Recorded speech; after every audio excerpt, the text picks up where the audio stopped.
uchiziva unawo utachiwana.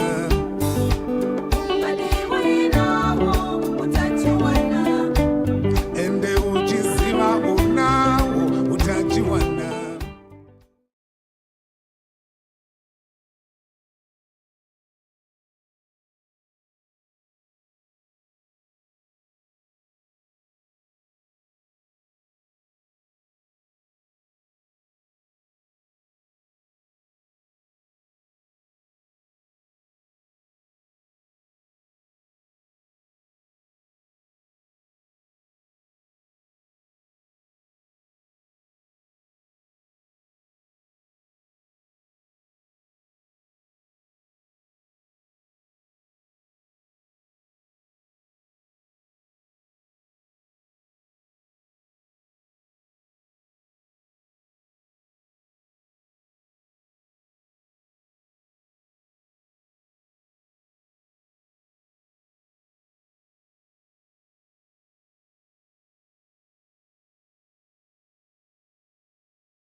A real pleasure to be back here again with all of you. Thank you, Kenya Healthcare Federation, for inviting me to celebrate International Women's Day. We're going to begin our formal program shortly, but I have 2 exercises I'd like to give. In a previous life, I believe I was a teacher, a headmistress more specifically. So I was taught that we cannot sit on a table with people we do not know. Is that accurate? Not only because the movies have taught us that they could be the person who can protect you from the enemy when he comes, but it's also good to network, and that's one of the things we want you to achieve today. So I'm going to ask that as the morning progresses, you will at least find out the names, full names. Kenyans like to say my names are, and then they tell you one name. All names on their ID, and what they do. And what is their favorite food? I think that's a nice icebreaker, yeah? So those 3 things. Make sure you at least engage with the people on your table. And during our lunch break, if you can engage with somebody else, that would be amazing. I'm going to invite Nancy to come up and offer a prayer so that we can dedicate the proceedings to the Almighty. But it's also a very interesting time as you come up, Nancy. This is one of the few times where both Ramadan and Lent are running at the same time. Have you noticed? So if you are a believer like I am, I really feel like if there are some specific prayers, this is the time to send them up here. I've met a few of you who have met me on Engage, so if we are praying for partners, today is the day. Okay, Nancy? You can pray for trees, you can pray for, but there are partner for all the seagulls in here. Sasa? All right, let us go to the Lord, everybody. Okay, good morning, ladies. Good morning, male allies. Great. So I'll remember that intention, specific intention. Someone was reminding me in the morning that, Nancy, thank you for bringing this session to Hyatt, because most likely if it would have been at Strathmore, the samosas we were eating in the morning would have been with ndengu and viazis. So thankfully we are here. So thank you, ladies and gentlemen. We can please arise for our prayer. Okay, let us pray in the name of the Father, the Son, and the Holy Spirit. Amen. Our dear Heavenly Father, we come before you today with our hearts full of gratitude as we gather to celebrate this International Women's Day. Thank you for the gift of incredible women who are present here today, as well as the male allies. Lord, we ask for your presence in this conference. May your wisdom and guidance be with every speaker, panelist, and participant. May the discussions held today inspire action, open doors for new opportunities, and strengthen each and every one of us. We pray for every woman and male ally present today. May this day be a turning point for greater opportunities, stronger networks, and a more just society. As we engage and learn, may your grace be upon us, and may you help us in our personal intentions. We ask this in your holy and mighty name. Amen. In the name of the Father, the Son, and the Holy Spirit. Amen. Thank you. I'm going to request that we stay on our feet kindly so that we can have our national anthem for the Republic of Kenya and the East African community.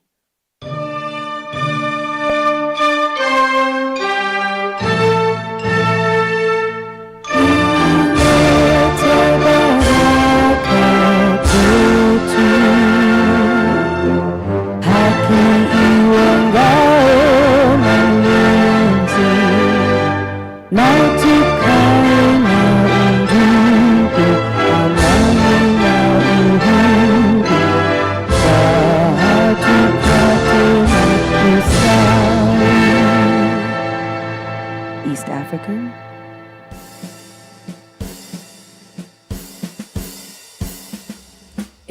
Mungu twaomba ulinde Jumuiya Afrika Mashariki, tuwezeshe kuishi kwa amani tutimize na malengo yetu. Jumuiya yetu sote tuilinde, tuwajibike, tuimarike. Umoja wetu ni nguzo yetu, idumu jumuiya yetu. You may sit down. How many of you are seeing those words for the first time today? It's amazing how your mouth stopped moving after Mungu. Then it's like, We are part of a larger community. Thank you so much, ladies and gentlemen, for being here. I hear the gentlemen being referred to as our male allies. It's always nice to have you in the room with us because we moisturized this morning and it is already smudgy. Wipe. And then let us take a nice selfie, please, with the people closest to you. And if somebody has not approached you, take a step and move towards them. Accelerate the speed of this selfie-taking exercise, kindly. All right? Wonderful. And now, whatever platform you are on, I'd like you to go ahead and upload that right now. If you're on Instagram, if you're on X, if you're on LinkedIn, if you're on Facebook, it still exists. I checked this morning, it's still there. Please go ahead and use the hashtags they'll be on the screen as the day progresses. We also have a QR code that we'd like to direct you to once you're done. This contains all the resources for today's conference. So if you'd like to know what the program looks like and any other material, this is where you can access all of that. We were intentional about saving our environment and our trees, so you can get and access a soft copy from this particular QR code, which will remain on the screen shortly. All right, we are at the Hyatt Regency, so if you do need any assistance, we have ushers in the room, led by Helen. Helen, if you would just wave. Helen is at the back over there in a nice purple sweater. So if there's any assistance you need, please direct your questions or queries to Helen. We are secure, we are in a safe space, so please feel comfortable. And we do have facilities on either side of the corridor. So please make sure that when the call of nature knocks on your door, you know where to go to answer it. And now, without much further ado, ladies and gentlemen, today is a day of celebration. So many of the women who have come before, who are currently with us, are doing amazing things. And so even as we think through this theme, sorry, I should use this one? Okay. When you come here, please use this one. This is the instruction. The word accelerate implies that movement is already happening, correct? It implies that the car is already in motion. The train left the station. So we're not initiating, we are accelerating. And so I think I want to ask you all to give yourselves a round of applause for the work that has been done to this point. And so today I think we want to be in this space where we ask ourselves, what else can we do? And where are the gaps? Where are the opportunities? And what is hindering us from getting to this point? So as we accelerate action, we want to achieve collaborative pathways for inclusive leadership. This is our goal today and beyond. And so to start us off, to deliver his opening remarks, one of our he/she's, our male allies, Dr. Tim Theory. He is the Chief Executive Officer of the Kenya Healthcare Federation. Would you kindly put your hands together, ladies and gentlemen, as Dr. Tim Theory makes his way up to the podium.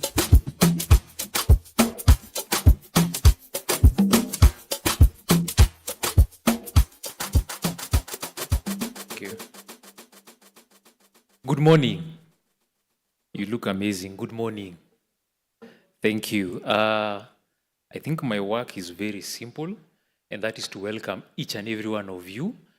This is the second year we are doing so, and I think this remains to be the biggest event for International Women's Day in the healthcare sector. When the team told me it's going to be purple, The thought that I had in my mind was the purple I know is usually during Labor Day because of coat. But I can see you've pulled it very well. Looks very colorful and it looks very nice. I'm looking forward to the photos. I would want to begin. I've been hanging out with politicians because of SHA. So I'd want to begin from the back and thank my team for putting this together. I'd like to begin by recognizing members of my board at KHF who are present. I will ask that they stand and wave where they are sat. Most of them are at the front.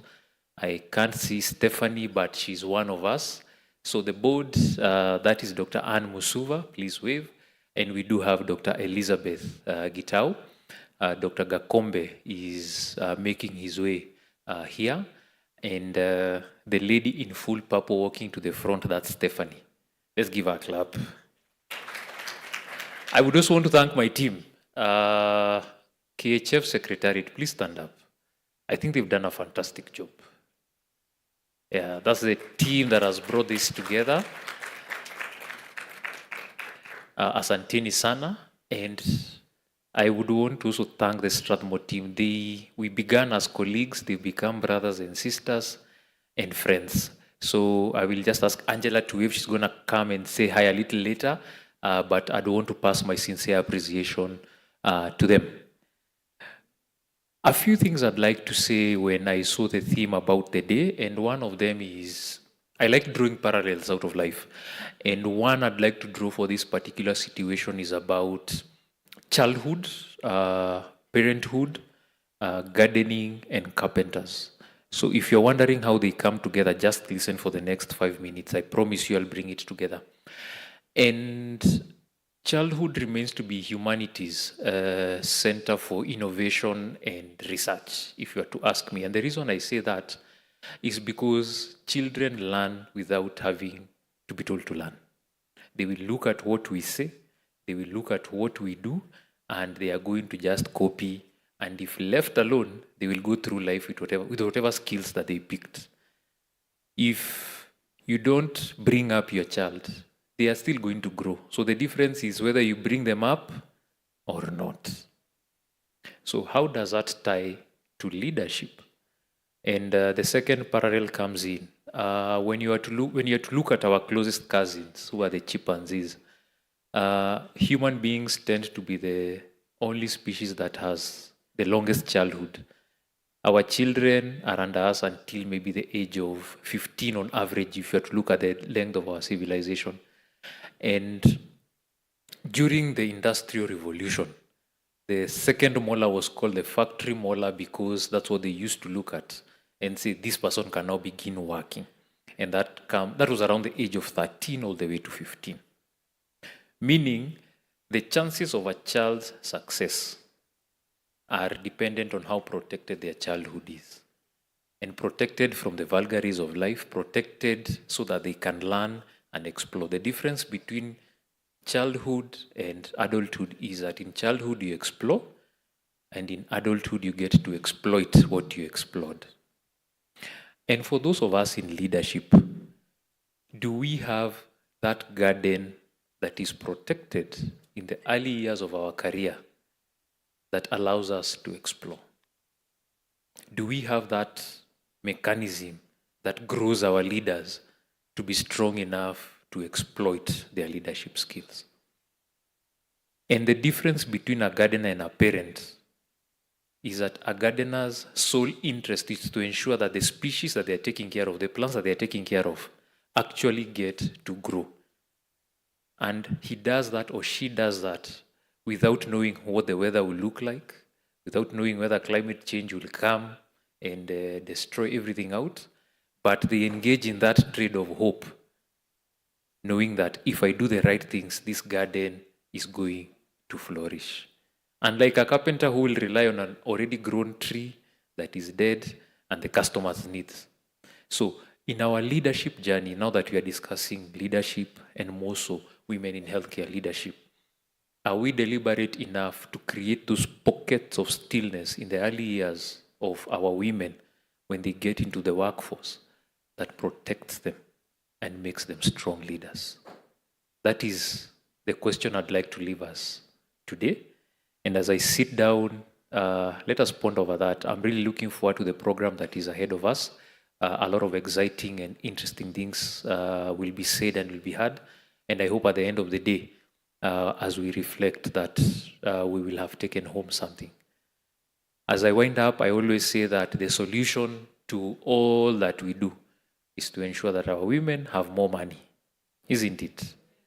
Because resources equalize a lot of things. And if you look at the journey that civilization has taken, a lot of money still and a lot of capital is still in the pockets of men. So we must be very deliberate in ensuring that that equation evens out and more so in the favor of women. Thank you and karibuni sana. A round of applause for Dr. Tim Theory. I think I would have had a bigger amen when he says we need to put more money in the hands of women. I said we need to put more money in the hands of women. Yeah. He started off by saying purple is the color for kotu. Then you finished very nicely. Thank you so much. And thank you for that, that sort of triggering thought. Explore your garden so that we can exploit what we have explored later. I think that's that's one of the phrases. It'll be a catchphrase after today. If you hear it on radio, I'll give you credit, I promise. But it's a nice one. Thank you. Thank you for setting context for us. Next, I'd like to invite Dr. Grace Wanjiro Kamengere, Director, Strathmore University Medical Center. Dr. Grace, if you're here with us, kindly make your way up to the podium and come and share what you exploit currently that you explored from your garden when you were younger. Ladies, please let's appreciate Dr. Grace Wanjiro Kamengere.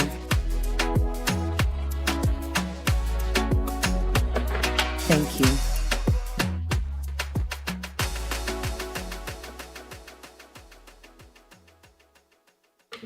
Good morning, everyone. Good morning, everyone.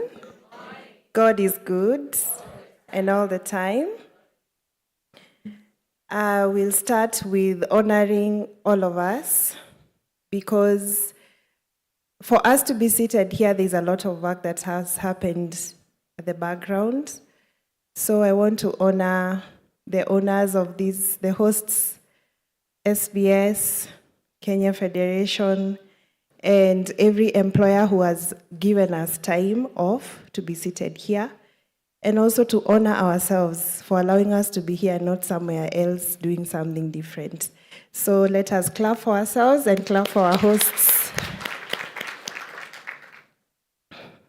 So allow me to just give you a small story of this man, a very rich man, who was traveling all over the world and establishing businesses and making things work for the benefit of everyone. And there was this establishment that he had already started, and it was starting to pick up, and he had to take another journey to go and start another establishment. And he gave responsibility to the three of the main stakeholders in his company of what they were supposed to do when he was away. And depending on different skills, knowledge, and levels they were in, he divided into different responsibilities. So one was given one responsibility, the other one was given 2, and the other one was given 5. I know you can start catching where I'm going to. And they were given the opportunity to put the responsibility to work until the rich man would come back and see what they would have done with what they were given. And after some time, he came back. And it was time now to report. It was time to do an appraisal. And the thing was that the one who was given 5 had gotten an opportunity to multiply to 10. And the one who was given 2 had gotten an opportunity to multiply to 5. And the one who was given 1 had done nothing about it. And he had a very good reason to why there was no multiplication. And he told the king that you're not a very good man. I have discovered that you love harvesting where you've not planted. So what I did, I just hid everything that you gave me, I just put it somewhere because I didn't want to take a risk. I don't want to suffer your wrath if I were to lose this one, so I decided just to pack it somewhere. But the rest of the two, they had done a good job. They had done some multiplication. So the amazing thing about the king said, if you know that I am a bad person and I love harvesting where I've not planted, so why didn't you just take what I gave you, put it somewhere in a stock market, and then it will just grow as you do nothing about it? Anywho, so for those who have been given much, much will be given unto them. So take what I gave you and give it to the one who multiplied to the 10. And this guy did not understand how you want me to give what you left me to the one who has more. And this person said that the one who has more will be given more, and the one who has less will be given less. So I believe I'm talking to leaders, because now we are here to accelerate. It's a journey that we've already started. So what is the connection between leadership and this story that I have given? It's a story in the Bible. The connection between this story and the spaces that we are seated in is that every person we have been given the opportunity to lead, they are solutions. They are solutions carriers. The problems that we are seeing currently in healthcare, we have people who carry those solutions. So our mandate as leaders is to position ourselves in a way that we will allow multiplication to happen to these people who are carrying solutions. All of us here, for us to be seated this morning, there is some work that was done by someone for us to be here. There is a thought that somebody had towards us that allowed us to be here. We've gone through mentorship, we've gone through sponsorships, and that's how we are able to be here this morning. So for me is to just push this back to us. I know this is what we do every day and it's not easy. Let's continue supporting the people that we are leading to be able to multiply to more, like the one who multiplied from 5 to 10. We know that in our spaces we have this one who feels that we are wicked, we are not understanding, we are KPI results, the cholerics. You just want to see the work done, you don't want to know how, or all that kind of analysis that we can have from our people. So what do we need to be able to bring everyone up to the level that they are supposed to be in? What are the challenges that they are facing, and what are the support systems that we have put in place? If you look at the sustainable development goals of trying to support women, more women to be in leadership, we can already feel that there is the support globally and locally to have leaders in leadership, especially even in the healthcare spaces. We have a lot of challenges where you find that in our hospitals today, you'll find that majority of the women who we would want to push to leadership, they still have a lot of work to be done where skills and knowledge is concerned in terms of bringing it up. The good thing is that we are coming from somewhere and we are somewhere and we are able to bring them up to where we are. So for me, it's just to congratulate each and every one of us for what you're doing on the ground to mentor, to sponsor, and even to support many of the women to be in leadership positions. And I believe that next year when we are celebrating a day like today, we will even need to add more chairs because we'll have more who have come to be mentored and even to feel the support of being in leadership. So now I go back to my story. What we are doing, even as we are doing it for ourselves and the systems that we are creating and strengthening, we have a boss that is the boss of the boss, and the one who rewards what the boss cannot reward. So sometimes it might get rough, but always remember that the boss of the boss is watching and he's the rewarder at the end of the day. God bless you.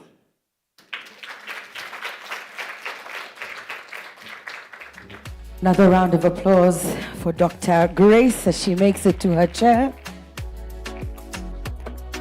Thank you for sharing that story. I guess the question is, what have we been given?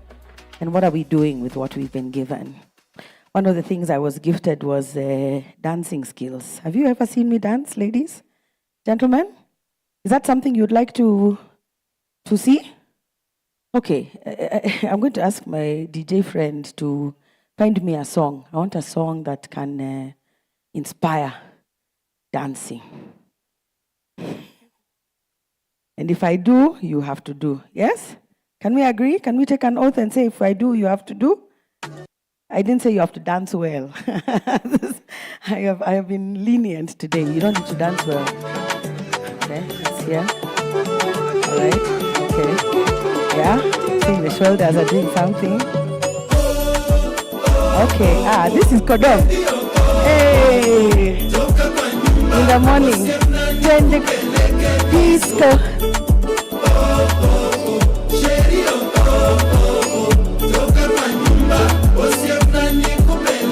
Okay, you imagine you have to stand up. This is not, you didn't pay for this show.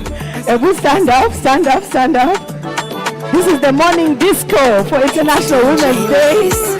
Ready? Warm up your shoulders. When you hear that orutu or whatever that thing is, shake your shoulders and step with each shoulder. Make sure the blood is.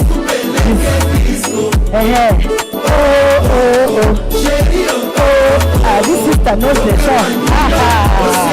Nimempata sasa.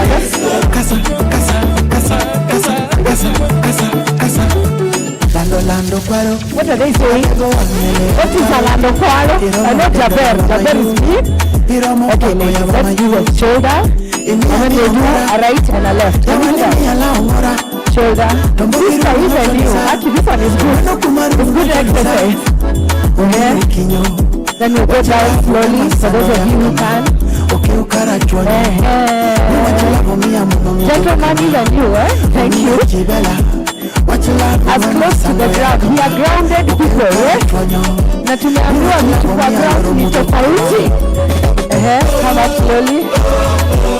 At the word disco, I want to hear everybody's voice. Nikupeleke.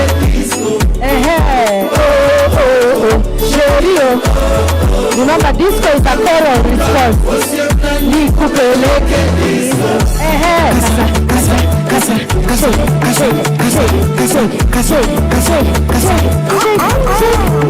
Hello. Shoulders, just the shoulders. We have a challenge. What is happening? Isolate the shoulder. You know, you're in the healthcare space. Some of the doctors here can tell us what is what is this condition called, where one cannot isolate movement in the shoulder. Dr. Sophie, can you tell us what is the problem? Your head is moving. She's like, I have no idea. What is happening? Who can? Ashaingia nini disco ya Yesu? Hallelujah. Who can shake their shoulders alone? Let me see. Ma'am, please try. Oi. Your own shoulders. You see this? Yes. All right, please take your seats. We will do more dancing today. So if the blood did not circulate, it will make sure it is circulating. Thank you, DJ. Allow me to share our handles that we'd like you to tag. Those beautiful pictures you took earlier.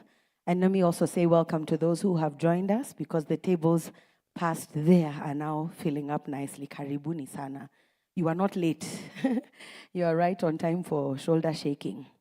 The Kenya Healthcare Federation is on multiple platforms. On Facebook at khf.kepsa is where you can find them. So even as you're using our hashtags today, kindly also tag them. We've also put those up on the screen, so I'll just read them out once. You can also find them on X, Kenya Healthcare Fed. On Instagram, Kenya Healthcare Federation in full. I understand we're also streaming live on YouTube, so we can greet our people who are joining us online. Happy International Women's Day, and thank you for taking the time to be a part of our conversation. And also on LinkedIn, Kenya Healthcare Federation. On YouTube, it's Kenya Healthcare Federation and a K at the end for Kenya. We also have the handles for our partners here, Strathmore Business School, so SBS Kenya, on pretty much all platforms except for LinkedIn. So that's Facebook, Instagram, Twitter, which is now my X, or just X. They're also on TikTok, so some of these dancers might find their way there. And on LinkedIn, Strathmore-Business School. So I'm going to come around for just a minute or two and ask you if you have done the exercise that I had asked you to do. So be ready with your answer. Who have you met? Oh, I like how you're asking the person next to you now. It's too late. Teacher June is here. What did you say your name was again? It's too late. Ukufanya exercise? Okay. I'm giving you 30 seconds. If you know you completed the exercise, put up your hand. Put up your hand. Just show off. That's what we are doing. You guys know each other? You've met? Okay. Okay, those of you who didn't do exercise, let us reduce our volume kindly. Tell us your name and tell us the name of your colleague on your table. What does she, all her names, what does she do? Favorite food?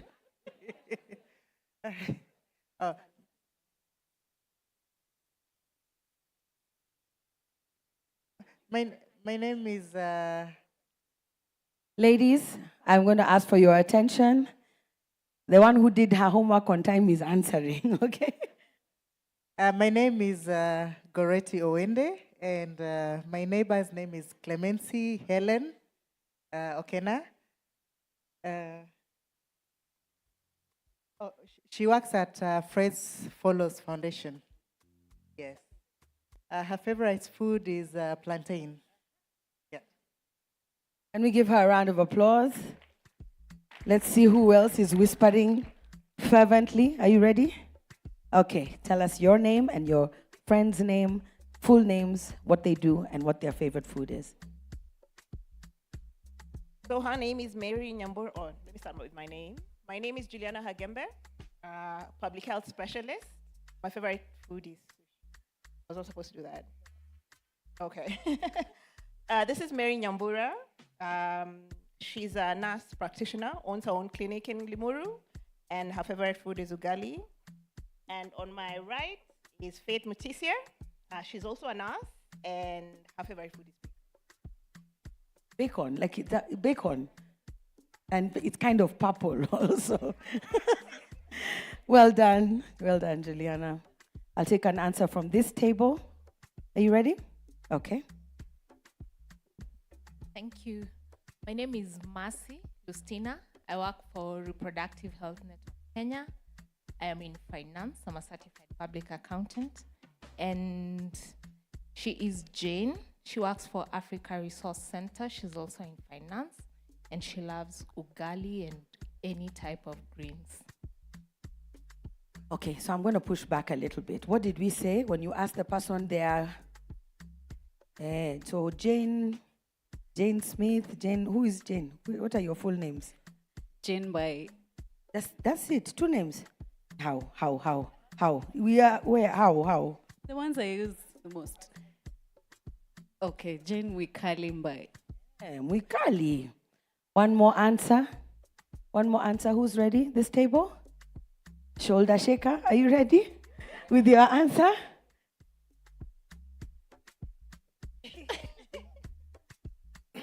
My name is Leanne Jerry. I'm a pharmacist, currently the health tech space. To my left is Annette Alema. She's an independent medical practitioner. She loves anything chicken. I know Rebecca, so chips and chicken. Umemulikwa hapo, chips and chicken. Okay, this table feels like the next place I need to come to. Hi. How are you? Don't look away. It's you I'm looking at. Tumefika. Okay. Rosalind Mongai. This is Ansela Monari. She's a public health specialist. She loves matoke. Jerry Getao. She's in tech. And she loves githeri. It was Ruth who loves githeri. She loves mac and cheese. Macaroni and cheese. Hey, mac and cheese. Spaghetti. Wow. Wow. Hiyo sasa hiyo ni original. Unaona matoke, bacon, nini muko advanced. All right, thank you so much. We'll keep going with that exercise, so please make sure we get to know each other. You are free to ask them other questions as well, not just what food they like. Our next speaker, ladies and gentlemen, is none other than Dr. Kanyenje Gakombe, who is the chairman of the Kenya Healthcare Federation. Kindly put your hands together as we welcome Dr. Gakombe. Welcome, sir. Please keep clapping until he gets to the stage so we make sure he's here safely. Good morning. As often happens in life's journey, I took a wrong turn. And it took me another 30 minutes to find my way here. So I apologize for coming in late, but such is life's journey. You occasionally take a wrong turn, but you can correct course and get to where you're supposed to get to. So I wish to join our CEO and our directors who are here in welcoming you all to this very, very, very important day that dates back to 1909. And since that time, there have been countless groups of men and women especially who have, through constancy to purpose, fought for the right for us to be here today celebrating. It's taken effort, it's taken energy, and as we meet today, I think it's very crucial that we have that sense of history and to know that it is our time to carry the mantle, to carry the torch, so that we too will one day hand over to the next generation so that they can carry on until we achieve true equity between genders. But it's not just a European concept. In this, our very own country, round about 1922, Harry Thuku was arrested. And he took a woman called Nyanjiro to challenge the men to try and rescue their leader from King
so that the men from the mountain are an afterthought and a prayer item.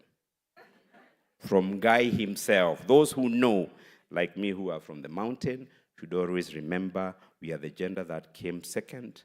We were a prayer item, and we should give the original owners of the space their space. Asanteni na mbarikiwe. Thank you so much, Dr. Gakombe. And it is true, wrong turns allow us to course correct. Thank you for still persevering and joining us. And for that reminder of just how long this conversation has been going, how long our women leaders have been doing their thing. And so even as we continue to think about how we accelerate the movement, I think thank you for taking us back to 1909. And I'm sure we can list a whole a much longer list of women who've been doing amazing things. And a really big shout out to Kenya Healthcare Federation and Strathmore Business School, because even last year you had a hall of fame or a walkway of fame, isn't it? Celebrating the women who have been achieving really amazing and great things. Next up, we will have really the mom of this entire project. She's our mommy for this project. If you have not met Dr. Angela Dunge, you are about to meet a force to reckon with. She is the principal investigator. Umesikia your title, investigator of the faculty, Strathmore Business School, and really is so passionate about this project and the work that has been done.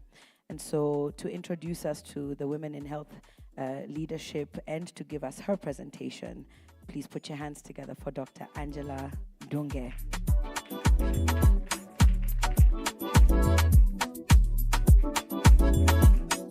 Keep the applause going until she gets here with the Angela, panda kwa stage, utueleze maneno healthcare.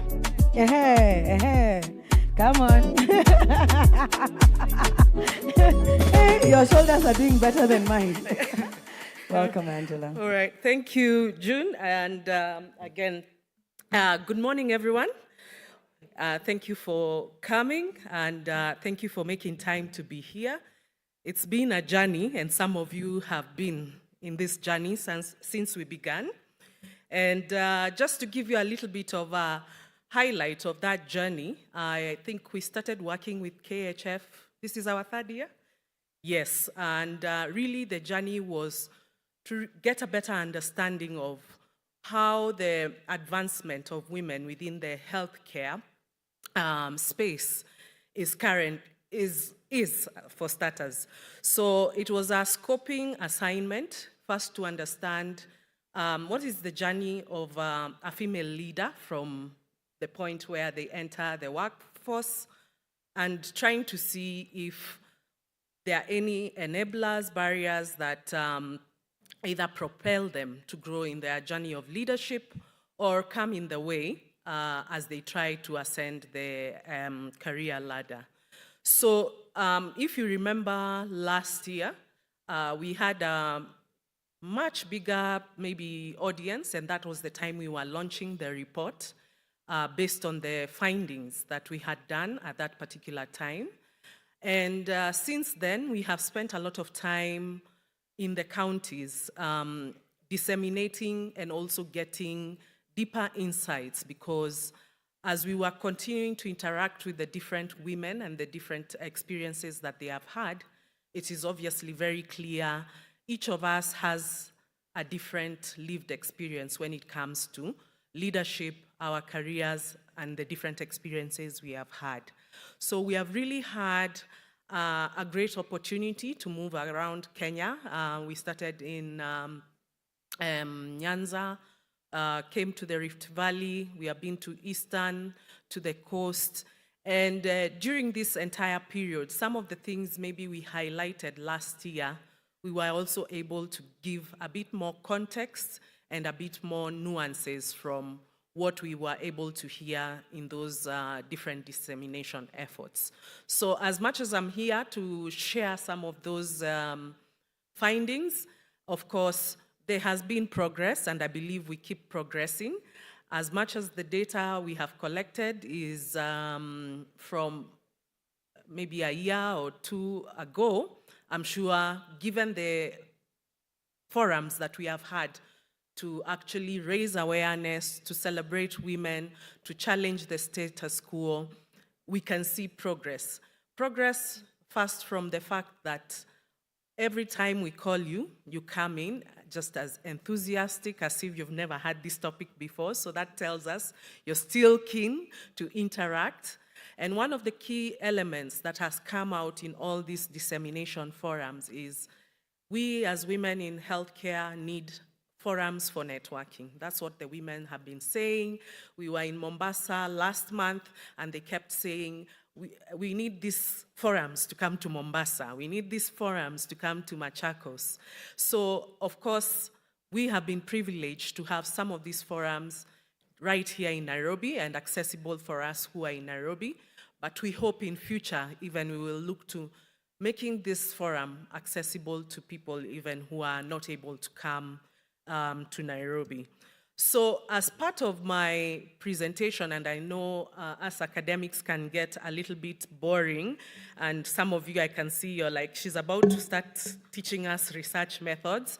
I'll try and make this as exciting as possible with the help of June. And I just want to see how much work the team at KHF, that's Charity, have done in ensuring that this topic of gender is actually we are discussing and we are familiar with the different aspects. So we're going to start with a quiz. And this quiz is not just a normal quiz like a Strathmore quiz. So I'm not going to stress you. All of you will have a chance to compete. And there's a good, should I say there's a gift? There is. Are they one or two gifts? There are three. Three? Yes. So the first 3 people to complete this quiz and get the answers right are going to get a gift. So I will call upon June first to take you through the rules and procedures.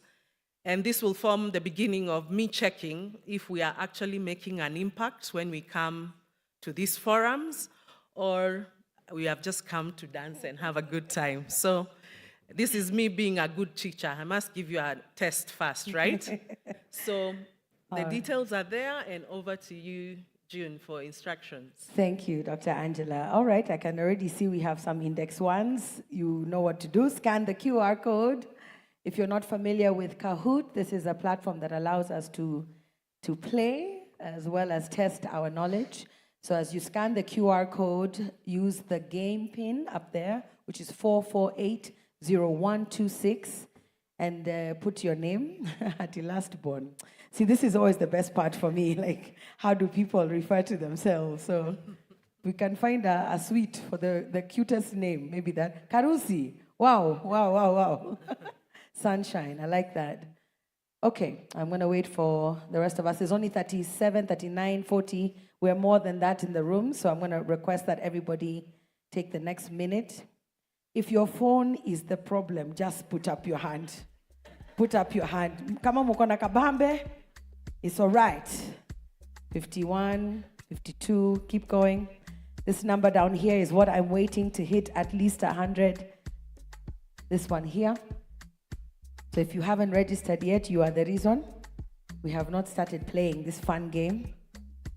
59, 60. All right, keep going. 40 more. 40 more. At least 64. Genuinely, if you need help, please just signal us. We will come. We will come and assist you.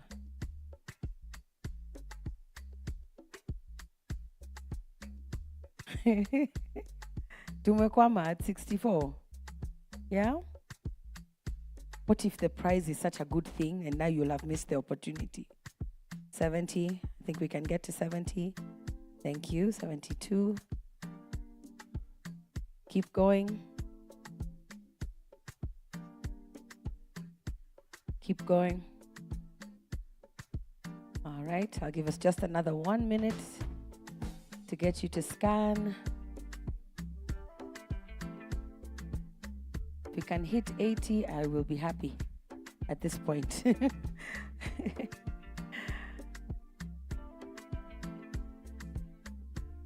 So just to let you know, this is not a game that you can access Google with. You cannot search, you cannot call a friend, you cannot call your dealer. There's no time. Not only is the correct answer the thing we are after, but speed is of importance here. And when we accelerate, what happens? Things move faster. So Kahoot tests both your correct answer and how quickly you got to the correct answer. We're at 82. Shall we proceed? Is anyone else still trying to log in? You're still trying? Okay. May we assist you? Is something could somebody come and help? Could you assist this lady over here to make sure she's able to log in? Thank you. See, we're close to 100, 15 more people. But if we get to 90, I think we can start in the interest of time. And if the winner is next to you, you can ask them to share the gift. Has anybody used Kahoot before? Would you like some help as well? Some assistance over there. Edu, are you able to help the lady who's waving? Just see if you can help her scan the QR code. Has anyone used Kahoot before? Anybody? Has anybody won? Have you been in the winning team? You have. So you're the one to watch. Both of you, you're the ones to watch out for. This is not a group exercise. Those of you who just, your face is lit up when you're like, she's on our table. No, individual answers only. It's not a group exercise. Okay, I think we can, have you been assisted? You're good, all right. I'll wait for that lady who asked for help. And then we will jump straight into it. So the car is on.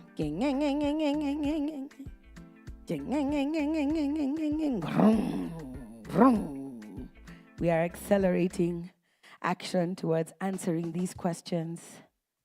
I'm waiting for you. 1 second. Okay. DJ, you can give us some music.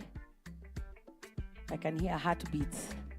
Why do quizzes do this to us? Is it trauma from primary school and 844? Teacher is asking us questions. I don't know what happens. Even me, I'm feeling like I want to perspire a bit. Okay. But look, it's fun. Look how your emojis look cute. So this is a fun test, but very important. Yes, Dr. Angela? Very important, but also fun. I see 2 of our sisters being assisted, so we're going to give them some time.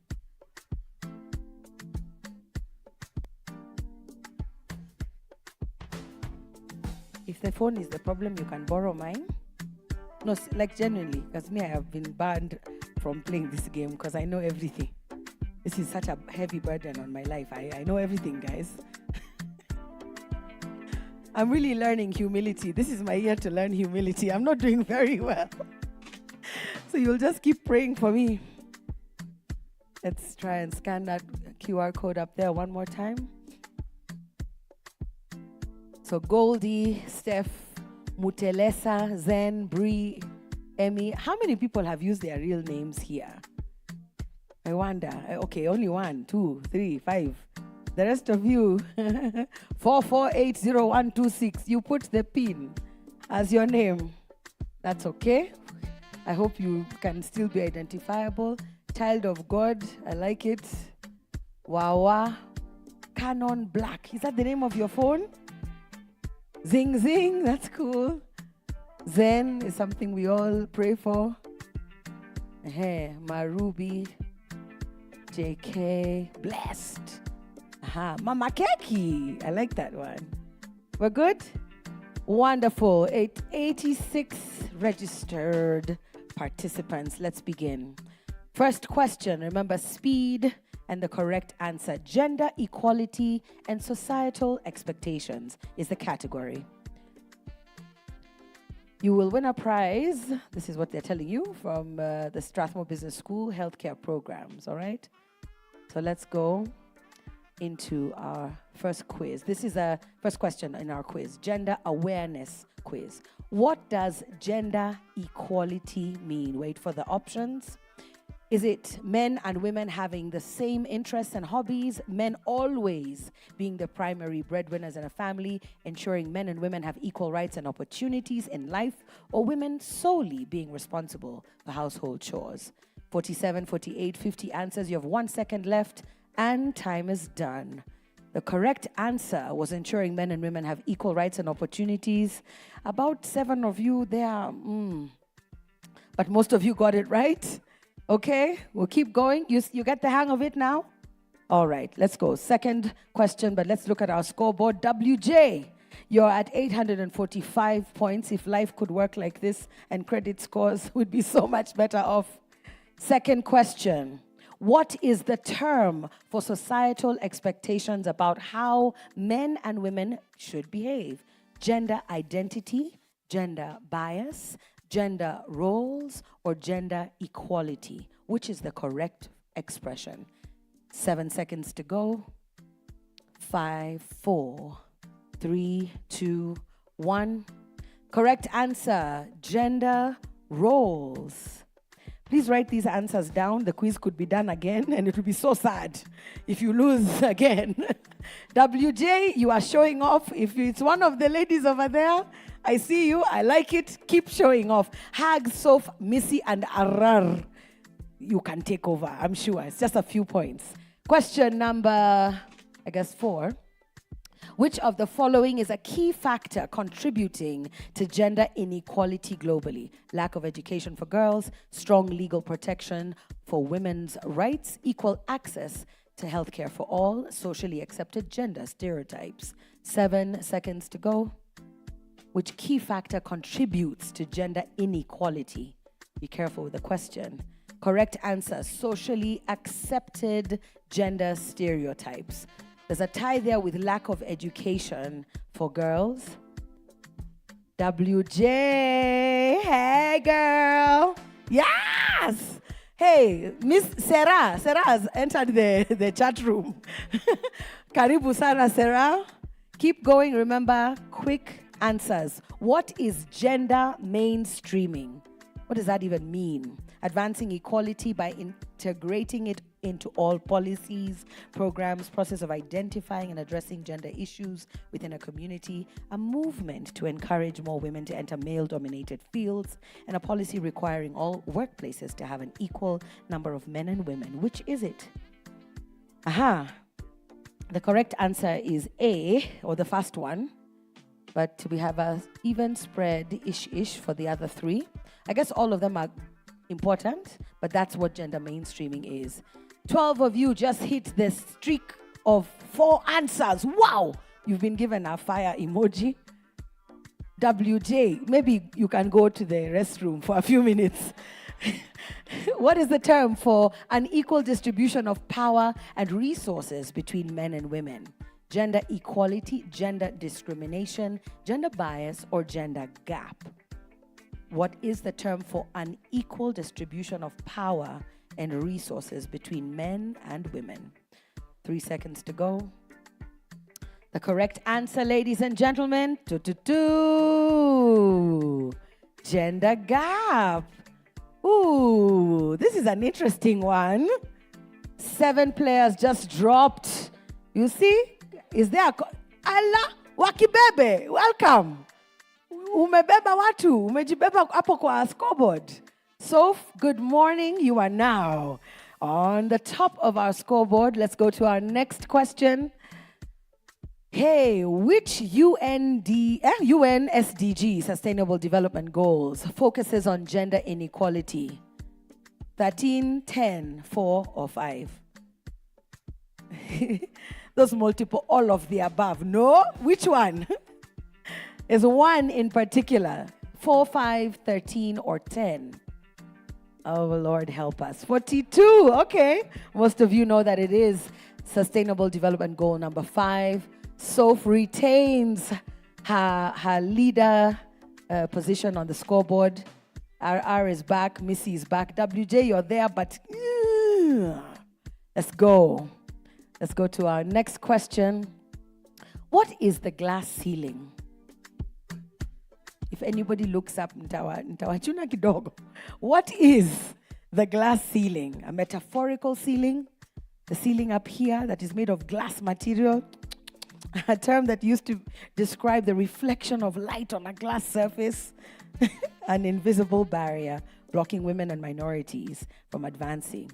Okay, 7 of you, tutakutana nyuma ya tent, but 66 of you got this answer correct. All right, Sophie, now she's like, you did not see me coming. Now Hags is back in the game. Karibu sana Hags. You probably were the fastest answer there. Let's go to our next question, please. What does the labyrinth metaphor refer to? Labyrinth. He is also an artist, but that's not what we're asking here today. A straightforward path to leadership, a complex network of barriers, a concept only applicable to women in the corporate world, or a single significant barrier that prevents women from reaching the top roles.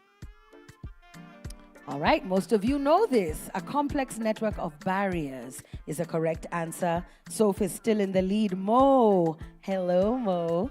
Mo has entered, and Roseanne is actually the highest climber. Well done, Roseanne. We'd like to see you on the scoreboard. Keep climbing. Up 10 places. All right, we'll go to our final question. What is the glass cliff in gender studies? A metaphorical barrier blocking women from high-level leadership roles, the belief that women are less capable leaders, reducing their advancement, appointing women to leadership during crises, increasing their failure risk, or promoting women based on gender rather than qualifications. Dun-dun-dun. Oh, this is interesting. Appointing women to leadership during crisis so that you increase their failure risk. Isn't it crazy that some people actually think about those things? That is what the gender cliff is. So, ladies and gentlemen, in third place, if this is you, please join us up on stage. Hags with 6,167 points. Soph in second position, 6,694. And Missy, 7,433. You are our 3 winners. Make your way up here, Soph, Missy, and Hags. Congratulations. Well done, Missy. You came out of nowhere and you are just like Nico Hapa.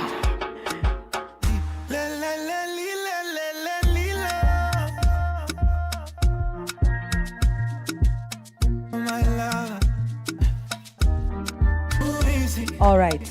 So I'll have you all stand here in the middle so we can look at you. And I appreciate you. And while that's happening, if Brenda Bunyasi can join me up on stage to award Hags.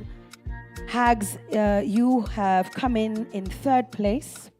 And what you will be getting is access to a Women in Leadership program.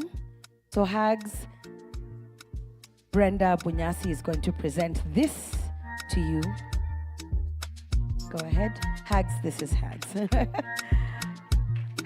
Congratulations. A Women in Leadership course at the Strathmore Business School. Thank you, Brenda. Pauline Onyoni, kindly stay. We'll take a photo with everybody. Pauline Onyoni, come up kindly and help us award the second person.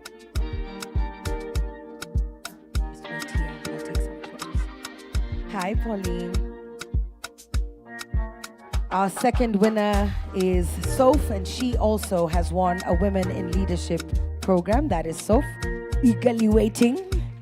Congratulations. Well done. Thank you very much. Pauline, you may leave us. Soph, please wait. Marianne Minor, if you're here, kindly come and award our winner. Hi, Missy. Go, Missy. It's your winning day. We're going to party like it's your winning day. And you have won an advanced healthcare management program at the Strathmore Business School.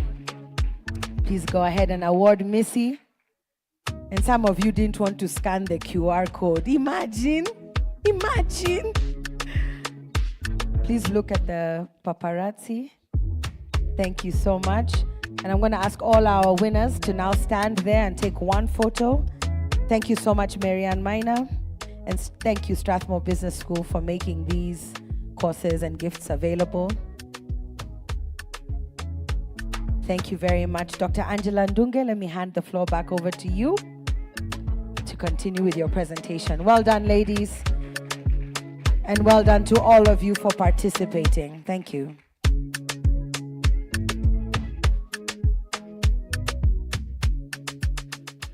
All right, a quick question before Angela continues. Who is Mo? Mo, let's see you. Who registered as Mo? Okay, Mo is over there. Should I ask her to come? Please, please, you are in trouble. Come with me to the back of the... Not you. It's okay, you're not in trouble. I think you are one of the top runners-up, so they want to hug you. Dr. Angela Ndunge, over to you. Okay, so I think now I have bribed you with a quiz and a few gifts. You can just give me a little bit of time to listen to the research and just some of the added findings that we found over the last couple of few months. So I hope this works.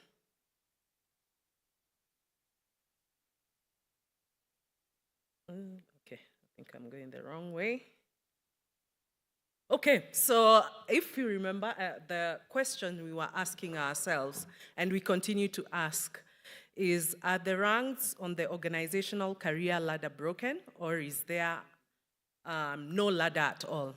This, I think, is a good metaphor around the rising of women. And I think you've all heard before, and again, from literature, at the entry point and at the lower cadre of staff, we always have many women. But as women advance, of course, as we get older, more experienced, we see that fewer women now start to ascend to the middle level of management and from middle to senior management. And we really wanted to understand what happens in between there, because it's not the same for everyone. So this project is funded by I think now they are the Gates Foundation, no longer Bill and Melinda Gates, but the Gates Foundation. And we were, of course, implementing it in partnership with the Kenya Healthcare Federation. And it has been carried out in other countries for comparison. So the same was done in Nigeria, Kenya, and India. So we got the privilege of doing the Kenyan study, which was to landscape and understand the context of women in healthcare leadership within the Kenyan context. So this is the large team that has been behind this entire project. So the first phase, of course, was for us to conduct some literature reviews, which we did. And the second phase was the actual data collection. And then towards the end, many of you, we have been calling you in separate forums, is the dissemination and the advocacy work. So part of this forum is to share and to raise awareness on some of the issues that still remain within the sector and some of the enablers and barriers that women face. So as to look at what can be done within organizations. So a lot of times research has been done from the lens of probably the woman herself, or maybe from the lens of policies, regulation. But for this particular research, we were really keen to understand what happens within the organizations where women actually work, which the unit of study is both the woman and the organization. So we were looking at various factors within the organization.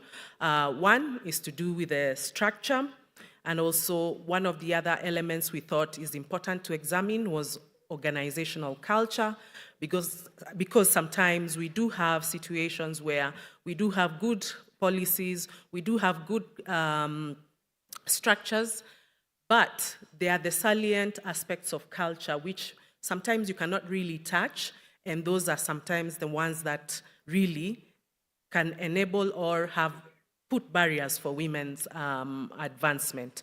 So that was one of the key differences with the other studies that have been done.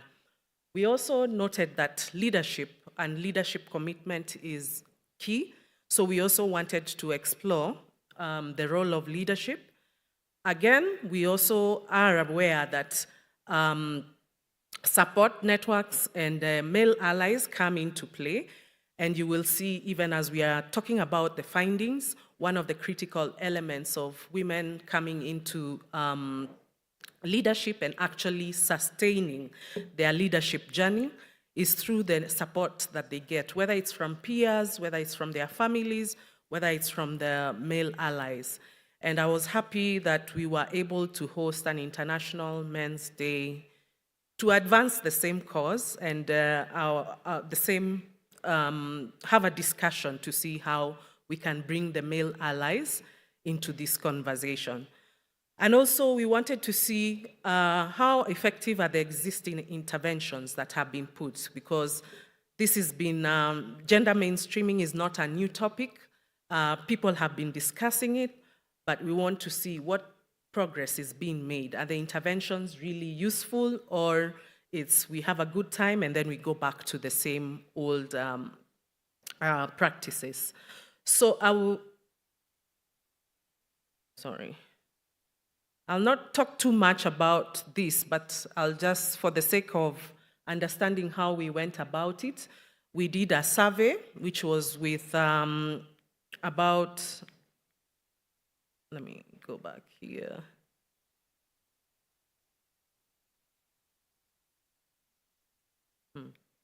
Has gone ahead of me, sorry.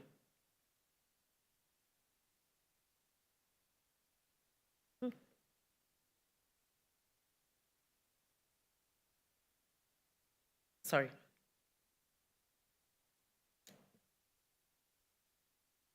Something is happening.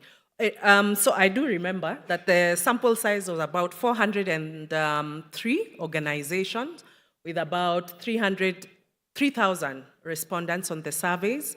And then we also went into the qualitative aspect where we had focus group with senior women leaders as well as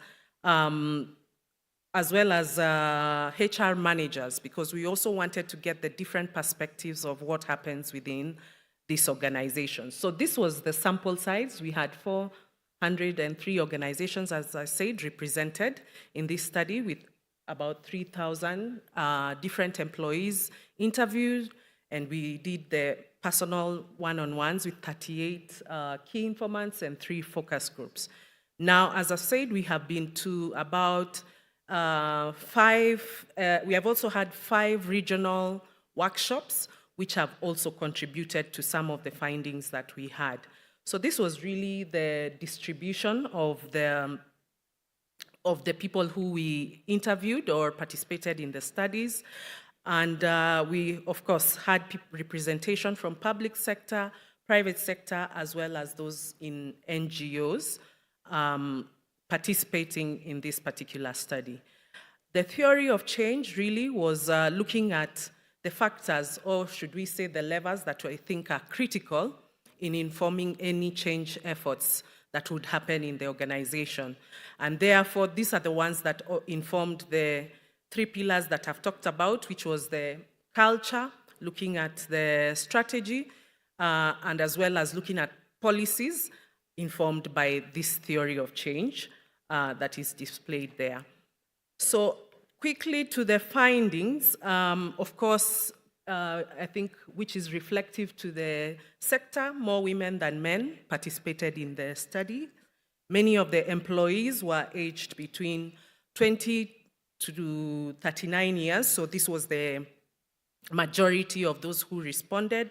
And of course, we also had quite a number of or should I say a noticeable proportion of highly educated people who responded to the study. On the 4 pillars which we were looking at, which starting with organizational policies, I think there was a general consensus to ensure that within the sectors there's equitable pay for similar roles in all sectors. However, it was highlighted there's need to address the difference in performance-based promotions and transparency. And this came a lot in the, I would say, the public sector in terms of some of the other confounding factors that come into play when people are looking or seeking promotions. And one of the key ones that we found, especially when we went to the disseminations, aside from the policies and procedures being clear, there's a lot of political influence, issues around corruption was also highlighted, which impede the implementation of some of these policies and disadvantage some of the women. There was also an aspect which was talked about around tribalism when you move to the counties in terms of promotions. When you look at our survey, we didn't capture that. But as we went to do the dissemination and getting the explanations, we got to understand the different and pointed to the need as to why, even as we are doing these studies, we must disaggregate the data so that we are able to know that what is happening in the urban areas might not necessarily be the same as what is happening in other parts of Kenya. So a study in Nairobi may show advancement, but when you move to the rest of the country, you might find something different. So again, with regards to policies, there was a need to have greater support for the needs of women around flexible work schedules. I think this was one of the things that was raised in terms of especially childbearing women who may need flexible time. They are not able to do night shifts. So some of these policies need to look into some of those areas so that we can enable women to participate and contribute more effectively across the lifespan. As I said, our study was both qualitative, and this was further confirmed when we had the focus groups. So really, there was no evidence, as we said, that organizational policies hindered women's advancement, but it's the non-compliance. So the policies are there, but the aspect of non-compliance with the policies, and that's why when we go back to those factors that come into play, then that influences whether more women will be able to progress or not. The issue of culture also came to play as well. And I think when we talk about culture, a lot of people go back to think about societal norms and cultural practices. However, here we really wanted to focus on what happens within organizations. And you can see a lot of the respondents, we can say, should I say, over 50% felt they could speak freely without reprimand. There was also below 50%, so we could say very few of those who responded felt like there's openness to discuss work challenges across all sectors. So this was in public, private, as well as NGO. They all felt that way. And then also we found that majority reported that men and women, of course, receive equal treatment in their workplace. However, those in international NGOs and supply chain related organizations were the ones who felt this was not the case within those sectors. But the rest of the sectors felt there was more or less equal treatment in the workplace within the culture. The private sector shows a stronger boys' club perception with less support from women compared to other sectors. And there was also that general feeling that women are involved in more housekeeping type of roles and feel that their opinions are less valued within organization. And this was cross-cutting, so it was not just in public sector or private sector, it was cross-cutting across all the different sectors. This was, we triangulated and we were able to confirm as we were looking at the qualitative. And here we could see the quote down there, but it was recognized that while leaders articulated their organization's values and desired culture, it was unclear if these values truly shaped the culture. So the culture I was just talking about previously. So a good example is we have good values on the walls. This is our mission. These are our values in the organization. But in terms of actually doing, that is where the gap exists. So again, this came out when we tried to dig deeper through the qualitative, through the qualitative study that we were doing around culture. And I think culture, because of the different nuances, came out as one of those areas that is, should I say, complex, because it has so much different facets that come into play. The identity of an organization, I believe it was in Mombasa, we were talking about whether the institution is faith-based or not faith-based. Will that influence how they implement some of these diversity, equity policies, or how they treat people within the organization? So I think that remains an area that even as leaders are discussing gender mainstreaming, good to investigate if the culture within your organization supports gender mainstreaming or not. Excuse me. When it comes to organizational leadership, we found that less than 50% reported that leadership opportunities were equally accessible to both genders.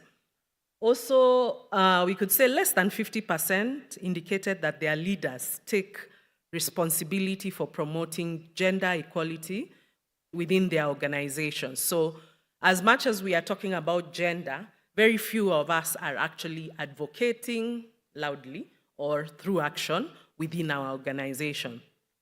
Again, it was also interesting to note that more men than women are likely to seek leadership opportunities. And this, as we dug deeper, went back to that word you had there called labyrinth, complexity. So sometimes women, it's not because the leadership opportunities are not there, there are other factors that make them not seek the leadership opportunities. Some being maybe an unsupportive spouse, that came a very strong reason when we tried to dig deeper. Many, in some of the regions, they felt that if their husband is not supportive of their leadership journey, they are highly unlikely to seek that position. Or if, depending on the culture, religion, where they're coming from. So there was another layer. And sometimes as leadership, when you're trying to figure out why women are not applying for jobs, it might be good to find out the layers that are unspoken. Majority indicated they did not miss out on leadership opportunities because of their gender. So it's not that some of them don't want to apply for those jobs. It is because of these other underlying unspoken barriers, which if you're a leader, you may have to dig deeper to understand why this talented person is not really progressing or going for opportunities within the organization. When it came to career advancement opportunities, most employees reported they did not have access to career advancement opportunities. A substantial percentage of employees had not engaged in leadership and management programs or anything that is in this space beyond the technical. So when you look at the technical aspects of, do you know how to operate or do surgery and all those technical, I think there is good access, but professional development that helps you grow the skills to be a better leader, there were gaps in that area. And maybe some are wondering, more men than women had access to career advancement opportunities. Goes back to what I talked about. We tried to dig this deeper about this. Some women are like, school is in the evening, I have to go home and cook, I have to take care of the children. So sometimes I have to decide, do I go to school or do I do my caring roles? So it's not that the opportunities are not there, but the complexity of the other caring roles that women carry sometimes come in the way of them accessing some of these trainings because they have other duties and maybe less support to be able to attend evening classes or weekend classes because of these aspects. Of course, those in senior management had more access to developmental training compared to the lower cadre of staff. And therefore, when we are talking is the ladder broken, maybe this is where is because at the lower levels is where you need to invest in your leaders so that they are also able to come up. But there seems to be more investment in senior management who maybe have risen. So a chance to look at the entire leadership pipeline within organization. So a very small percentage reported having missed out on a salary rise, promotion, or key assignment due to gender. So this was not an issue, meaning majority have had fair opportunity. So in terms of gender equity in the workplace, there was the general feeling that both men and women should be held accountable for progress towards gender equity in the organization, and that, of course, gender is not a women's issue, but men need to be part of the dialogue. And everywhere we went, we made sure as we were sharing the results, there were men in the room. And one of the things that was really emphasized, if we are going to advance or have this, they're called collaborative pathways for inclusive leadership, is both genders have to be involved. We can't sit in one room as women talk by ourselves and men in another talk by themselves if we are going to have an ecosystem that is healthy and supportive of both genders in the workplace. So in terms of change levers for gender equity, of course, is making sure that we continue the equitable pay. Of course, those issues that I talked about in terms of performance-based promotions and transparency, the toxic cultures that we said, of whether you're in a public sector, some need to be tackled with courage so that some of the barriers that are not seen are also able to be addressed. In terms of moving up the organizational ladder, I think the same was reiterated when we did the key, the qualitative interview, basically performance-driven, but sometimes some of those aspects that I've mentioned also come into play. So what are the recommendations then? And I will take the recommendations in summary based on the 4 pillars that we've talked about. So on the organizational policies and practice, and the first one is very controversial. I put it there. There are those who agree, there are those who disagree, but it's there. Implement gender quotas for leadership position. I don't know if the 1/3 rule is working or not, but still, after heated debate and lots of different views, I still put it there that they still feel it needs to be there. As much as the quota is there, it has to be on merit at the same time.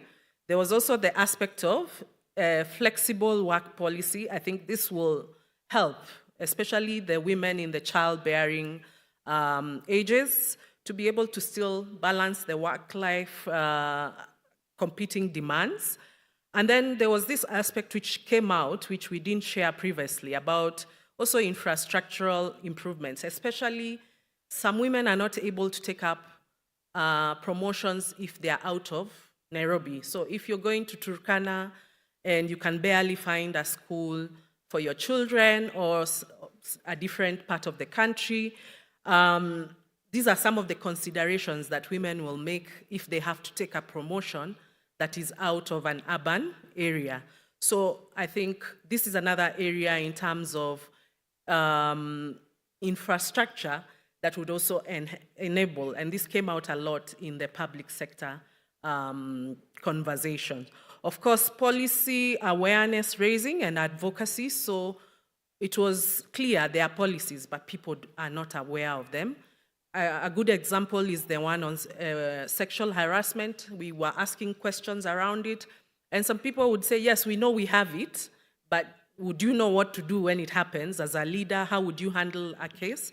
That is where, again, in the application, the gap is. So that was further reinforced and was, again, people need to be aware. You need to educate your staff about the policies that you have, and such forums where we can discuss more and more about some of these other aspects.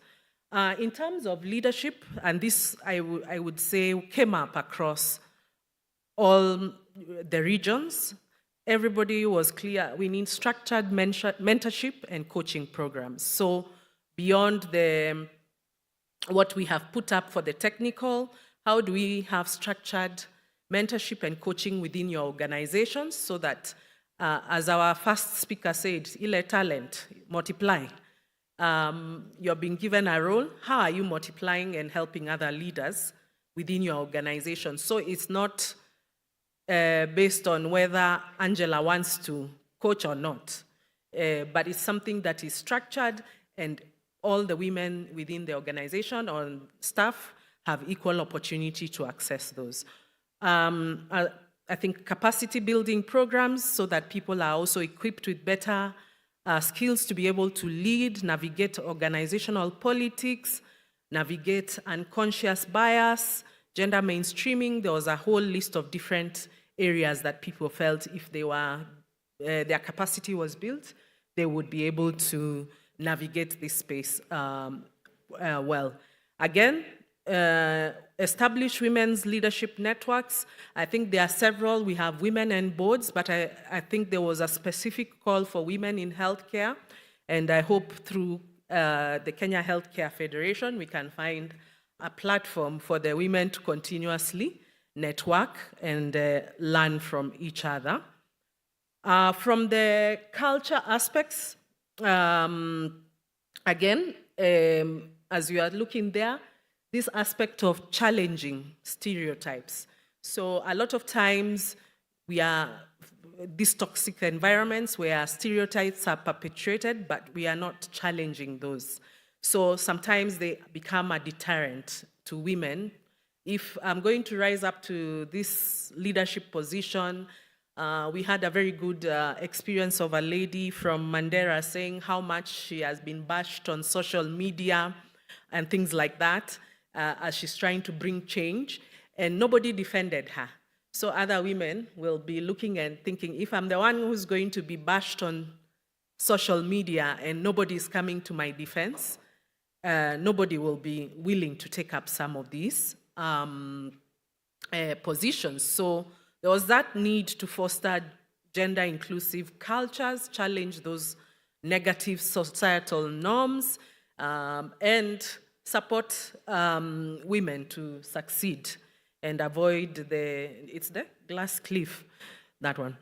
And then there was the male allyship. This was still reiterated. I think some of the lived experiences of some of the doctors we had, they said they were able to advance maybe because of a father, a progressive father, a progressive husband or whatever.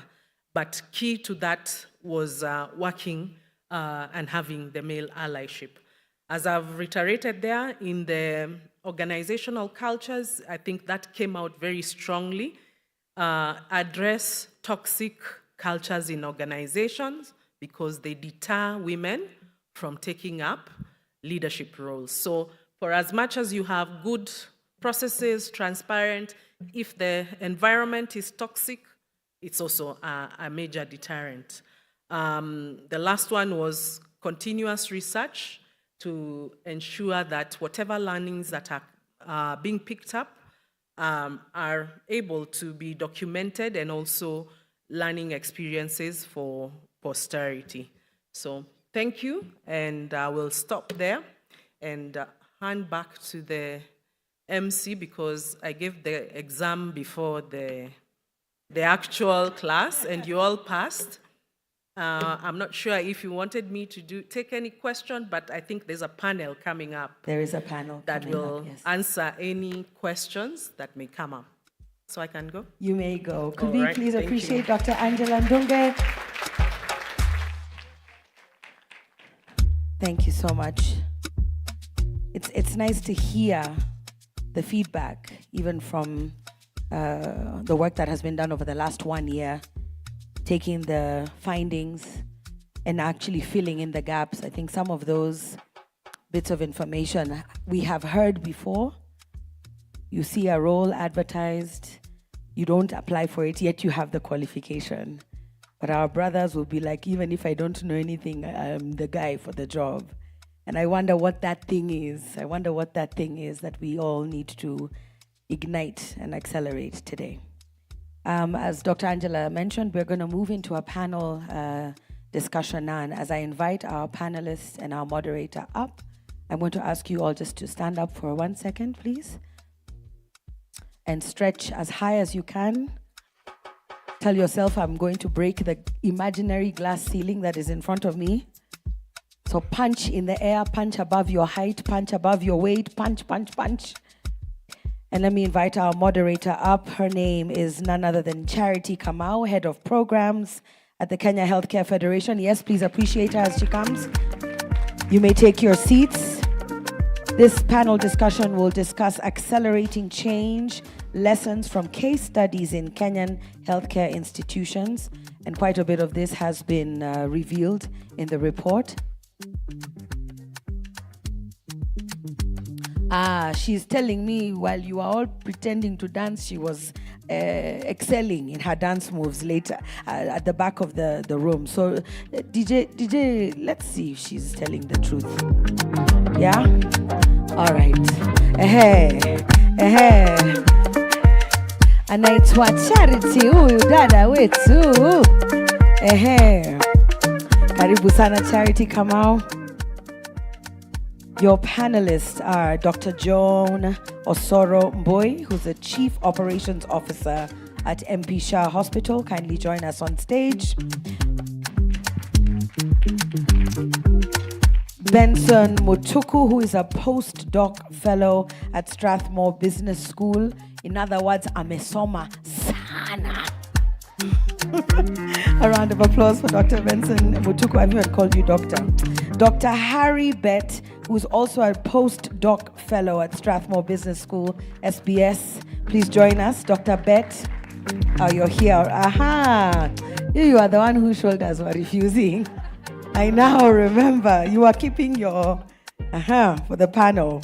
And Roslyn Mongai, County Executive and Committee Member of the Health County Government of Nakuru. Please make your way up here, Roslyn. Let's keep clapping until everybody gets on stage. Wonderful.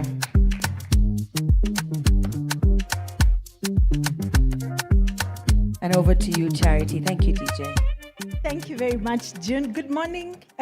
Tusha Peter morning or in the afternoon. Good afternoon, everybody. How are you doing today? Good. So we've heard about the study from Dr. Angela, and that's where we started.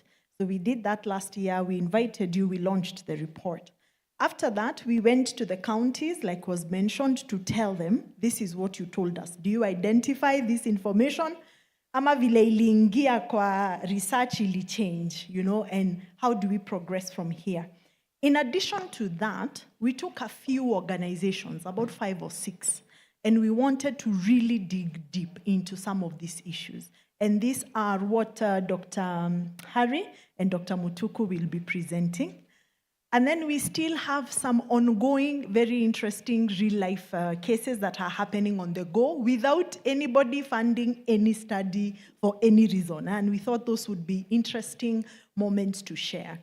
So our theme for this year is accelerating action. And all of you here are leaders. And so this is where you find out, where do I start from? Right? I've had the study, I've seen the things, where am I starting from? What are others doing and what can I learn? So this is what we are going to do. I'm going to try and recover a bit of time. So to my moderators, there is a comfort screen right in front of us. As soon as I ask you a question, you will have a 2-minute countdown to respond, sindio? So that these people are super bright. So they will, watashika tu hivi, ukishasema. So karibuni sana. And I'm going to ask you, even as we, just to check your mics as well, if you can give me just a quick overview of the institution which you represent, whether it was because you are the case writer or it was because that's where you're working at the moment. And I will start from my extreme right, Dr. Joanne. Just a quick introduction. Thank you, Charity. Good morning, all. So, Dr. Joanne Osorombui, Chief Operations Officer in MP Shah Hospital. Why did we get into this? Is it because I'm the writer or because I simply work there? It's because we dreamt and thought about it. We are in the tail end of our 2021 to 2025 strategy. And when we did our strategy, one of the key things, our 5th pillar, was highly engaged patient-centric teams. And to be able to achieve that, we realized that we need to have a strategy of figuring out, one, do we know who we have and what strengths that they have and they can bring on the table? 2, do we know where they belong, what they're passionate about, and what they're hoping to achieve? This is an old hospital that has had staff who've been there 30, 40 years, who hold the institution.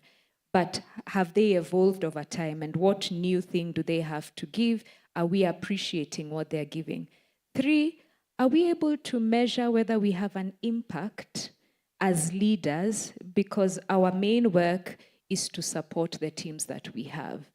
And then finally, what do we learn from what we get? And so we undertook a process of first doing what we call a workforce transition, where we asked everyone to give us what their qualifications were, where they are.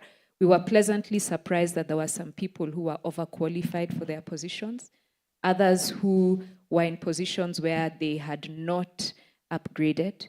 And for those, we actually invested in ensuring that they upgrade because they were already in position. And then after that, we undertook a process of ensuring that we have high engagement. And so we began a program we called WACA, or Ignite in English, whereby as leaders, we encouraged teams to get mentors, not just as leaders, but we also did reverse mentorship. I have a mentor in IT. So AI, even me, I can flow a bit. And so it was both reverse mentorship and the traditional mentorship. And then we went ahead to measure this, and I think I'll talk about that as we go along. Thank you. All right, thank you very much. Dr. Mutu. Thank you, Charity. And before I speak about where I conducted the case study, I would like to start from where Dr. Angela stopped. And after carrying out the qualitative and the quantitative kind of a research, we realized that there are some institutions that were doing well in leadership, others that were doing well in terms of the integration of the cultural aspects, and others in regards to policy contexts. And we asked ourselves as a team of researchers, what can we do to make sure that other institutions learn from what has been done well? And that's how we ended up in terms of singling a number of institutions amongst the ones that we interviewed. And this formed part of the case studies.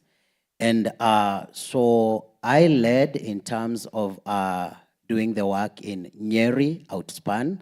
And we do have Dr. Lydia in the room. She can stand and wave. And I'll be presenting a few of the feedback that we got from that facility. Thank you. All right, we'll hear from the county. Just tell us a bit about the county, like set the stage. How big is the county? What's your population? What's the size of your leadership? Just some statistics so that we can identify. Okay, talk of ambushes. Nakuru County number 032, population 2.4 million, 219 facilities, health facilities, public, perhaps 4 times as much again private. Out of those, 15 are level 4, one is level 5, 44 are level 3, 161 are level 2. Can I continue? So I think we are here because we were one of the study sites, and I believe we are a county that is all about improving health service delivery. I think that's why we find ourselves here. Also, the most obvious one is that we are female-led, and we are popularly known as Nakuru girls.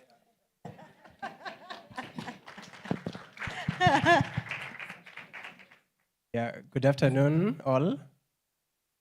Afternoon. I'm also a teacher by training, so I expect some response. So my name is Dr. Harry Bett, part of the study today, collecting data in one of the facilities in Western Kenya, which will remain anonymous for now, but very interesting aspects of leadership, gender, culture and all that. We'll be speaking about that. Thank you. All right, asanteni sana. So at least we have a situation. I did want to know a bit about the size of the facilities. Are we talking about 100 beds, 300 beds? So when the question comes back next to you, please add that information. I'll start with you, Dr. Mutuku. Your study indicated that while women are well represented in the middle, the executive roles still remain a bit male-dominated. So what cultural factors within the hospital led to this imbalance, and how can they be addressed? Kavudha, I still don't have a timer. Please help me. Great. And in terms of the numbers, I know at some point Dr. Lydia will be able to talk about in terms of the bed size and all that. But looking at the cultural context, I would start by, teasing all of us in terms of what culture means. And a majority of us need to understand that we grow from different levels of socialization, and we are cultured differently, and we find ourselves portraying these cultures within the working institutions. And so I would say in terms of the research and the findings, we realized that there were quite a number of areas that the institution was doing well in terms of integrating a gender culture within the institutions. However, because of having a teaching institution, there were a few areas where they would consider in terms of ensuring that there is more gender integration.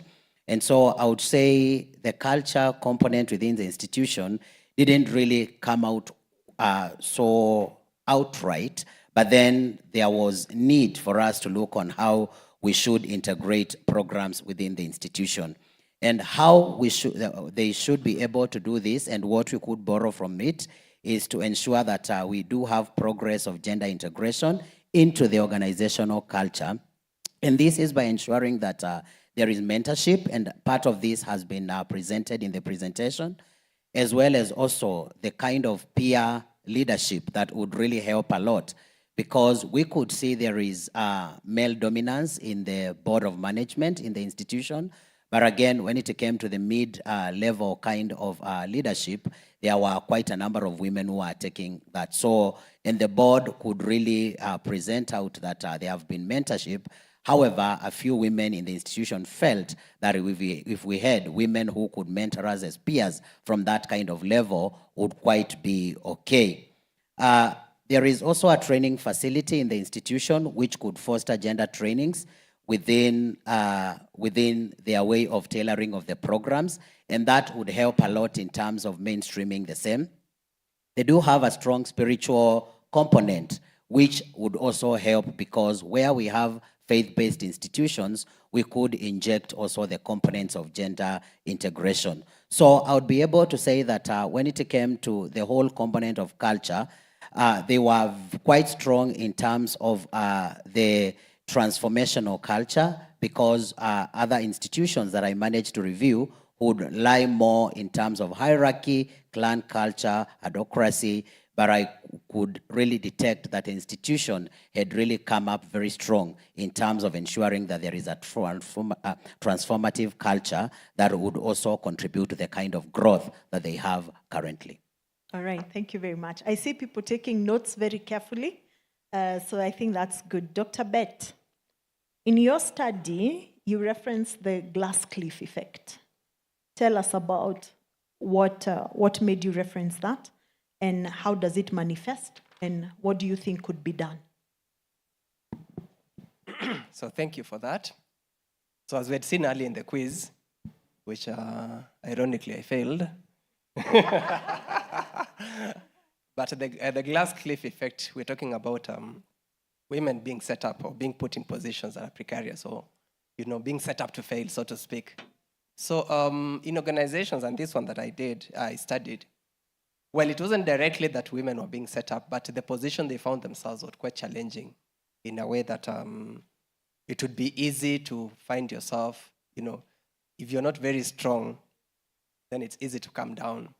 So, but for instance, the men would be overtly challenging some colleagues. This is what is reported from the study, that they would come, they would tell, for example, the leader, you can't tell me to do this. You can't order me. You are a woman. Yeah, and I know if you're told you're a woman, of course you're a woman. But then again, the way it's said and what it means, the deeper meaning brings out the aspects of being belittled, or so to speak. And there were also other cases from, I remember one respondent who said, a larger part, and by this organization, most of the staff, as is common in many organizations, many health facilities, most of the staff are women. So the top management is also women, is led by women, let me say that. But then again, the perception about their being in that position is that we're not seeing something meaningful coming out of their leadership. So I think the attitudes and the perceptions that men specifically have was a challenge. Maybe what I can say at this point is that beyond what is seen and what is said, we need to dig deeper. I think Dr. Angela had spoken about aspects of culture that get into organizations. So men, for instance, may say, yeah, we support, we want a lady also to ascend to this position. But sometimes deeper culture comes in, and we just have women as being representative in those positions, but not really fully supported. So those aspects are very important. We need to get back and see what would it take for men to truly support the women as leaders. Yeah, thank you. Okay, asante sana. Sticking to the terms and this definition of terms, I'm aware that in one of the other case studies that was carried out, this issue, Dr. Mutuku, of a revolving door came up. And I know you have a PhD in gender studies. So tusaidie sana, what is a revolving door and how did it show up in the case studies that were done? In terms of looking at a revolving door phenomenon, and if we could get to understand it a little bit clearer, it examines how and why women continue to do women work, in quotes, despite the rise in individual rates. And when it comes to the components where we have female-dominated occupations or where we have mobility between male-dominated also roles. And I will give a very good, clear example of what culture has taught us, that any time that we have to go into a meeting and we do need tea served, a majority of us, because that is how culture has really socialized us, we find ourselves just standing up in that meeting and serving the men tea. I'm not saying there is anything wrong with that, but this is one of the ways that we have been socialized. Does it mean that they stop the meeting for you to serve them and then you come back and you continue? No, the meeting continues, and by the time you come back, a few decisions have been made. And that's something that we have to really take cognizant to when it comes to matters of leadership and matters of growth. Another way of putting this is to also look at where you are going to stay in one place, and that would really be determined by how you have been able to project and show how you can portray the skills. And we've seen quite a lot in terms of this kind of revolving door phenomenon, where we are seeing a majority of nurses at the lower cadre. And once we go up, we may get more doctors being men, And once you ask yourself the question of why we have more nurses, the question that is being given out is a majority of women take nurturing roles. Yeah, it is true, and it might be a good point in terms of that, but this should not inhibit us in terms of taking leadership roles that would help us in terms of making the kind of decisions that are required. So if you look at the revolving door phenomenon, it's an area that we have to really look at quite keenly to ensure that we don't leave women at the same levels of management or leadership and inhibit them from the kind of levels they should go to lead as well as also to manage. Thank you very much. I want to move on to the issue of leadership, and I want to start with you, Dr. Joanne. I can imagine that from what you said, there was no reason, there was no crisis, there was no, you are not on newspaper, you know, this hospital is doing bad for women. There is, how did the thought to go on the journey that you went to come about, and what role did leadership play in that journey? So I start with the first question that I missed out. MP Shah Hospital is a level 6 hospital. We have 217 beds, about 1,400 members of staff, with 2 satellite centers, one in Village Market, one in Ronald Ngala Street, our biggest CSR project, and one opening up at Spring Valley this month. So it has been an organic process, and I have to acknowledge the male allies that we have. Our board for the longest time was 100% male. Until last year, we got the first female. However, that being said, from 2021 until 2024, our senior management team was 84% female, 16% male. And then we realized when we go to forums, clearly we have a problem, the opposite. Unlike other places where the women are not given leadership roles, for us now it is the women who are overwhelming. And therefore we actually made a conscious effort to try and have quotas, as Angela is talking about. And now we are 30% male and 70% female in our senior management team. So the first thing was male allyship. Having a male-dominated board that is very keen to nurture female talent. It is not a glass cliff. Having attained the relevant technical expertise, experience in the field, and most importantly, confidence, and they do not expect you to come and serve them tea. And what you have said is very true. It's a reality we don't notice because culturally we stand up and we serve tea and we miss out on the important decisions that need to be made.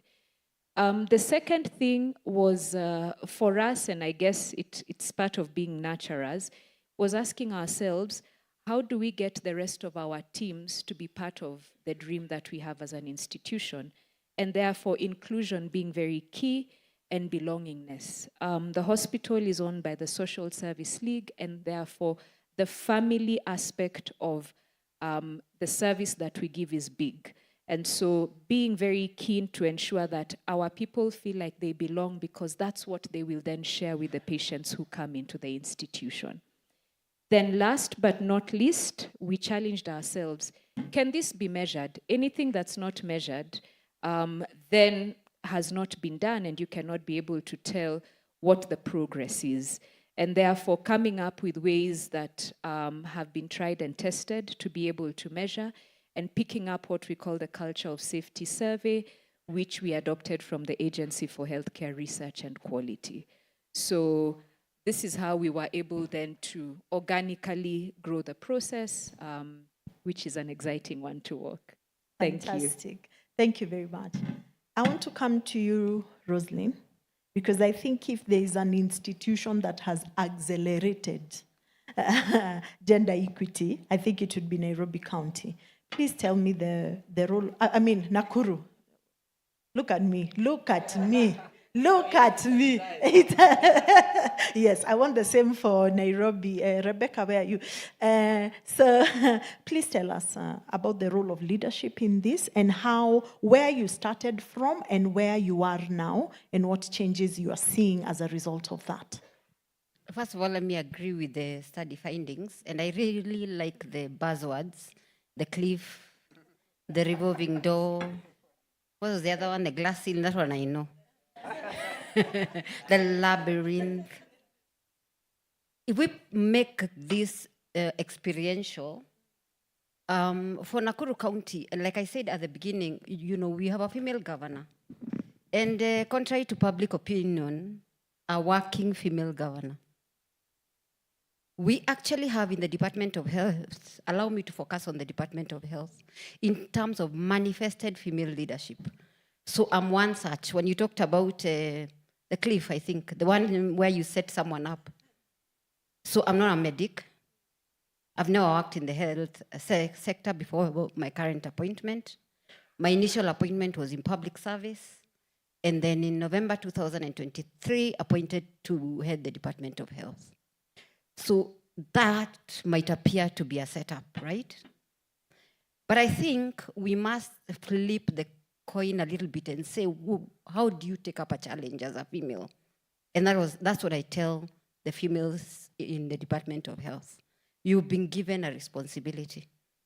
You've been given a challenge. What are you going to do with it? Are you going to run away? Are you going to cry like a little girl? So I think in terms of positioning women to take up leadership, Nakuru County is doing very well. So we've got, aside from myself, who is the head of the department, we have 2 chief officers, medical doctor who is a accounting officer, he is male. And then we have a chief officer who is female, she's a clinical officer. So you see already that is 2 women at the top against 1 man. We have a county health management team, and I keep saying gender beyond number. I mean, women beyond numbers. It's not just about having 40 women in the county health management team. What are those women doing there? So out of 3 directors, 2 are female in the Department of Health in Nakuru, taking serious decisions. And then the rest of the county health management team, we have key roles. The head of nursing in the county is female, the head of reproductive health, female, head of oral health, female, head of adolescent and youth, female, head of GBV, female, head of, HIV, programming, female, TB and TB, female. So those are key, ICT, female. I could go on and on and on. So that then we are saying, we are giving you responsibility for leadership. And then we prepare you to deliver. How do we prepare you to deliver? We ask you to make a commitment at the beginning of the year in the performance regime, in the performance contracting regime, and we measure against targets. And we celebrate you when you succeed. But we will also walk along with all these leaders to ensure that they're able to jump the hoops, the bumps that come along the way. You don't leave the females to grapple on their own or to fight on their own. You give them the tools that they require in order to excel. Further down, and you talked about examples, further down the road, in terms of facilities, remember I spoke about 219 facilities. Out of the 15, the major hospital, which is the level 5 hospital, has a huge maternity unit, the Margaret Kenyatta unit. It may be male-led in terms of the OBS-GYN team, the deputy meds who heads the maternity unit, but the day-to-day, in my opinion, that is, practice of running that maternity it's laid upon the nurse, the nurse who's in charge of the maternity. Now, when you talk about making tea, what is the other thing you talked about? And serving it. I think it's a good thing to serve the tea before people realize who you are. I think it's okay. So I like to serve the tea, and then you realize that's the CC for health. Then you're like, okay, so she's humble enough to do that, but she's got the capability to be the CEC member. I think my problem is, do you actually ask that nurse at Margaret Kenyatta before the meeting begins to serve the tea? So that is also, there's like a nuance there. But my point is this. How does this young nurse, because she's relatively young, by the way, the bed capacity at Margaret Kenyatta is over 200. How does that young nurse pair or interact with the specialists in that hospital? So you have the pediatricians, you have the ops guy people, you have all those surgeons. Most of them are male. There are quite a number who are female, like the head of pediatric is female. So giving her the confidence to interact with specialists, I think is a big thing.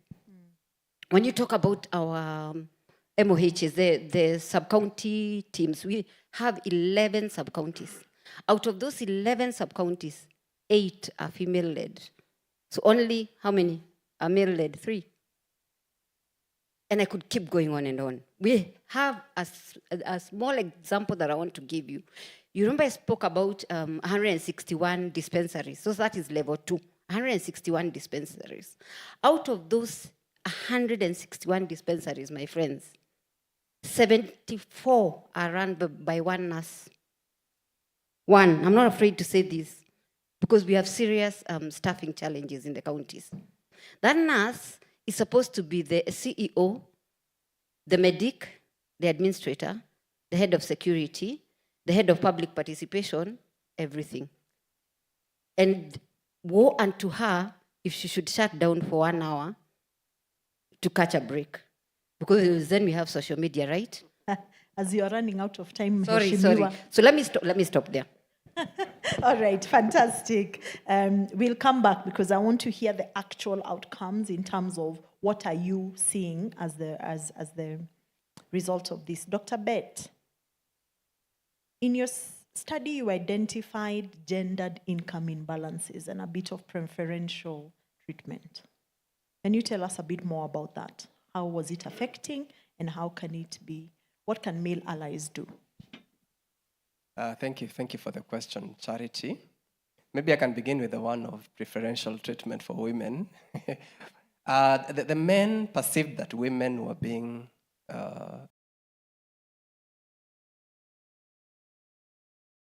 if it's a man vis-a-vis a woman, because the law will side with the woman.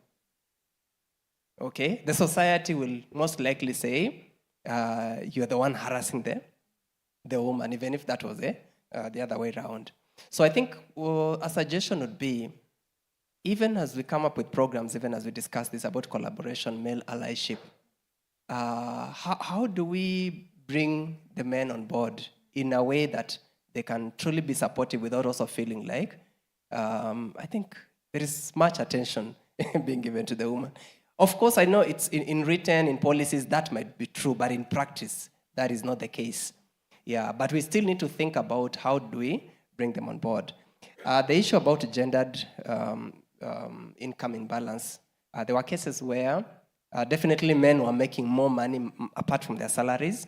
So if there were opportunities, for instance, for doing extra work outside the facility, the men would easily do it. Again, based on what I think had been shared earlier about, women are still focused on family, they're focused on other duties.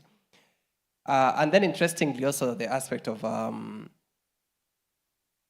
there are practices within a facility. Let me pick this circumcision. So it was said, if you're trained as a nurse, or if you're trained as a medical practitioner, you're supposed to do everything. It is not that you're male, you'll circumcise, the lady you'll not. So in this facility, and these men were saying, you see, culturally, again, even a woman will not circumcise. And then these were also opportunities for making more money. So just take an example. If they brought a young boy, and maybe they're charging 2,000 for one young man, and then 10 of them came in a day, that will be 20,000 for this man.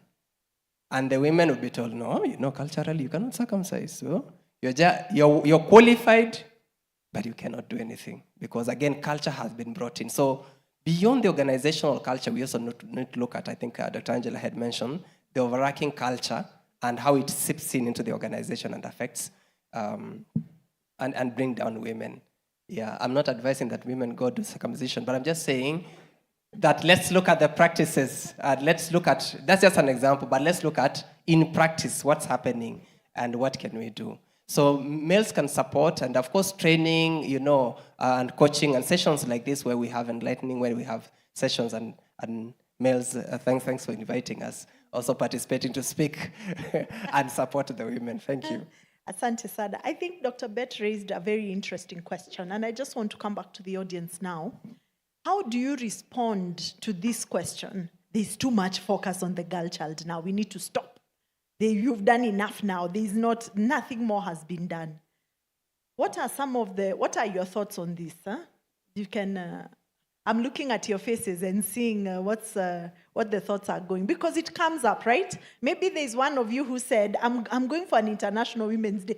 Tena, when is International Men's Day? And that was the first question that came up. I'm seeing people looking. Anybody want to tell me how you're responding to this question? Someone at the very back there. Shortly, please. Okay, thank you. My name is Grace, and I'm an advocate of the boy child. Yeah, quite controversial. But then again, most of the time I challenge men, it's the women who are empowering the women or the girl child. Why don't men come up and equally do the same for the boy child? And then again, it's not about the battle of the sexes. We are not empowering the girl child at the expense of the boy child. So it's a challenge for the men. Why don't you go back in your families, in your institutions, and empower the boy child as well?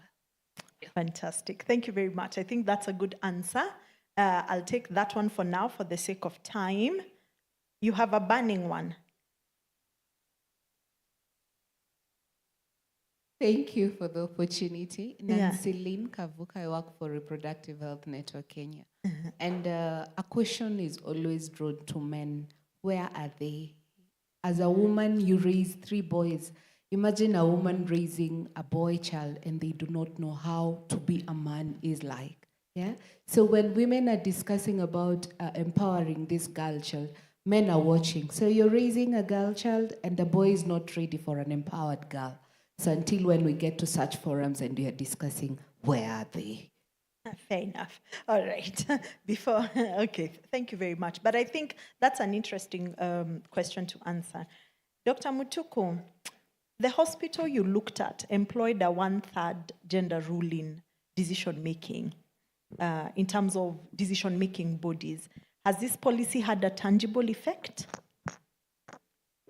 The policy had a tangible effect, and this is one of the health facilities that we can learn from in terms of having policies and also adhering to what is in the policies. They have also developed guidelines that they follow in terms of how recruitment is done and how the balance needs to be done. What I would be able to say is also their policy has inclusivity, and that is also cascaded downwards in the different components. One of the things that I will be able to point out that really came out in regards to the policy within the institution is how now to go a little bit lower and look at the components of agency, the structure, and also issues to do with the voice. Because you can give someone an opportunity to lead, but you have not given them the capacity on how to manage that. And this is something that we have also to look across even the different institutions that we are working. And that is where we are coming to the points of, yeah, we gave you the opportunity, but you messed it yourself. It's not because that you messed it, it's because you didn't get the right tools that need to enhance you in terms of taking the leadership opportunities. So in terms of recommendations, it was key for the institution and also for others here to look at a way that would provide mentorship, trainings that would build the confidence, the self-esteem, so that even when you are brought on social media, you don't go and hide the following day and you are not showing up in the facility. Would like you to gather up yourself and be able to come back and continue with the work. Fantastic. And picking up from that word mentorship, Dr. Osoro, it is one of the things, it actually came up in our dissemination, particularly with healthcare associations, where they say they want to do, mentorship, but they don't know where to start, because how do you match the mentor and mentee relationship? How do you track and make sure people don't sign up? And most importantly, how do you, what did they call it?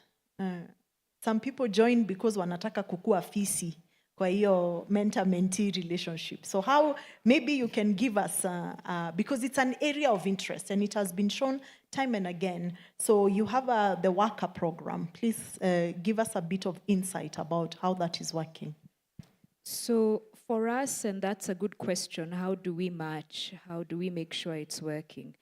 The first thing we did, we actually came up with a platform. Many of us have Microsoft Outlook. And if you go, there are very many apps you can use without paying additional money. So we looked at the planner, and working with our IT team, we came up with a platform where we asked all the leaders and anyone who may not have a formal leadership position but is a leader, because they're leaders without titles, to just put up what their strengths are. And once they put their strengths, many said finance, leadership, strategy, IT, you know, different things, change management. And so once we put that, then we asked the different members of staff to now, we began, by the way, we phased it. We didn't do it all at a go. We started initially with the chiefs and their HODs and managers. And then we went on to the nurses and took up all the new nurses that are coming in so that they have buddies. And we kept cascading. So it's been a journey. So when people put up what they require, the system actually matched the mentee's requirement with the mentor's strength by default. And it will tell you, these are the option of mentors you can choose from. And then once you choose, the mentor is able to accept. And we also had to do a training on what effective mentorship is. And it's something that we keep doing, so that we told our mentors, don't take more than 3. Otherwise, you'll be overwhelmed. You have a full-time job and you already are mentoring people just by being their leader. So we had to tell them also, pace yourself so that you can be able to achieve. We told them if you can do it in a time-bound manner. Again, this kind of mentorship, you can't do it forever. So we encouraged, take maybe 6 months or a year, have something specific that you need to achieve. And on the platform, they're able to schedule their meetings. We're able to see people are meeting. Number 2, they don't have to put the details of what they are discussing, but are they meeting the milestones for what they need to meet? And then we then meet every so often and do trainings, find out how is the mentorship going, what capacity building do we need to do for you as a mentor so that we support you, or for the mentees, is it having an impact, or are you struggling, or it's just not working? And there are times we've had somebody come and say, oh, my staff is struggling with 1, 2, 3, and I tell them, actually, they're my mentee. I'll pick that up in the session that I go with them, and they had no idea. So that we support each other, even from a leadership perspective, to grow the people in our teams. So it's a journey. It doesn't have to be expensive. There are tools we can use that you can be able to monitor within your institution. I'm sure if you look at Google, you may find other features that you can utilize in your institution and be able to pick up the mentorship. So, yeah. Wow, that's very nice. I think, Dr. Brenda, there you've seen a few answers to the questions we were raising in Nyeri. I don't know, how many of you are in search of a mentorship-mentee relationship? You know, you are searching. Yeah? I see a lot of hands. So talk to Joanne, see how they set it up, because I know a lot of organizations are looking at that. I want to come to you, Rosaline, and I want to hear, you have accelerated. You have reached where we want to go. What are the outcomes? What are you seeing that is making a difference for the healthcare of Nakuru? But what are you seeing generally as a leadership? What are your outcomes? I think for me, the direct answer to, I think I alluded to it at the beginning, which is that women are actually performing. Women are actually making a difference in Nakuru, actually, for real.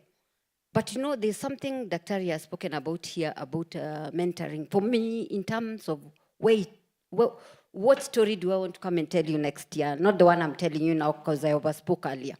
What story do I want to come and tell you next year? She's challenged me. This issue of mentoring, let's look at it from public sector. Because what she can do in the private hospital, we may not be able to do in the public hospital. And yet, it is so needed. So if you have an in charge of a hospital that is generating a workload of 2,500 a day, which is our big public hospital, PGH, or a level 2 dispensary, the one that is run by that one nurse, which has a workload of 100 a day. When do you sit with this nurse or this doctor or this public health person to actually develop skill or mentor? In my opinion, mentoring has to come, the best model for mentoring is the one that is driven by the mentee. Because that person will then make time, whether it's a virtual session or it's to meet on Saturday or whatever it is, to actually meet the mentor. Maybe that person actually in the public sector does not have enough time to reflect, especially on the clinical side. This is where perhaps I could have done things differently. Or on the other hand, I don't have a person to soundboard. That this is the recommended care that I gave, and actually I do a double take. I could have done it differently. So how does that person then identify the areas for capacity development? So for me, that is in terms of accelerating, is the knowledge, the self-awareness as a Department of Health that we need to do better. Okay. Thank you. Allow me to still come back to you. Are you seeing changes in health outcomes, improvements? Are we seeing outcomes? Sometimes you make 6 steps forward and then you make 4 steps backwards, if I'm being honest. Fair enough. So for example, we're being very, very deliberate with our maternal perinatal death surveillance and response. But we still have structural or systemic challenges that we are grappling with every day. But are we doing better? Are we seeing changes? Absolutely. Why? Because on that score, every single public facility has got a committee that meets and audits and is introspective about what they could do better. We also are having a very good interaction between the specialists and the nurses and the rest of the carers within facilities. So the promotion, how did that act as an enabler or a barrier of gender equity to have it merit-based? Thank you, Charity. And I will start, before I respond to that, by giving an example of how one day I applied for a position. And this role was a global role. And by the time I was winding up the interview, the panelist asked me, why did you apply for this gender role and you are a man? And that is the time I chose not to pick that role. Because these are some of the things, and that kept me thinking, is this what women go through when they apply for IT positions or other positions? Because you're already given a knockout even before you enter. And, this really kept me thinking. And coming back to your question in terms of the merit, we have seen quite a number of people performing very well without even having the levels of educations that we do have. We do want. And that takes a lot of mentorship. And it takes a lot of hand-holding to ensure that people grow to that level. I started my career from a level where I didn't have any papers, but it took a number of people who held my hand and told me that you can do it. And I continued working hard and ensuring that I matched the papers together with the career. So at some time, you realize that, yes, it is merit-based, but at the end of the day, you realize that you lose the best talents, especially when it comes to women, by ensuring that you get the wrong people just because of the merit component. Now, let me title it and bring it home, that within the institution, yes, it was very clear that for them to offer any promotion, you must have the qualifications that are required. What does this mean? It means to all of us in the room that as far as we are looking for leadership and promotions, it's good for us to have the bare minimum. There is a scripture that talks about, taking it by force. Sometimes it is not given. You have also to portray, this is the minimum that I do have. And I think... merit achievement. Dr. Joanne, when you started looking at this... Workplace violence that we saw now was between men. Now that we had a workplace violence policy, but in due course, we also realized many people were scared of speaking up. And so, for example, last year, during our CEO town halls and our different divisional meetings, we were keen to encourage people to speak out. And now ladies began to speak out a little more about very subtle things that they didn't even realize were harassment. Hands that pass over your body randomly. You don't know that is harassment. It's happened so often that you don't know. Or certain words that are said and how they are said, that then we realized we needed to empower. However, it's a double-edged sword. We have also noticed people taking advantage of it.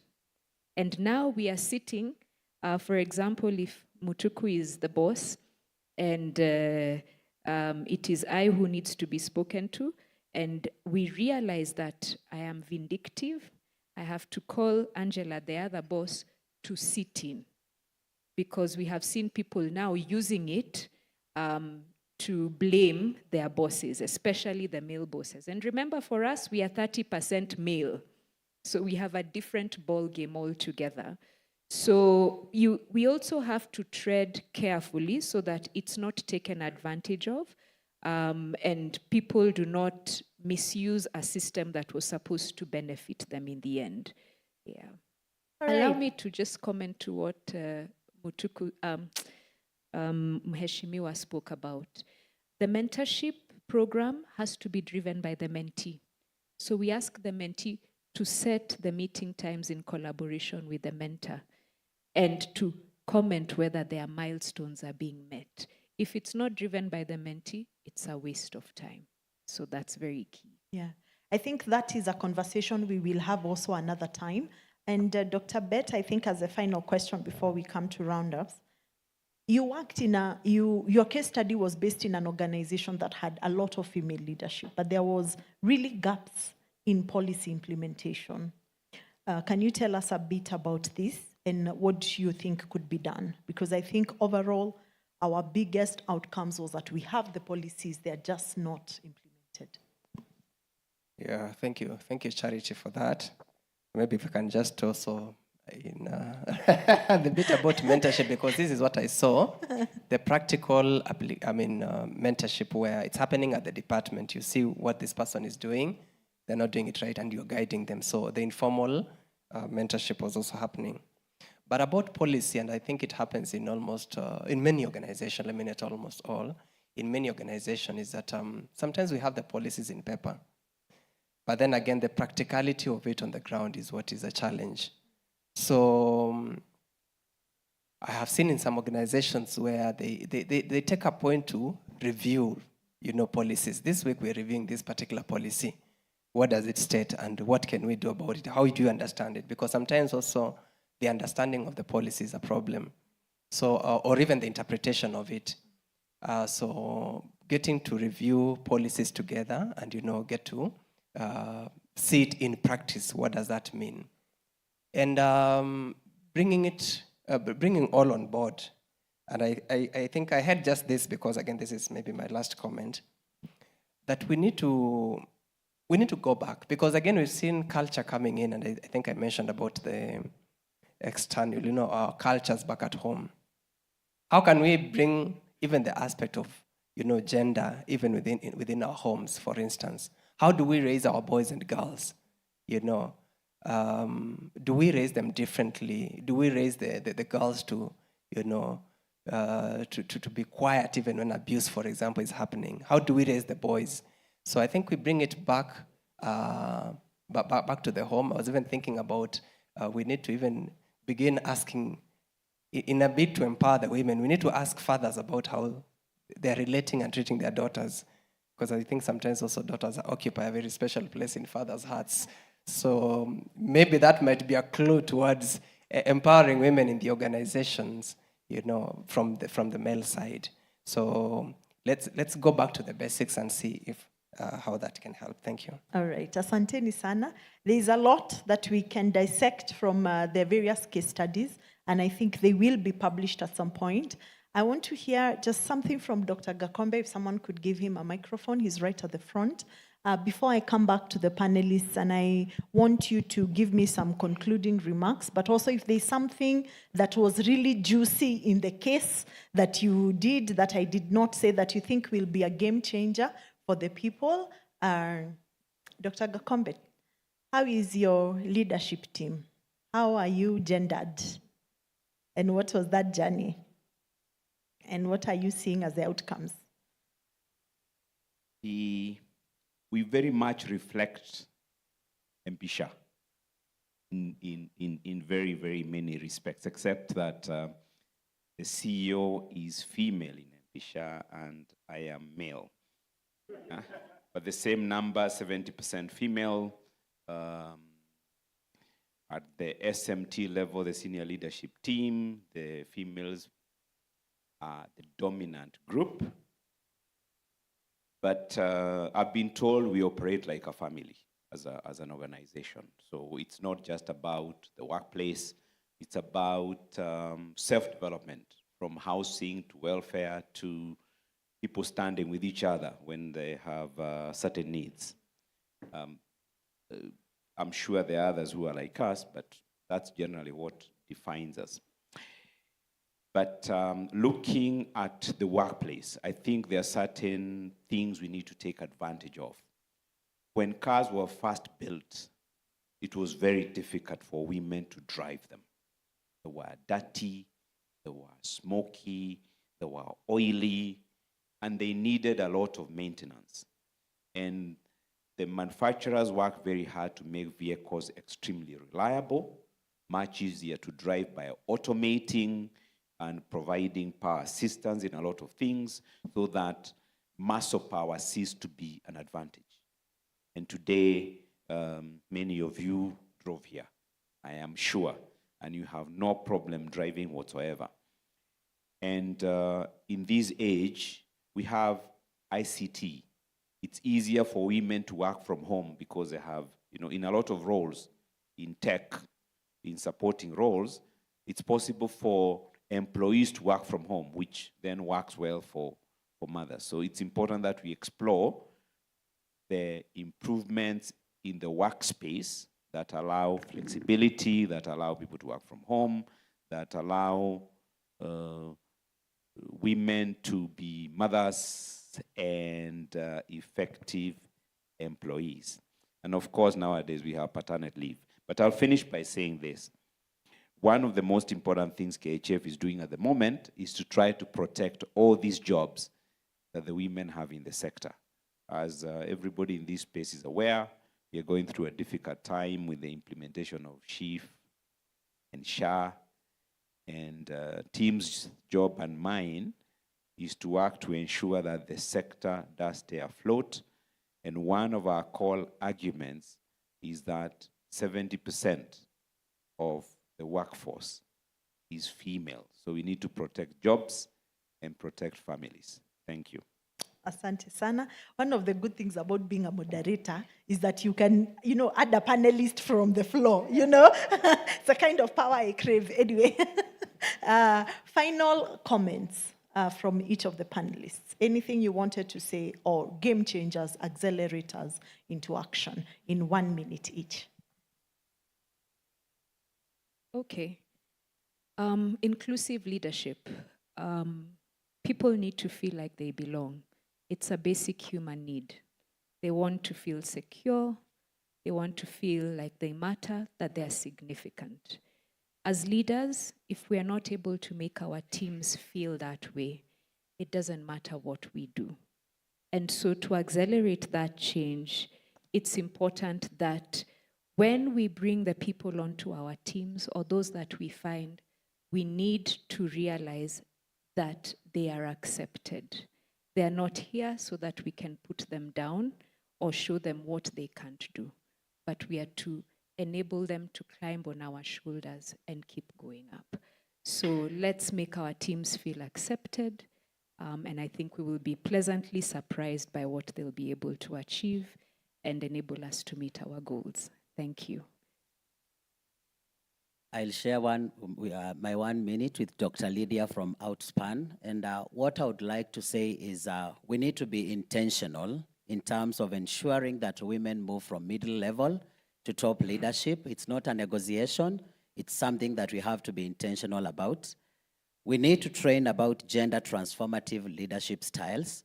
And within our research, we realized that more female leaders are likely to use democratic, whereas men use autocratic. And we need to bring out a balance in terms of how we need to enhance the type of leadership skills that are required.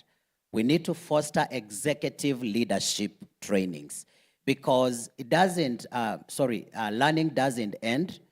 It is just a process. And when you hit the leadership levels, you need also to embrace the culture of learning more and getting the skills that would enhance you in terms of working better. And I think the fourth thing that we need to look at is about the skills. And we talked about soft skills. It's an area that we need to look at so that we grow better. And let's avoid looking at perfection.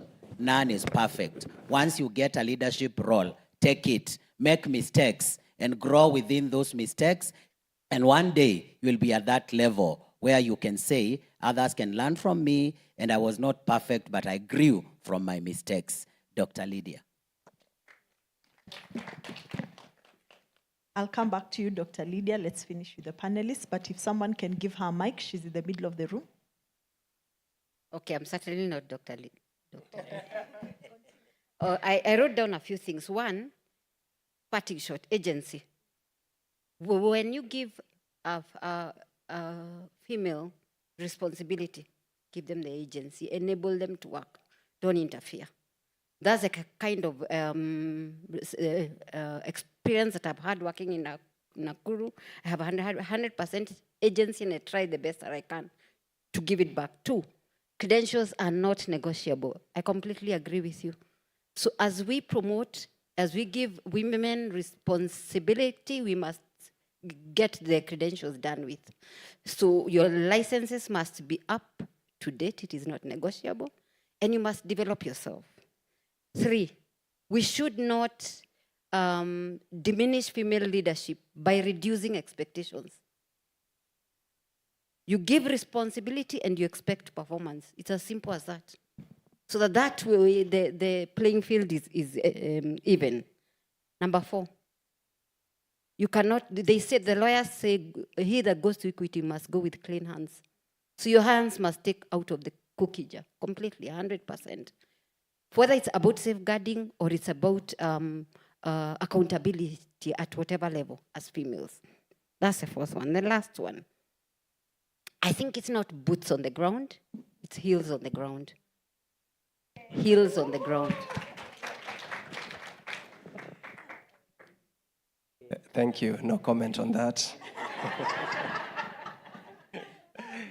Yeah, in conclusion for me, maybe just to speak to the ladies here, if tomorrow you met the head of the department or you're promoted the head of that organization, are you ready?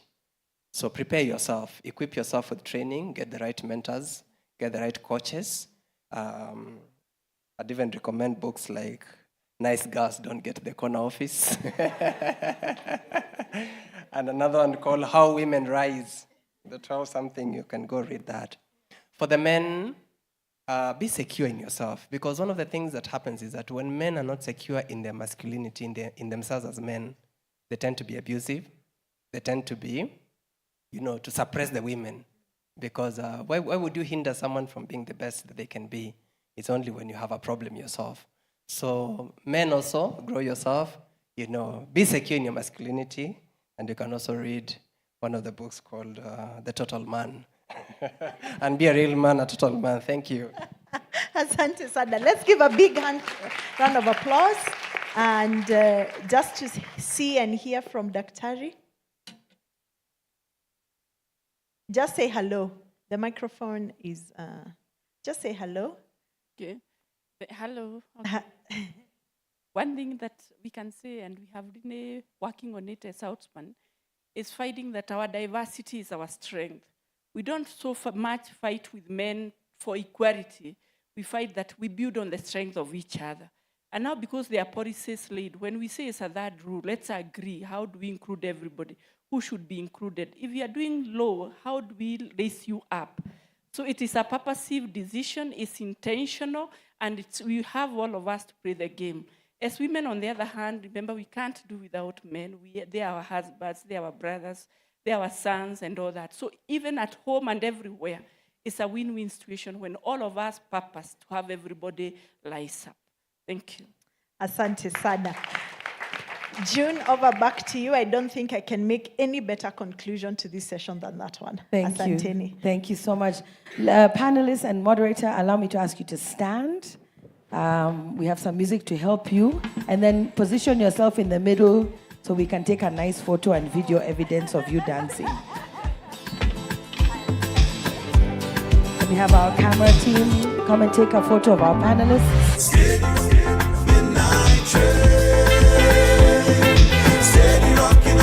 Wonderful.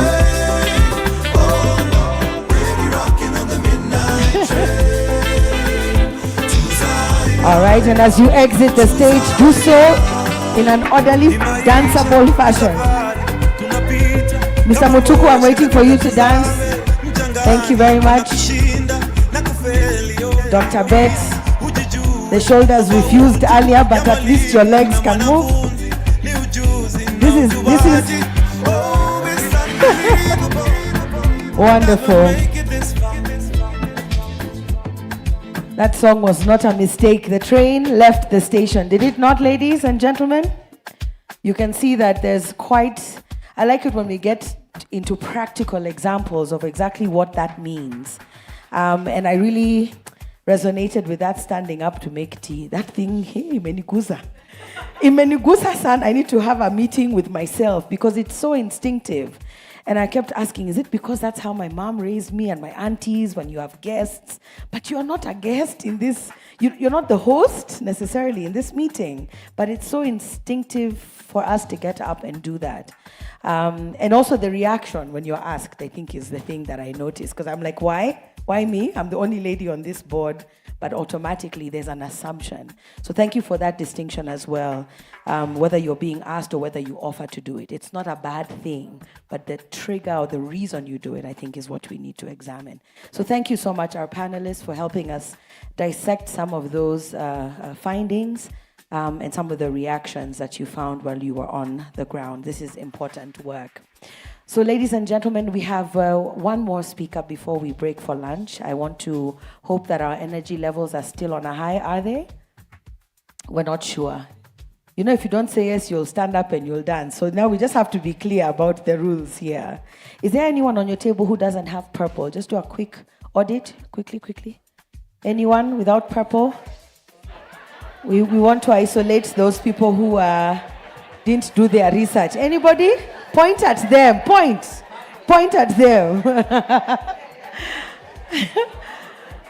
If you came after I gave you permission to sneak a flower from the centerpiece on the table, put it on your lapel very quickly, Dr. Mutuku. Quickly. So that we are compliant. Wonderful. Look at how beautiful that looks. Anybody else who's non-compliant?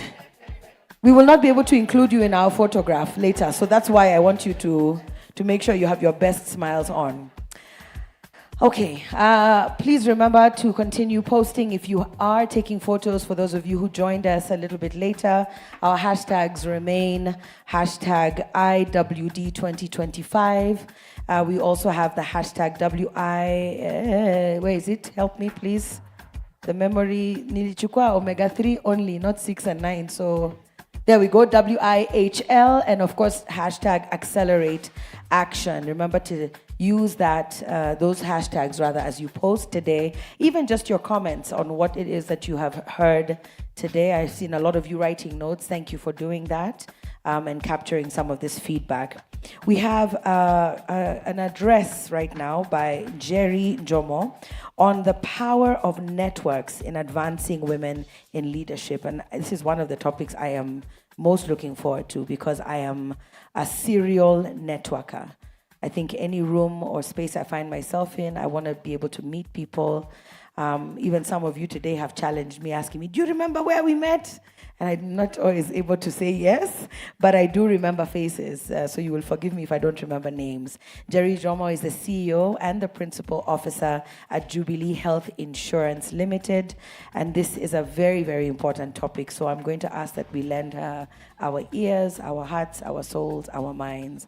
And if we can put our hands together repeatedly to welcome Jerry Jomo, we would be truly appreciative.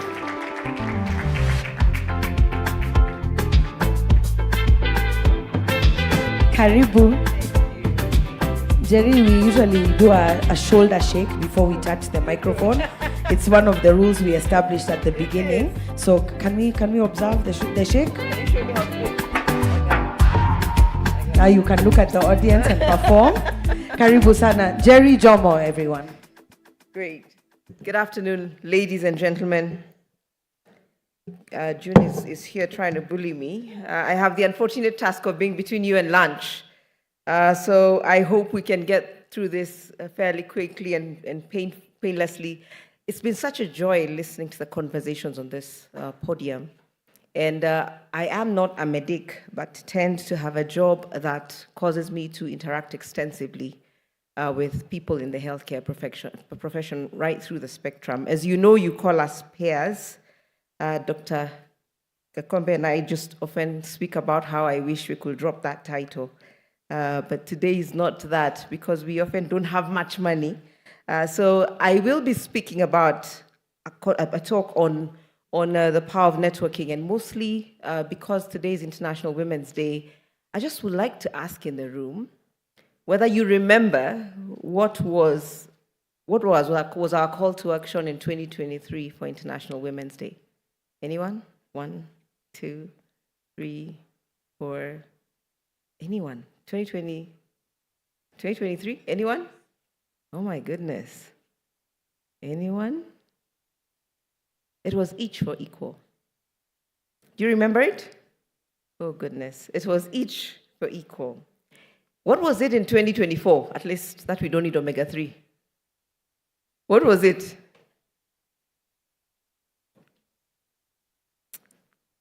It was inspiring inclusion. It was inspiring inclusion. And I'm sort of trying to get us somewhere with this. It is that if today we are really not deliberate about the conversation we are having, just another great conversation of a lunch, of a coffee, and another conference, and it doesn't really make much of a difference. But as we discuss today, I can tell you why this theme resonates the most with me of the three so far, is that I saw that according to World Economic Forum 2024, they say that it's going to take 131 years for us to achieve gender parity. 131 years, ladies and gentlemen. I could ask you to ask around the table, how old will you be? We will not be here, isn't it? None of us will be here. That by the time we achieve the impact of a lot of the things we're discussing here, we won't be here. But I really would want that we are a lot more deliberate to make sure that we do what we need to do and we action a lot of the conversations we are having so that we achieve it a lot faster. So as I go to the conversation on networking and why it matters, one of the things I find is that when I deal with all of you, you're the kind of group I will never have to talk to about research, about the technical stuff, about the hard stuff. You're all techies. You know your stuff. I can talk about, I like to feel clever nowadays and talk about clinical pathways. Can you clap for me? I know something. I know something. And that's the thing. You are already really good in your craft. But why is it that even while you understand a subject so well, so intentionally, that networking almost doesn't come naturally and is not as obvious that this is such a critical enabler to your growth in your profession? Today, I would like you to think about the organizations you work for. And I had one of the other panelists speaking earlier and saying, I'm not a doctor. But I find it curious that we lead organizations that speak to healthcare and we are not health professionals. It says that as you go through your career, there's a certain level that you get to that the soft skills really begin to become core competencies. Because when we have conversations in the boardroom, we discuss business. And business goes beyond the technical skill set you may already have. Today, ladies and gentlemen, there's a lot that has already happened with regard to women and their progress. But I'll speak a lot more to the nuances that we experience as women when we begin to approach this conversation on leadership. One of those I've already spoken to is if you are in a technical field like yours, or in some cases, if it is finance, if it is actuarial, there are things that often don't come off as naturally. Could I see how many doctors are in the room? Medical doctors, I'm reminded. Medical doctors? Most of the time, when we are talking about technical networks, I want us to speak about the different forms of networks we need to understand for us to have an impact. The first one is your operational networking. And this often focuses on your performance and your ability to execute. It focuses on you strengthening your work relationships within your organization to execute your tasks effectively. That is the first level and form of networking. Your key contacts in this case, your colleagues, your team leaders, and your other internal stakeholders within your organization. This is great because it helps you build credibility, but it also supports your career progression within your organization. The second level of networking you need to pay attention to is what I want to call personal networking. And this one often focuses on expanding your personal relationships for career growth and also for mentorship. And I've had a lot of conversations on mentorship today. Of course, you want to look for mentors, you want to work with coaches, you want to work with role models, but you also want to work with peer support groups. Earlier today, I was speaking to a group on developing mentors and also developing sponsors. I realize as women, this word sponsors doesn't often have the right connotation, but we will speak to it in a minute. Mentors will cater to different aspects of what you need. And in my career, I have found that for you to be mentored, you have first to know what you want and what you need a mentor for. I get requests often for, I would like to be mentored. But I must assure you, first and foremost, everyone is inherently selfish. True? True? Is time currency? So there's nobody who's going to sit down with you and you're saying, tell me what I should do with my life. So for you to develop a very strong personal network, you want to identify mentors who are going to respond to the areas in your life that you feel are useful. Now, allow me to push this a bit further because I'm speaking to techies. I'm not speaking about people who mentor you on how to be a better medic. I'm speaking about people who will help you be a better mother, to be a better wife, to refine certain aspects that you could feel you can do better with. All of this are roles. And how well we do in them determines how effective we feel. Often people who pursue medicine are A students, yes? So we don't know how to not be good at anything.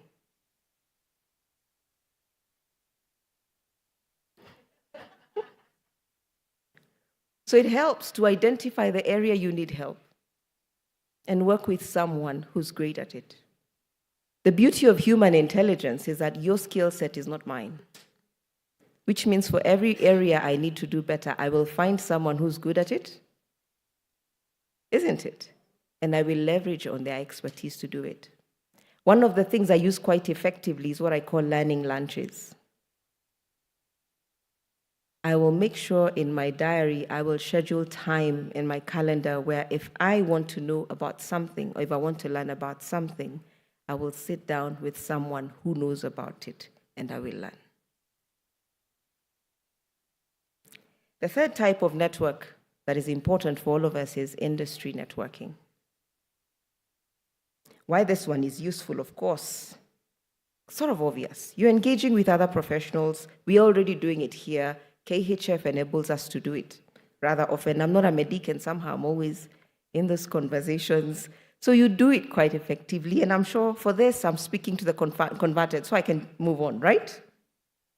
The next one is around your social network. Social networking and really more around how you leverage and build your brand and your digital presence. Today in this room, I'd presume everyone around your table knows you. But I'm sure if I walk around the room, I don't know you. Opportunities arise from the engagements that we have with each other. One of the things that I have built quite deliberately is my social influence. It is interesting to realize that you will have a conversation for things that for you are rather straightforward, rather obvious. But the consumption and the hunger for this kind of conversations are beyond you. But why do these conversations matter? Because of what I spoke to, the issue of sponsors. You alone do not have the ability to completely expand your influence. But if you could activate everyone in this room to speak in rooms on your behalf, how much more powerful would that be? If you had advocates all around the room who could go and say, I know someone. Do you need this? I know someone. Because, ladies and gentlemen, it's almost natural that as you grow over time, most of your opportunities will not be in your technical area of expertise. I can bet the president of Kenya is not a doctor. I say that, no pun intended. I can see some people who are, what I mean is it's going to need you to be more true. It's going to need us to learn how to be relational. It's going to enable us to realize about how to deal with our adversity quotient, how we deal when things go wrong, who we are in that situation and how we handle those situations. It's going to matter how we manage large teams. It's going to matter how we enable ourselves to have access and influence in areas that are beyond our technical competencies. One of the things around how we are cultured as women, and I was again discussing it earlier, is a word I often don't understand. This word where we are told to be humble. I could ask you around your table to discuss 2 marks. What is it to be humble? Please, just someone will raise up and tell me, they have to tell me this is what it means. Please ask your neighbor, what is it to be humble?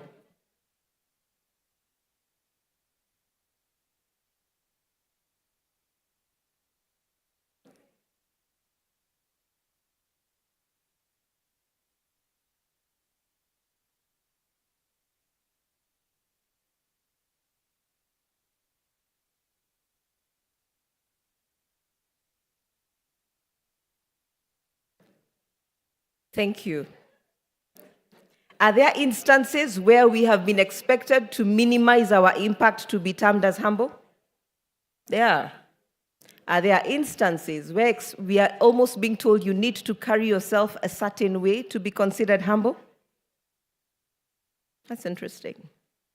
I was looking at a study this past week that was speaking to the fact that today, over 76% of feedback on performance appraisals for women is based on personality. 76% of feedback is not on competence or performance, it is based on personality. how then are we going to compete effectively if it's about how I do it and not what I know or what I'm good at? But allow me to push it further and allow me to bring it closer for all of us. Because that expectation, of course, we are thinking other people are pointing at us. What was the last reaction when your supervisor was appointed as a female?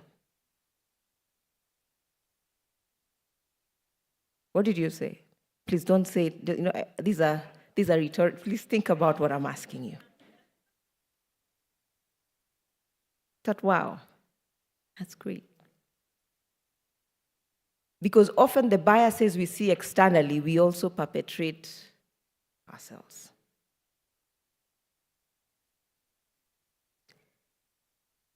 As women, of course, there's many conversations. Can we be in the bar at night? Can we be in the boys' club? Can we have the conversation wherever else they are? Perhaps not. But is it about being in the boys' club? Or is it about being deliberate to create spaces that deliberately create advocacy for ourselves? One of the things that we did about 2 years ago, I'm a co-founder for Kenya Women in Insurance, and for all of you, you know, one of the things about the insurance industry, it's heavily male-dominated. Well, we can talk about it, or we can be the change that we want to see. A couple of ladies and I got together, and we put together an association. This association today has over 200 women, but more importantly, we are now deliberately mentoring women for C-suite and executive roles. But over and above that, we are also enabling them to have smaller circles where when they are stuck with an issue, where they're unclear with an issue, they have a safe circle they can go to and be able to cross-check one thought or the other. The challenge I had today is people asking, will KHF start an association? My question is, why not you? Why does it have to be the next person? Because what that allows us to do in terms of networking is create a network for us to be able to exchange ideas, to be able to reinforce our skill sets, and to be able to advocate for the changes that we want to see. Allow me to give us a few actionable steps that we could use towards building a strong network. And there's a big difference that we draw between networking, what you call passive networking, or strategic networking. Around the room, how many of us know at least 20 people, have talked to 20 people today, different people? 20. Okay, 5? Oh, great. And they're not around your table? There's a reason as to why I'm asking you this. We have to shift beyond passive networking, which is knowing people,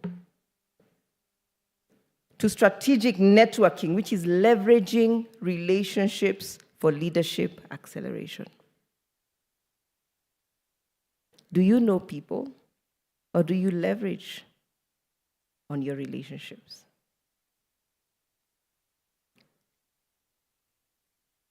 I am a believer, so I'll tell you, I am a believer in Matthew 7:7, and it says, ask, isn't it? And it shall be given unto you. But again, we are cultured not to what? But unfortunately for us, even when it comes to sponsorships where people speak for us in rooms that we are not, studies show that men often will not advocate for a woman. Maybe not because they don't want to, but because if they do, what's our conversation? He's a, but is he not?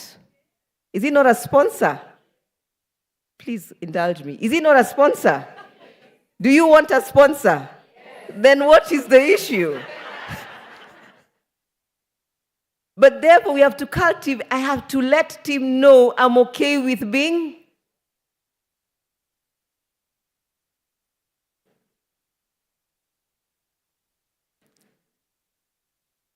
Let's not make things what they are not, isn't it? We have to create networks with people who will speak in rooms that we are not, who will speak up and say, she can, isn't it? I know someone. And you can cultivate them because you'll tell them, can we have lunch? Isn't it? And say, I'm dealing with this. How will you handle it? Listen, I'm looking for more opportunities in this and this area, isn't it? Can you let me know in case any come up? Then meet the next person for lunch next week and ask. And the other person the other week can ask. So the first thing I would like to ask us to do is to audit our networks with a leadership lens. We're going to need to audit our current networks, but more from a leadership lens. Who's in my network? What do they even know about me? And what will they say in a room about me?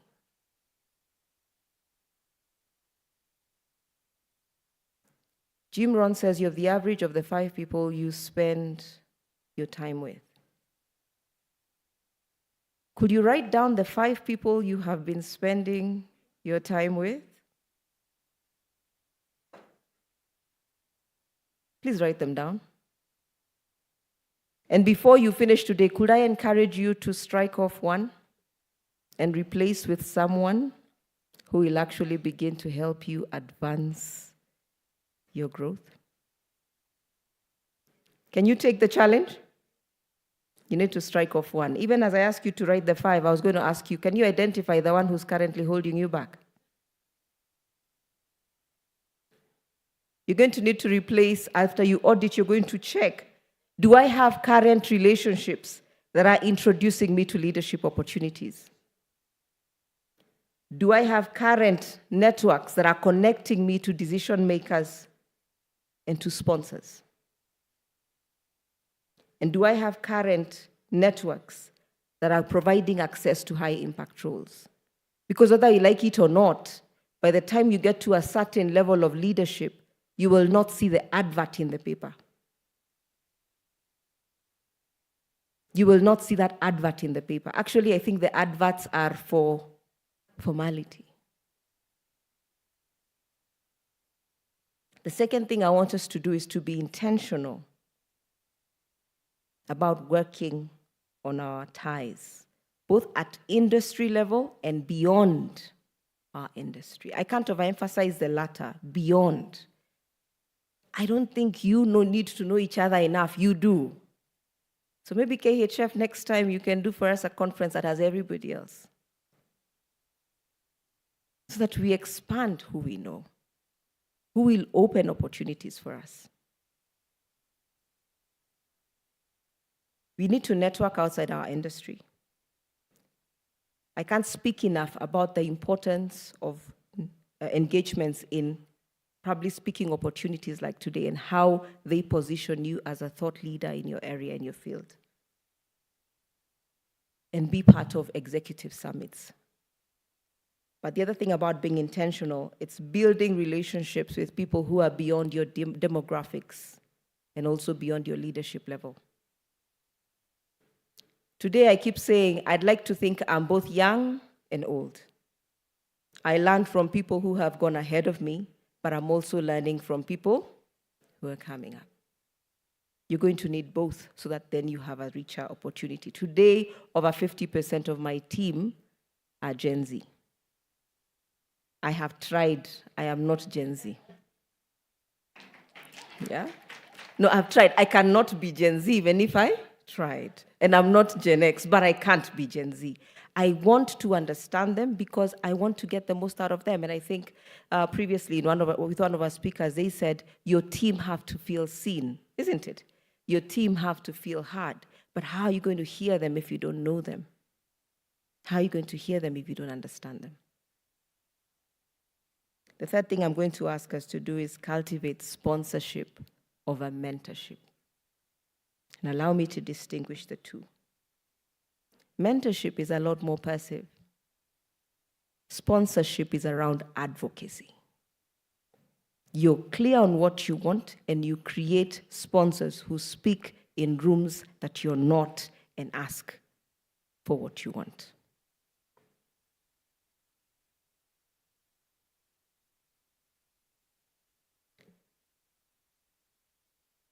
It worries me that it's going to take 131 years for us to achieve gender parity. And I'll tell you why. Because I have 3 daughters, and from some very odd reason, 2 have an interest in healthcare. I wonder whether we have done enough. I wonder whether we can do more or accelerate more so that she has an easier opportunity or they have easier opportunities.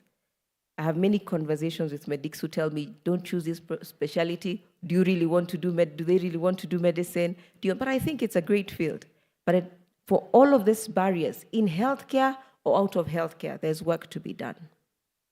But if every year we meet here and we look at great research and we have great forums, but once we walk out of this room, we don't do the work that needs to be done, then it's futile.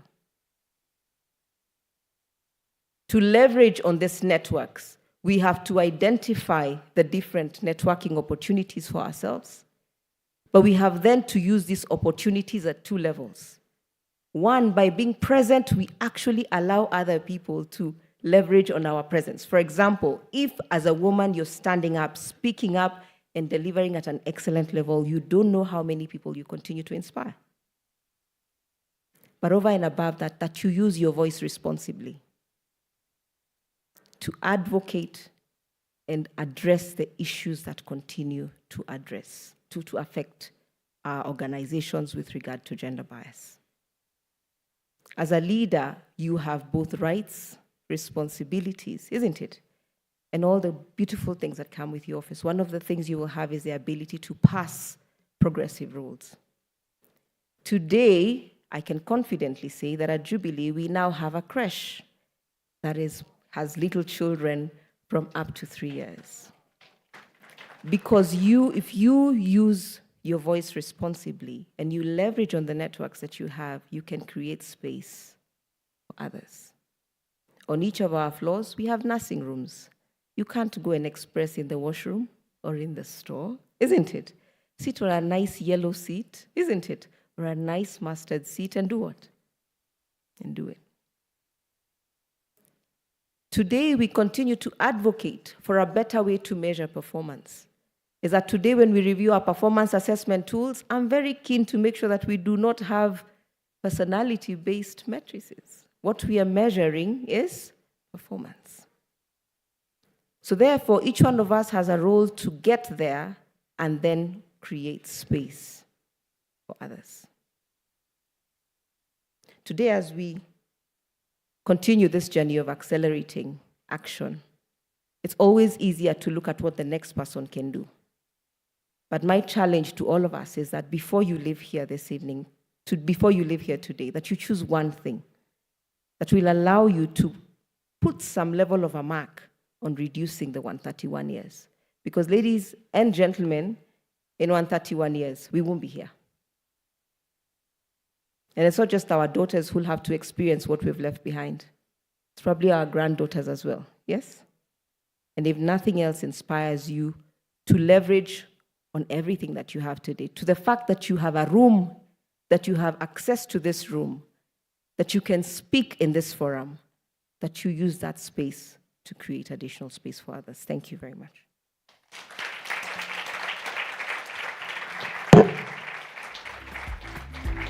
I think she deserves a bigger round of applause than that.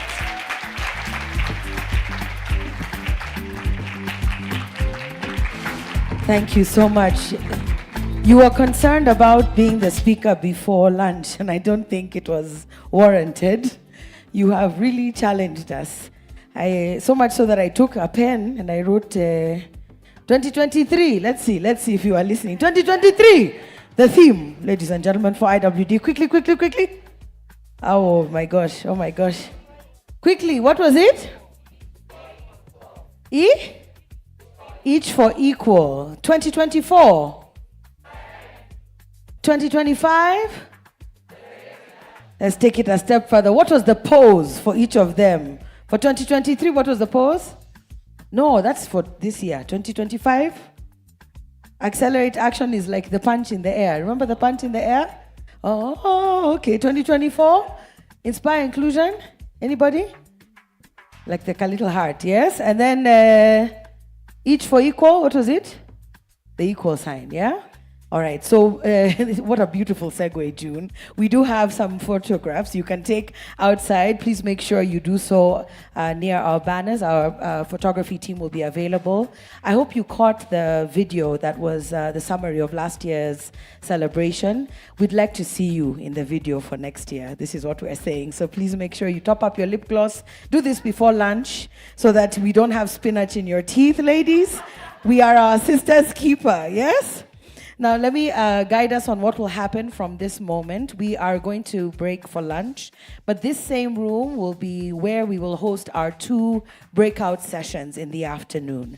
And so in order for us to turn around the room and reset it for the 2 sessions, we will require you to leave with your valuables. So please make sure you take them with you. Number 2, there will be meal vouchers for lunch available on the corridor. Our team from the production company are ready with the vouchers, so make sure you pick one, otherwise amutakula, and then we'll be left with the food. So please make sure you collect a lunch voucher outside the hall, all along this corridor.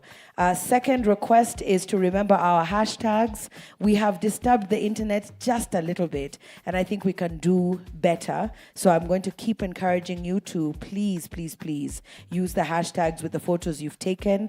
If you didn't take nice photos or you'd like to access the nice photos that our paparazzi team took, the QR code you can scan. We have added to the conference packages on this QR code, the conference resources and materials, the photos from this morning's session. So you can download those and post them on your socials as well. Remember to tag at Kenya Healthcare Federation across the different platforms. They had different handles, so I hope if you search, you will find the correct one across LinkedIn, across Facebook, X, and Instagram of Strathmore Business School as well, which is just SBS Kenya. On LinkedIn, it was Strathmore-Business-School Kenya. Quick one as well, as we come back, the room sizes will be different, which means the first room will be able to accommodate a larger number. Maybe let me read out the themes of the breakout sessions and the different panel discussions that will be happening, because basically you would basically go to the room you'd like to listen to, and if that room is full, please make your way to the second one. So our first session is on digitization as an accelerator to gender equality. And the conversation there will be moderated by Jean Kula. In our second breakout session, we will be tackling breaking the confidence barrier, empowering women to lead with assurance. And Dr. Noel Orata will be the moderator. So we will have labeling, I hope, to tell us which room will host which session. Digitization as an accelerator to gender equity. And of course, our second one, breaking the confidence barrier, empowering women to lead with assurance. So that's where we will be going after lunch. Hence the reason I'm making this announcement now, because we will not reconvene in plenary before the breakout sessions. Is that okay, everybody? Yes? Okay, so how we will exit is now one second. Is the instruction I want to give now before we do this final exercise. There's a song we have chosen. And because the challenge and the condition that has plagued some of us with our upper body movements has been noted, research is ongoing currently to find a cure. However, it has been brought to my attention that we may be better off shaking the lower part of our body. And so this exit song will allow you to use your kiuno. Are we together? As you exit, it'll be our little train as we go outside. But before we do that, we just want to appreciate those of you who have shared so passionately and so honestly. So I want to invite back up our panelists. who were in the session moderated by Charity. If you have forgotten whether you are with us, Dr. Joanne Osorombui, please make your way up here. Allow us just to offer a token of our appreciation. Benson Mutuku, Dr. Harry Bett, Roslyn Mongai, please do come up so that we can appreciate you very, very quickly. I'll request for this panel, Angela Ndunga, if you would come, Dr. Angela, and just appreciate our panel. Karibuni, the things that we are offering you are here. So just bravely make your way up on stage so that we can do the appreciation.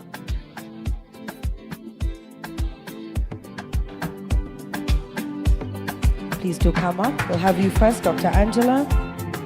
I'll hand them over to you. Yeah, I think it's easier. So we'll start with Dr. Just hold on here briefly. Yes. Yeah, I think if you just hand it from that center yourself, somewhere in the center, yes. Thank you very much, Benson Mutuku, for sharing. A round of applause as he receives his token of appreciation. I was in a forum once where they said, when you don't clap a lot, it's a sign of jealousy. And I don't think we are those women. Secondly, Jerry has told us to take advantage of speaking opportunities when they knock on your door. You know more than you probably realize. And even if you don't know anything, Benson Mutuku told us that failing is okay. It's how we grow. Amen? So make sure that you take advantage of these opportunities. Thank you so much, Roslyn Mongai, for the great work you and the Nakuru girls are doing. All right. I think Dr. Joanne, is she still with us? Okay, she's probably left, not a problem. Thank you very much, Dr. Angela. We'll make sure this gets to her.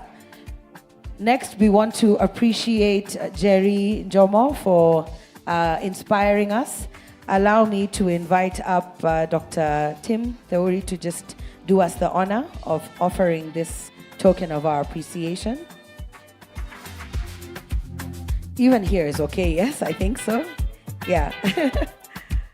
When you're asking people to figure out which of their 5 friends they are going to remove, I sent a few threatening messages to tell people not to remove me from theirs. I think I am a value adder in their lives. Thank you so much, Jerry, and thank you, Dr. Tim Theuri. All right, ladies, once again, what is our theme for today? Let me do the thing. And then we have extended it to say, that part is very important because you're all leaders. We have already declared it. You are leaders in your own right, in your homes, in your communities, in your families, and in your workplaces. So please take this very seriously. As you have your lunch, continue to network and figure this part out. How can you work together? Instead of waiting for somebody else to do it, what else can we do to achieve this? Okay? We will see you shortly. Currently, it is exactly 2:10 p.m. We shall reconvene at, if someone can just indicate the time. At 3? All right, wonderful. We'll reconvene in 50 minutes, so go and have a wonderful lunch. It is blessed. DJ, are we ready? Kiono iko tayari? So we will start from this table so that we can exit with plan. I hope that you've rehearsed. Yeah? So let us make, if you're in a row of 3, which I think everybody is, the first row will be this one, right next to the door. You will start each of our trains as we leave. Okay, let's go. Let's go, DJ Lace. Hiya. Hello, hello. Twende kazi.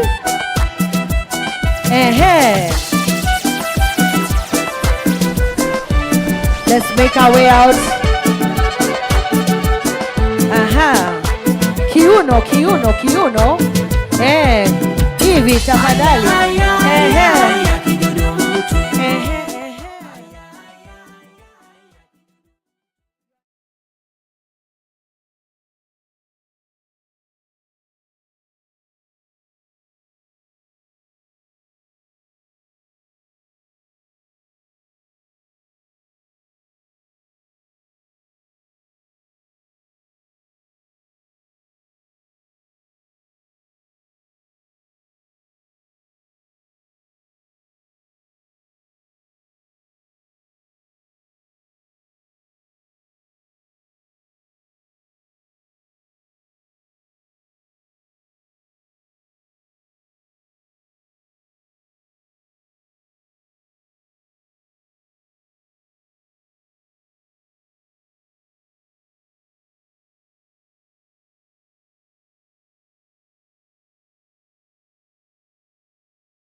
who is going to take over the world. You're in the right room. Digitization as an accelerator for gender equity. Thank you for being here. And I hope that you all had something to eat, yes? You're feeling energized? Okay, so for this breakout session, I will just ask that you be fully present, yeah? Participate, hear what it is our panelists have to say, and most importantly, ask questions. I really appreciated when our keynote speaker in the last session just before lunch said that she's trying her hardest to build her team with Gen Zs. And I'm really struggling with that one. If there was a panel on Gen Zs and how to understand them, if you know, you help me, please, because wanani subu sana.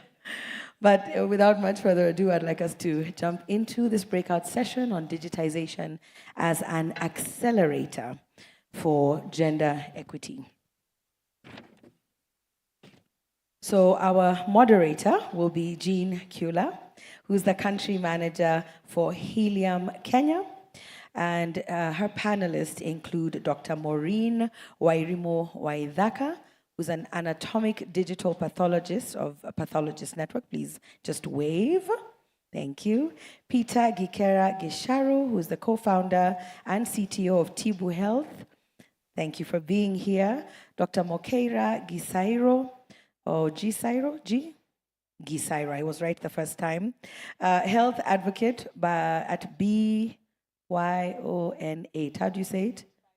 BYON8. You see, you must ask. BYON8, I like it. And Kellen Kenywa, Head of Technology Operations at Kenya Airways. Thank you so much for being here. And over to you, Ms. Jean. Can we give them a round of applause before they start? Thank you. Thank you so much, June. You did that work for me, so that makes it easy. Thanks, everyone, for joining. We're looking at digitization as an accelerator to gender equity, a really exciting topic, and we've got such a great panel before us. So when we think about digitization, we're going to look at it from two lenses, right? Because we have health tech in the room, and we also have someone outside of health tech. So how many of us are in the tech space here? Show of hands. All right, okay. So we've got a lot to learn, right? So we're thinking about how can you begin to bridge the gender gap when you're using digitization, right? And in terms of access, in terms of innovation, in terms of leadership, because it's not just about building products and services for women to bridge that gap. It's about us as women in the healthcare space, in this health tech space. How do we advance? How do we take up that space? And so I've got a great panel before me who's going to take us through that, share insights on how do we begin to break down those systemic barriers. You know, how do you take up that space? How do you have policies that are enabled really have that inclusivity, whether it's for you as a woman in tech or whether it's for a patient. So I'll kick off with you, Peter. So Peter is a co-founder and CTO at Tibu Health. So perhaps for those in the room who don't know what Tibu Health do, you could just tell us a little bit about yourselves.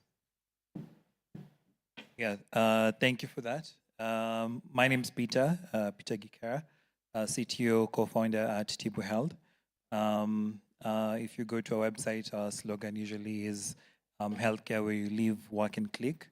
Basically, what that means is we deliver healthcare to our patients whenever they or wherever they need it. We offer health tech solutions that are powered by technology to make life easy for patients. That basically includes being able to meet them where they are, have healthcare seek our patients instead of the other way around. Pleasure being here. Thanks so much, Peter. Dr. Maureen, tell us a little bit about the Pathology Network. Hi, everyone. My name is Maureen Waithaka. My parents like if I say doctor, because they paid a lot of money for that. So the Pathology Network is a network of pathologists and labs who offer solutions for hospitals who don't have access to pathology services. And the kind of pathology that we do is when a patient has a biopsy or has surgery and they have tissue taken out, that tissue is taken to the lab and processed into slides. I actually have some. So we make glass slides. You get a practical demonstration. They look like this. So it's a glass slide with tissue on it. It's completely safe, not infectious. And then when we get this, we pathologists, we read these glass slides. I have over 35 years in the experience in healthcare as a patient. I have zero healthcare experience. I'm not a doctor, obviously. I don't work in the medical industry. I work for Kenya Airways, which I hope you all know.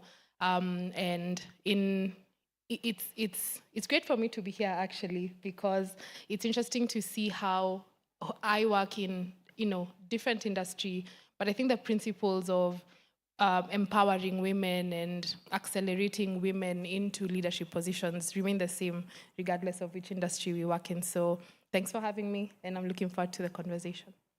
Fantastic. Thank you all so much. So Peter, we'll start off with you. You've been in this innovation journey for a while. So as a CTO or someone who's innovating, how do you ensure that the innovations that you're coming up with actually work to bridge that gender gap? Yeah, thank you. As a techie, I think one lesson that I've been able to learn early on is whenever you're building software or products, you're not the end user. You have your own users. And one thing that we do in order to bridge that gap is making sure the technology we're building, the products that you're building, are accessible to anyone who's able to get their hands on it. So building technology using or bearing that in mind means you're able to, one, make sure that anyone who has as little as, we usually call them kabambes or feature phones, are able to access your services. So one, I think it was in the morning session where we were being told how boys and girls being brought up differently. You'll find boys being pushed or finding themselves in the technology side of things, and most girls aren't. So growing up, you'll find men are, or the larger percentage of men are tech savvy. So it's important to, when building technology, to be able to accommodate or take in mind that not everyone is able to access your services through a smartphone, access your service through a website. You're able to offer the same services, the same experience on, say, WhatsApp or USSD and SMS. The other thing is, and something that we've done, is being able to decentralize healthcare. In the healthcare space, what we were able to do is, instead of building the brick and mortar solution that has been in existence, we were able to introduce home services. So for the people who are not able to come into the clinics, we usually send practitioners over to their location. So basically decentralizing how healthcare is accessed and using a mobile-first approach where people can be able to easily access those services, as opposed to finding gaps such as cost or access in terms of geography, being able to get the same pleasures, the same access to those services as any other person. Another gap is cost, as mentioned before. So we've been able to partner with insurance providers, employers as well, to be able to reduce the cost of care, especially for women, and services such as maternal care, which are very, very important. So being able to partner with different corporates, different insurance providers to build packages tailor-made for women has also helped in bridging that gap. We've also been able, or had great success when it comes to localization and community-based healthcare, being able to offer tailor-make solutions based on the community that you're in, and being sensitive to the cultural differences of different patients. So those are some of the things that we've been able to implement. Can you just give us an example there when you talk about cultural differences based on communities? Like what kind of innovations have you actually come up with for those kinds of patients? Yeah, certainly. I think if I was to use an example, we have 2 satellite clinics in 2 very different locations. One is in Eastleigh, another one is in Kahawa Sukari. The approach taken there is completely different because of the majority of the communities. You'd find in Eastleigh, the majority is the Muslim community, so you'd find how you handle or how you approach healthcare is completely different from how you'd approach healthcare in, say, Kahawa Sukari. In Eastleigh, you'd need to be able to be part of that community. From whoever's delivering that healthcare needs to understand the needs of the women in that community. And that's different from people from Kahawa Sukari or people from another region. Thanks for that. And you brought out an important point when we're innovating. So when we think about like mobile phone ownership, because I'm also a teacher, I like asking questions. How many of us know what the gender gap is in Kenya for mobile phone ownership? We can guess, no wrong answers. Any guesses? It's 1%. That means as many women own mobile phones as men. But when we come now to mobile phone usage, when you talk about like internet usage and deliberate use, when you're using it for diverse things, such as maybe I've logged onto Facebook today, maybe I've gone onto the symptom checker that Bionate have, and I've gone onto Instagram, do we know what that gender gap is? I'll give you a hint, it's much bigger. Any guesses? What's that? That close? A bit higher? 43%. So you can see if you're innovating, thinking that as many women have phones as men, but you're building technology that needs internet, then you're gonna miss the people who you're trying to capture, right? And that's exactly what Peter is bringing out, and make sure even for a basic feature phone, yes, they have the phone, but make sure the innovation is able to reach them where they are. So I'll come across to you, Dr. Maureen. Please tell us all about what it means to be a digital anatomic pathologist. Okay, so maybe I should start from not very far. So you go to medical school, you become a doctor, and then you specialize, you do your residency, you become a pathologist. And then when I became a pathologist, I practiced at first in very big centers serving people in Nairobi, but then began to realize there's a big population outside of Nairobi, outside the big cities like Mombasa and Kisumu, who need a diagnosis, who are not getting it. Like their tissue is taken out and then it's thrown away, which is crazy, meaning that they don't have, so like best medical practice dictates that you must have a tissue diagnosis for treating anything. So once you take out tissue, it's very unethical to not process it and have a diagnosis. But that was going on. So networking with colleagues in the industry and finding like-minded people who were passionate about serving underserved communities, which is we're just a drop in the ocean, growing slowly. So a way to do that, a way to increase access, because the other thing is pathologists are very few in Kenya. We're about maybe less than 200, maybe 180 there. And many of us aren't doing diagnostic work. We're doing like autopsies, some are teaching, some are doing all those things. So it's difficult to have pathologists sitting in a room like we have in more better funded centers. So digitization is good because, so like that glass slide I showed you, there is a machine that's been developed called a slide scanner that can convert that glass slide into a very high resolution image that can be shared electronically. So the company I work for developed a platform to allow pathologists to log on and see those images and make a diagnosis, which means that my colleagues are as far away as Kisii. I work in Nairobi. I have colleagues in Kisii, in Kisumu, some are in Nanyuki. We are serving patients in very diverse areas.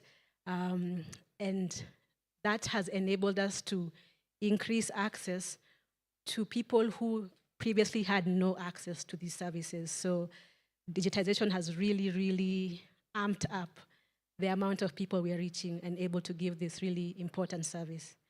So yeah, that's digital pathology basically. And actually it's moving on with the hardware. There's AI models being developed that can read those slides. So maybe in a few years, we'll be working with AI to make diagnosis more quickly, more accurately. Yeah, the future is bright.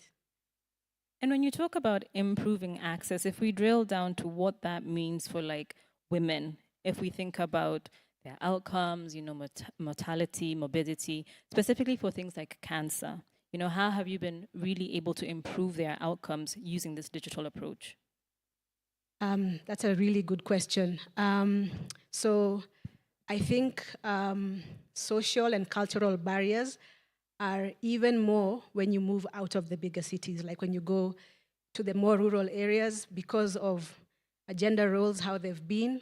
Many women don't actually get a chance to make decisions about whether to get healthcare, what kind of healthcare to get. Though it's been shown that women have better health-seeking behavior than men. So improving access in areas like that means that that patient can get a very high-quality diagnosis. And that's paramount for treating like cancer. So for an oncologist, they need to have a really, not just a basic report, a really good report, very detailed report, which we are offering to those communities. So that's enabling them to be able to then go see an oncologist, get more specialized treatment, get even like cutting edge current treatment, which before wasn't possible because they didn't have that kind of detailed diagnosis. Thank you. Peter, I'll come back to you. With regards to digital technologies, do you think that they enable us to reshape the way in which care is accessed? And if they do, what metrics can we use to measure that progress of bridging that gender gap? Absolutely. I mean, it enables or it helps remove barriers such as cost, distance, and even social stigma. As a result of us being able to offer healthcare at home, one social stigma we've been able to tackle is sexual health, being able to offer tests in a discreet manner, so you don't have to take yourself to the clinic and have an awkward conversation, look around who's listening, I'm getting a test. So you're able to keep your sexual life healthy without feeling like you're being forced to, without feeling uncomfortable. And that has definitely been a bigger relief to women because I know for as she's mentioned, with health-seeking behaviors, you'll find women are more likely to go to the clinic, get checked as opposed to men.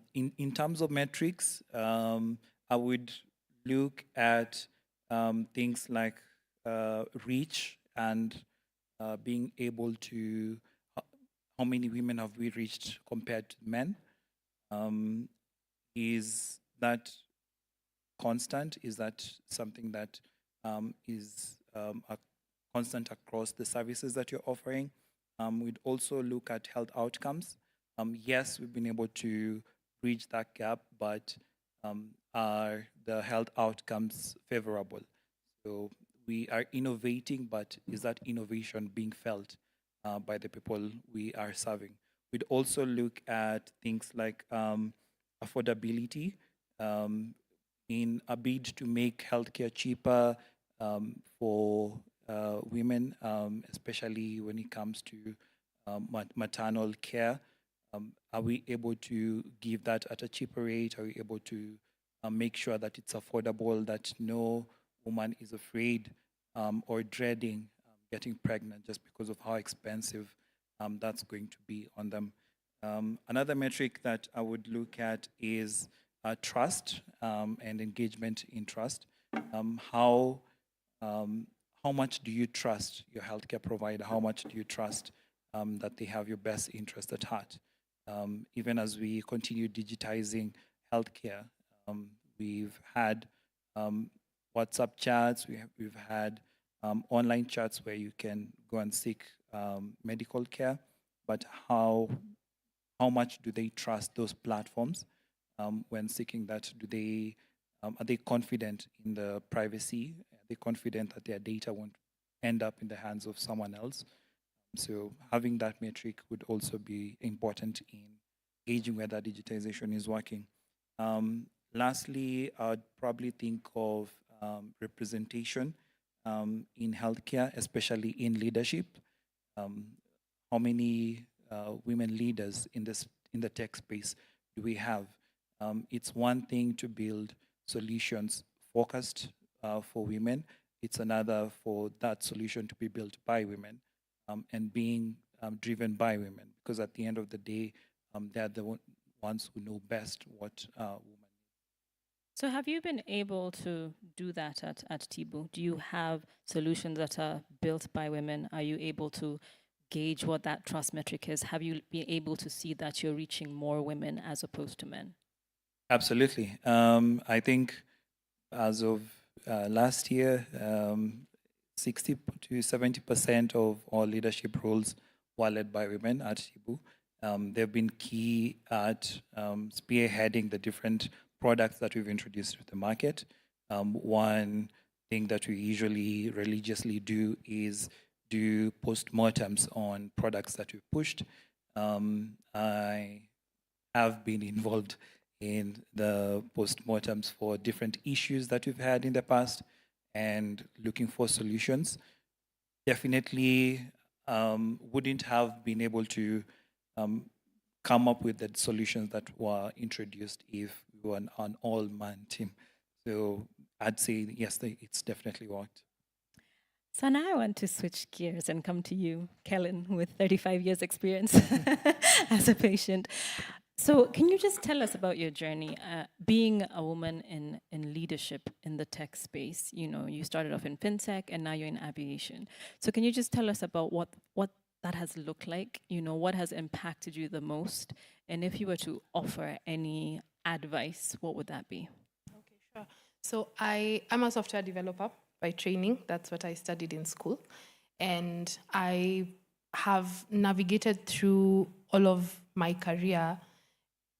When I think back and I reflect, the most defining moments for me, or the points of inflection that have shaped my journey into leadership, have been the moments when I have raised my hand. So I was thinking about this the other day and just trying to trace back and say, okay, what would I say are those moments, you know, those things that propelled me forward? I work in a absolutely male-dominated industry, and it has always been since I started my career. So as a software developer, I was one of 2 women in the whole engineering team, and the men were not very friendly anyway, so I had to like wrestle and bump my way through to earn their respect.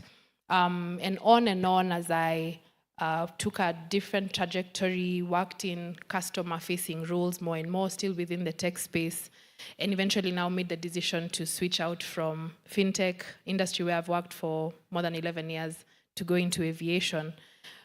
With all of the domination of males, and the domination is not just at the end of it, which is like at the top of the leadership ladder. It starts from the bottom. It starts from the beginning. It starts from when I'm recruiting and I have 50 applicants, but only 6 are women. Yeah, so it begins from there. And what I have found for myself is there are many men who are, I will say, ignorant of the challenges that women face, and therefore it is our duty to educate them. It's our duty to show them the ways in which the system has put us at a disadvantage, and to speak up for ourselves when we have the opportunity. So thinking through my journey, coming from a software developer and all the way to my position now, every time I have taken a chance on myself or raised my hand and said, hey, I think I can do this, give me the shot, those have been the moments that have like worked as a stepping stone to propel me forward. So in terms of what I would give as like advice, I know that different people in the room at different stages of your career, but it is my understanding that everybody here has some level of influence where they are. The thing that I will say is work very hard always to demonstrate the value that you bring to the table. And when I say that, what I mean is the world moves forward by solving problems. That's how we move forward, yeah? It's by the identification and articulation of important problems. That is what propels people to solve them. And when people solve those problems, they create value. And when they create value, they create money, right? And we cannot ignore the importance of being able to have the voice that creates the value in solving the most important problems for the world. So think about the value that you bring in your role, whatever it is. It's not about the title, though titles are excellent. They just like do something. It's great to have a big title. But before then, it's really important to understand the value that you bring to a place and the most important thing for you in a given time in your career. I want to just say like 5 things. So someone asked me this question a few years back. What is my key motivator? Yeah. So they say there are 5 key motivators at the workplace. One is money, and that's not a bad thing to be motivated by money. We need money. We spend money to take care of our children. It's not a bad thing. The other one is impact. Some people, or at some stages in your career, you'll be most motivated by having a role that gives you impact. The other one is growth and development. Again, at another stage in your career, the most important thing to you is to learn and to grow and to develop. Another one is recognition and appreciation, and that's not a bad thing. It's at some point you want to get the awards and be recognized for all of your blood and sweat and tears. And the third one is autonomy and ownership. And the challenge that I leave with you, or the thing that I want to say is that as you map out the journey of your career and as you look forward into how can I grow and grow as a woman into positions of leadership, figure out which of those 5 things is my motivator right now, and just like spend your entire life and resources on it, yeah? Because it's only by knowing what you want and where you want to go that you're actually going to get there. So I worked for a fintech company before I joined Kenya Airways, and in the span of 11 years, I had 9 different roles. From the time I was a developer, I left as the VP for service delivery. And in the space of time that I worked there, in the 9 different roles, 7 of those roles didn't exist before I did them. Those roles existed because I said, I think there's a problem here, and I think I can solve it. Give me the shot, and I'll do it, yeah? And then on and on and on, and all of them have successors. So it's not like it was a role created for me, and then when I left, it stopped existing. So I come back to value. It's a question of what is the most important problem that we are trying to solve, and how am I adding value to solving it? And I think when you focus on that, the path will sort of like open itself. The labyrinth. Yeah.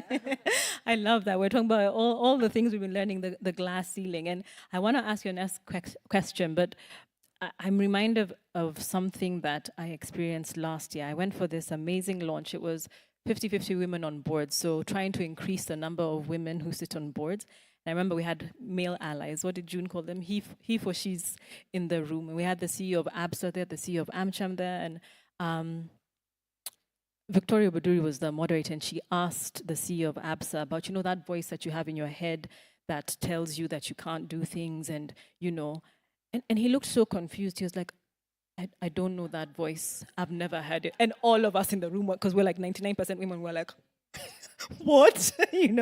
How do you not know what imposter syndrome is? And I know they're touching on that in the other room, so we're kind of jumping to that. But I just want to ask you, have you had to deal with that? I know you said you've wrestled, and you fought, but how have you felt that imposter syndrome? You've created roles for yourself, but how have you gone about navigating that? Yeah, interestingly, actually, I was there when the CEO of ABSA said that, and I was like, it was such a light bulb moment for me, because he said, when, women are asked in a room, everybody knows that voice in your head. You guys know that voice in your head, yeah? That man had no idea what we were talking about. And it was the first time I thought to myself, wait, we're not born with this thing. This is not like human beings don't ship with it internally. It's just a thing we create for ourselves. I am a serious sufferer of imposter syndrome, or I have been, at least in the past. And there have been many times when I am terrified because I think today is the day they find out that I don't know what I'm doing. Today is the day. And what has worked for me, and I learned this from one of my previous managers, is two things. So one, he taught me to always showcase my work. Now, of course, he was saying it like in a mentoring way to tell me, let other people know what you're doing and what your value is. But then what I found is that it helped me to look back and see, this is what I've done. So even if they're going to come and find me, actually, I've done some really cool things. Yes, I have receipts. So that's the first thing that has really helped me, is to keep my receipts, to go back and keep a log for myself, not for anybody else, just to say, okay, what is it? Because sometimes we get worried and we get downtrodden when we don't have the results often. I'm a very result-oriented person. So the scoreboard has to keep on being green and the numbers have to keep adding up. Then I'm gassed up and, I keep going. But then last year I took on a role in finance. I have never worked in finance. I'm not an accountant, nothing. But then me and my hand raising, there I went saying, give me this job, I can do it. And I was here among people with, 40 years experience in finance. And I'm asking myself, who sent you? Who told you that you know what you're doing? But then what helped is when I looked back and I could see, okay, we did this, and we did this, and we did this. And it's a real thing. I'm not making it up. It's a real thing. I can see it. That helps a lot to manage the imposter syndrome. And the second thing is to have a collection of people around you who tell you that you are awesome when you forget. Because you really are awesome, yeah? But sometimes you forget, and sometimes the difficulty of life gets to us. So I have my people who gas me up and who I come and I tell, I'm really struggling with this thing, and they are always in my corner, and they remind me those things when I won that day and I came and told them. They come back and they tell me, but you said on this day you did this and on that day you did that, and then the cycle continues. That's how I have dealt with it. Thank you. I love that. We must have our cheerleaders with us. So Dr. McCary, I'll come to you now and I'll just ask, as a health advocate, how do you help women navigate the complexities, when they want to access these healthcare innovations, when they're worried about issues with their own health, in terms of their autonomy? How do you navigate that process? Okay. When I introduced myself, I feel like I missed this aspect. On social media as well, I create content, and it's mostly health-focused content, and a lot of it is women-focused on reproductive health, menstrual health, trying to understand your body as a woman. I feel like there is so much that we're not taught that I think people assume is going to be automatic, and later on you come to realize that this is actually a serious thing and there should have been way more emphasis to teach me about this. Giving an example, like when you have very painful periods right from when you're young, and if it's a familial thing, then you just know in our family, us, we usually have painful periods, and you accept that for yourself until you grow up and you come to later realize that this was a condition that I should have been getting treatment for. And because I've waited for so long, then we have really progressed beyond a certain level. So number one would be to provide that education and awareness that outside of even health, when we come to digital health, that this is what exists. A big part of my role at Bionate is to communicate to people what the organization does and simply break it down. When it comes to AI, it can be very intimidating and it can feel like a world where you don't understand what's going on. But when we break it down and we tell you at the back end of the application, for the symptom checker, there's a medical engine that we're training to kind of give you the output that you're seeing. When you put in headache, then it combines with your cough, then it combines with something to tell you probably have a flu. So there's that constant communication to simplify this aspects that may seem very daunting from the beginning to things that people may feel like it's relatable, it's something I can try. And when you demonstrate that these are solutions that actually fit somewhere in your life, you're willing to give it a shot. Thanks for that. And you've mentioned AI, and so did Dr. Maureen. So I just want to come to that. What can we do to take care of these gender biases that come up in healthcare innovation, and particularly in AI applications? The first step would be to acknowledge that there is a bias that exists. And historically, if we go back, you'll find that medical research was very male-centered. So a lot of the data that exists is very male-focused. And if we continue with this narrative where we're training these models with the male-focused data, then it's already skewed, and the output is still going to be having the same stereotypes. So the first step is to acknowledge, and the influence that it has is it's going to influence the diagnosis that we make for women, as well as the treatment plans based on this skewed data. With that acknowledgement, then we're able to step out of it and consciously have diverse and inclusive data sets. So when we're training the medical engine at the back end, we're being very conscious to include different races, different ages, different health conditions, including those that are unique to women. If we're only inputting data that applies to men, if a woman tries to use the symptom checker, then it's not going to give anything meaningful because they don't know anything about the women. I don't know if you guys saw this trend a while back when people were trying out ChatGPT or these other AI platforms that show me a picture of a robber, and consistently it would be a black man. And after that, that thing disappeared because the narrative has been black people are the robbers. But when you start to question that, after a while it started showing you white robbers, because there's a way you can go and ensure that the data that you feed into this machine is inclusive and representative of the population as it actually is, without propagating the stereotypes that are not realistic. In addition to that, having women in the development teams also really helps. I feel like sometimes when exclusion happens, it's not from a place of ill intention. Sometimes people are just ignorant and they don't know that this thing would influence an output that affects your health as a woman. So having women in the leadership teams, having women in the product development teams also really helps to ensure that everything is encompassing and is inclusive of the things that affect women. Thanks so much, Dr. Maureen. Go ahead. Actually, that's what I wanted to say. Having women in the teams that are developing and doing that, because we are now becoming more and more in the tech space. So yeah, that I think will really go a long way to remove those unconscious biases. So now that you've spoken, I'll throw this question to you. You know, you said that there are not many pathologists in general. And if we break it down to female pathologists, I'm sure that number reduces even more. I think STEM in Kenya, there's only like 21% of us, you know, across the whole country who have like STEM careers. So what can you do as an individual? What are you doing to ensure that you're encouraging more women to become anatomic digital pathologists? I love that phrase. So that, you know, you make sure that, you know, young girls, young women are able to see you and say, that's what I want to be. You know, that's something that I aspire to. That's a really good question. And yeah, I think it's good to always think about the people who are coming behind us. I think platforms like this go a long way in increasing visibility, amplifying voices of women in healthcare leadership, improving visibility of women in media, in social media.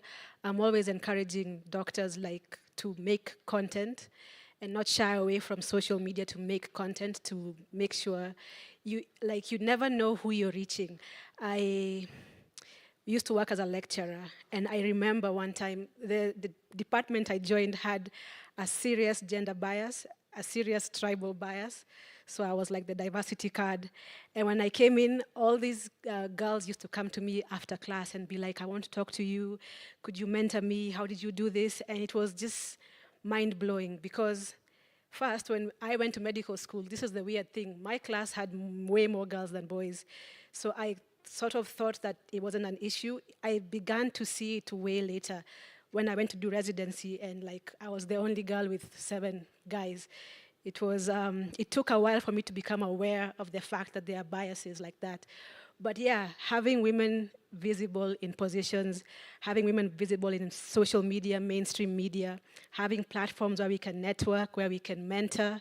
Mentorship is a really, really big one because I think we don't realize how much mentorship or let me say, I didn't realize how much mentorship can help you grow in a particular career.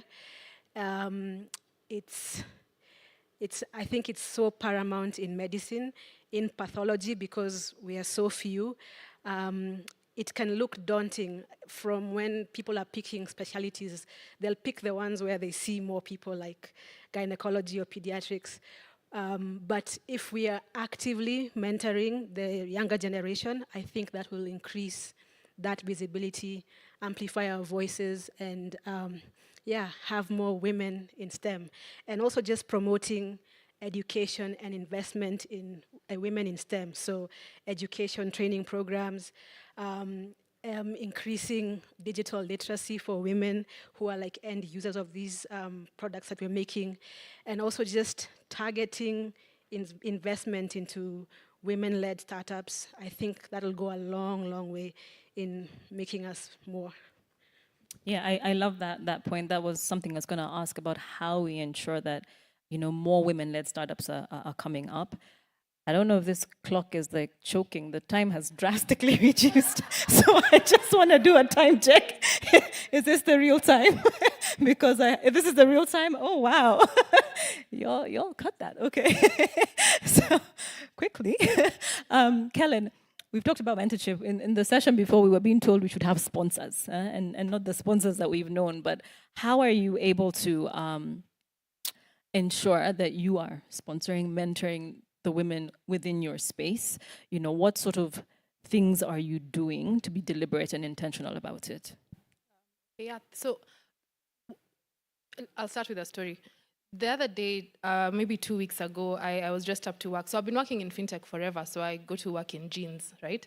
Now I work for this big, serious organization, so I have to dress like a serious person. And I was wearing a pantsuit. I have 2 daughters, and without consulting, my 2 children separately asked me why I'm dressed like a man, and Mommy, why do you look like a boss? And thinking like, these kids are growing up in the most internet-saturated period of our time, but they still associate leadership, authority, dominance with men. That struck me between the eyes, because I thought we have done a lot of work to change the image of leadership. So that is the first thing that I am trying to do now. I'm not aware of it, is to create an image of leadership and authority that doesn't look like a man, that is soft and feminine and colorful and, nurturing. So that first my children can see it, but also the other women that I work with can have a picture to see, okay, if you are a senior leader and you are a mom and all of these things, this is how you look. Coming up, I missed that. So in the EXCO, in the previous organization where I worked, there was only one woman, and she was unmarried and without children. So I was always looking for a picture, how does this thing look like? When you are successful as a woman, what does that look like? And so I'll say that's my responsibility, but it's all of our responsibility as women in areas of influence, is to be the image that those who are coming behind us see and associate with strength and leadership and authority. But the other thing is, just for me, more informally, I make it very deliberate whenever I have females in my team, to just spend a little extra time with them, and to reach out and tell them that I am available to support them, I'm available to answer their questions. And we end up with a lot of like one-on-one, very informal conversations where they ask almost simplistic sounding questions, but actually those are the questions we always have internally, but we feel too afraid to ask. And the third thing is, and I say this and I don't care, like if you guys judge me, but whenever I'm hiring, I have a bias for women. Yeah, I have a bias for women, and that's not to say that merit goes out the window, but I aggressively ask to have more females interviewing. I aggressively want to have them sitting in for the interview, and I just give them a shot. I am a woman, I give women a shot, and that is my story, and I'm not sorry. Yeah, that's what I do. Someone has given us a hand up, so we need to give those below us a hand up as well.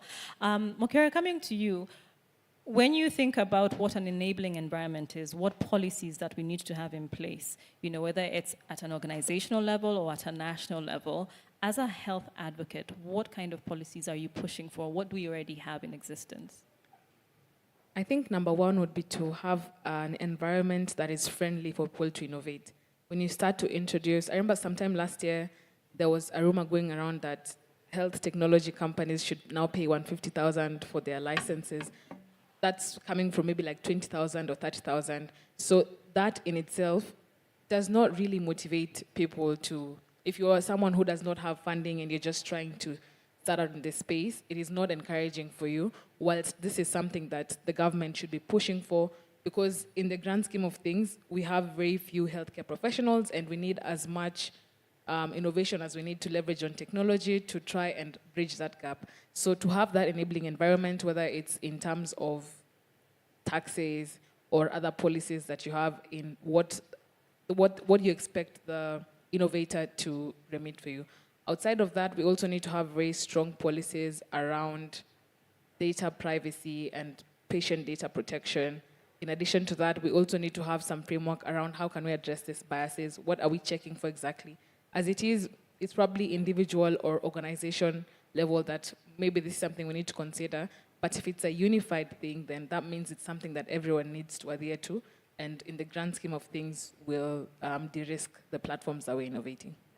Thanks so much for that. So, being conscious of time, I just want to open it up to the audience to see if we've got any question before we come back for our final round of questions. Oh, we have one. Is there a mic, or should I do the ting and run? Heels on ground, that's what we were told, right? Good afternoon. So my name is Winnie Juma, WJ. So I have 3 questions. And I think the one thing that has really got into my concern is about digitalization when it comes to women with disabilities, because I've not had it being covered. And personally, I'm so much into the space of gender and disabilities, because if you look around the children with disabilities, the key primary caretakers, are women. Even if you look at the older people with disability, or let's say now from 18 going up, the caregivers, the primary caregivers are always women. And I've seen women sacrificing themselves, their careers, even the small businesses, just to take care of a person with disability. So how is this digitalization going to benefit such a caregiver? And I've heard the gentleman, you have talked about the community rehabilitation of the satellites that are based in the community. And I believe maybe you encounter children, because like the cerebral palsy group, most of them are sicklers. So I don't know how you are integrating it, and maybe it can cut across for all of you if maybe someone has insight around it. The second question, I think this one I'll pose to Dr. Maureen. So previously, we have seen undercover stories about cartels when it comes to cancer patients. And then it's like taking advantage of them, sending them to India. There was something like that previously. So coming to this field that you are in, how reliable it is, and how is it reducing the gaps for such taking advantage of patients, so that they can go even seeking maybe services which might not be the real cause of the disease. And maybe my last question will go to Dr. Mokera. And I know about digitalization. I've not seen that personally, but as a woman, I've had to check on symptoms from Google. And sometimes I know we have Google like signs and symptoms of early pregnancy, what, you start checking. Sometimes you're even ovulating, you're just suspecting. So maybe how reliable is maybe the tool, or how can we go about this information? Because sometimes you can be checking out symptoms, but they are similar to a different thing. Thank you.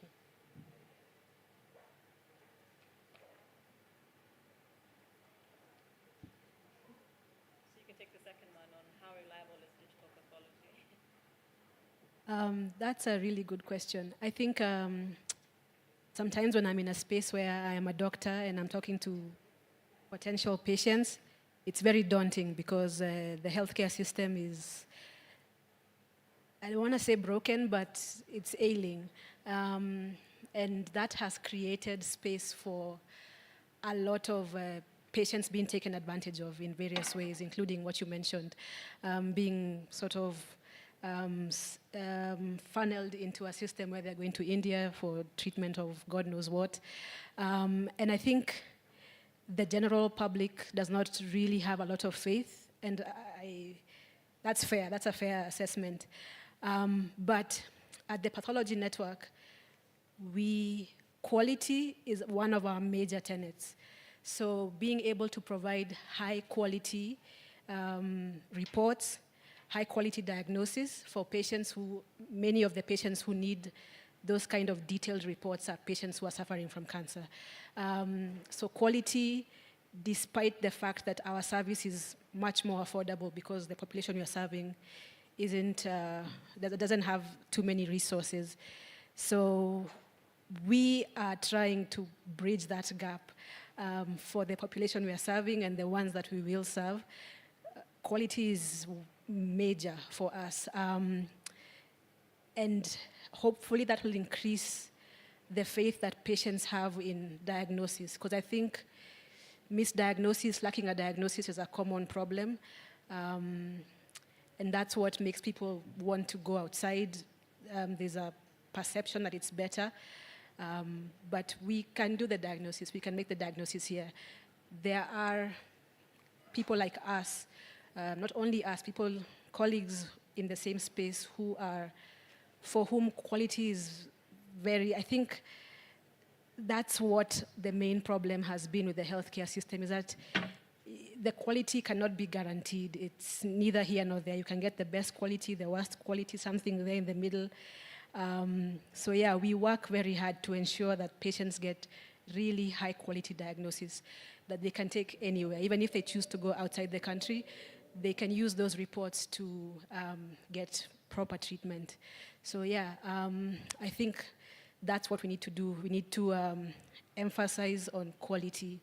And digitization is because, so it increases access. A patient like that who would just go without a diagnosis or have to wait too long for a diagnosis or get a substandard diagnosis, they now can have access to really high quality diagnosis, and it's affordable, much more affordable than if they have to travel to come to a bigger center. So I think by increasing access and by maintaining high quality, we can attempt to bridge that gap so that not many patients are being taken advantage of and missing out on good treatment. Peter, do you want to take the one about persons with disabilities and how you can ensure that they're included? Yeah, absolutely. So I think there's space for digitization, where digitization can help caregivers, especially in their day-to-day. So you could think of digital solutions such as reminders, hardware solutions as well, that can help in making their life easier. So I wouldn't say we've explored to the fullest extent locally how to make the lives of caregivers easier, because you'd find in other countries, in well-developed countries, they have certain devices, they have certain equipments, certain technologies that make their life a lot easier. So you don't have to put reminders on your phone or or you'd have IoT devices such as smartwatches or sometimes even smart beds that would alert you of critical conditions. For children in the satellite clinics, we've implemented or we've tried our best to give solutions for this, especially when we're deploying to people's homes. For people with disabilities or people with mental challenges, you'd find the equipment that's needed to diagnose and the tests that they do varies, and the equipments are very, very big. That's why you find that they need to go to the hospital. But if you find that you have, say, for example, a child who's on the spectrum, a hospital visit is not such a pleasant experience.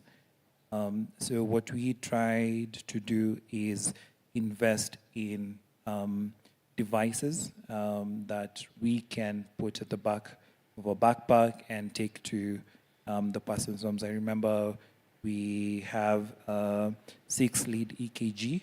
That's the size of smaller than the credit card, that you can actually use at home and be able to pick up on abnormalities.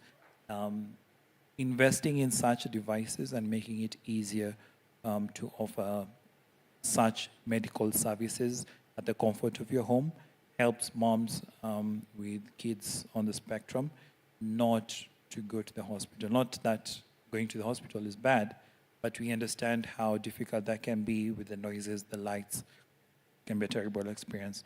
So I still feel there's room for that, especially for big hospitals who have the capital to invest in such devices, invest in such technologies. I know right now, due to, I'd say, bureaucracies or how long it takes to implement that, you'll find startups doing such things, but they're only limited. They can only go so far with the capital that they have. So we need hospitals to step up as well, not letting the healthcare industry stagnate, just having things be status quo.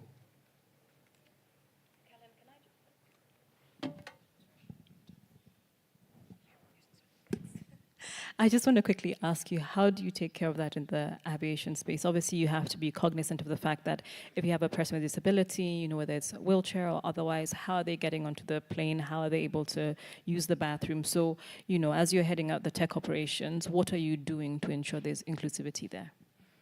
Yeah, so I'm fortunate to work for an organization that's very forward-thinking and aware of the need to be more inclusive around disability, not just physical disability, but neurodivergence as well. So we do have some neurodivergent people who work in the tech team actually today.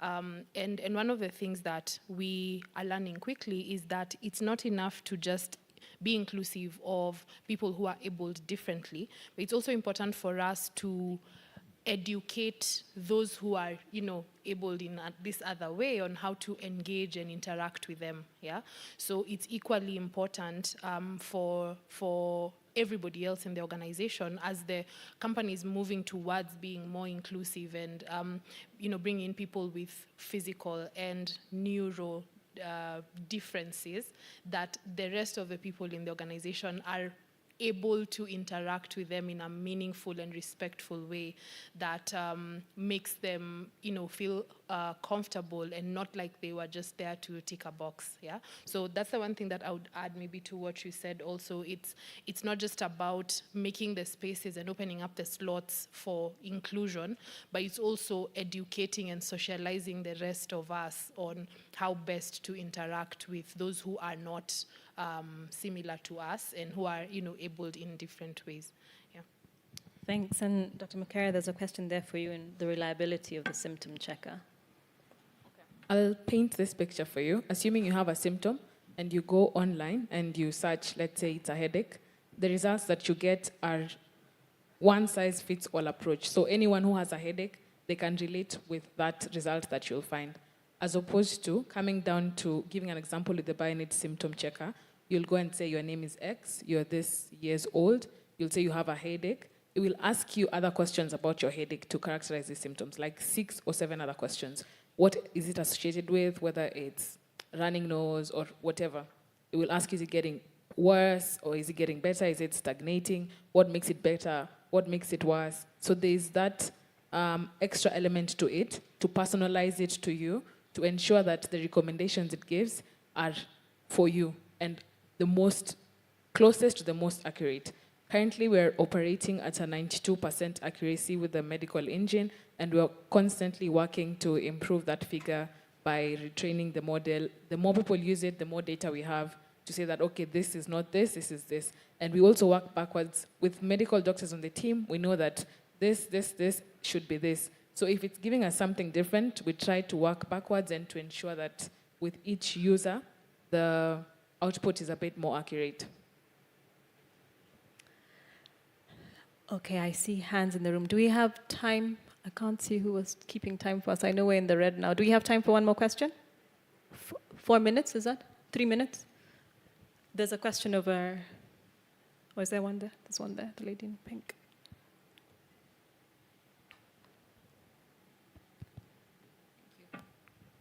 Hi. Hello. Hi. So, first of all, thank you so much for making the time. So my question is, with the rise of aesthetics and, doctors being online and, marketing all of the BBLs, boobs, facelifts, everything, You can look however you want to look. And then there's a lot of information about that is probably not even medically proven fully because there's so many cases. And in Kenya at the moment, right now, there's so many women who are going for all of these services. And the amount of service givers who are actually trained to do that, it's very few. So how are we working with that? I can see you smiling over there. Dr. Maureen, do you want to take that? That's a good question. I was actually talking to a friend of mine and her sister, and it's true. There is a lot of information. So I think that's where there is like a call to action for medical professionals to provide accurate and authoritative information, and also relatable information, because sometimes doctors tend to communicate like we're talking to other doctors. So it is really, really important for healthcare professionals to be the ones creating content or giving information about this. And yes, misinformation, I think, is across the board, not only with like cosmetic, aesthetic surgery, with many different things. I actually have a channel where I share information, and some of the questions I get are really surprising. Like, there's a lot of, pseudoscience out there. So I think if we are able to make the information, it can be accurate, it can be authoritative, and to encourage people to seek out qualified medical professionals. I think it's possible right now to ask your doctor for their number and Google, not Google, but check their registration status with the medical council. So I think the information isn't really out there, but it is really possible to do background checks and see that the person who you're listening to is a qualified medical professional and can give trustworthy information. So yeah, it's a good question. This is something I'm really, really passionate about, because doctors are very nerdy and shy, myself included. So there's a learning curve, but slowly by slowly, as social media becomes, because now it's like anybody can get on social media, so why not doctors? So I think it's going to get better. But yeah, it's something I'm really, really, I always talk to my friends about it. Whenever I'm in a platform talking about digital pathology, I'm like, the digital space can also be used not just for diagnostics and doing medical work, but for providing information that's accurate and authoritative. So yeah, it's a good question. Absolutely, and part of us moving into the digital space, we're trying to go nationally to have a digital superhighway. So having a healthcare worker registry, being able to go on the licensing council page and look to make sure this person is verified and licensed, that you're not just getting medical information from anywhere. So going the digital route will also help us do that. I was seeing a hand raised over there. I should have worn my glasses today. Was there a comment at the back there? Yeah, okay. And then we'll come back and we'll just take the closing shots in the final minute that we have.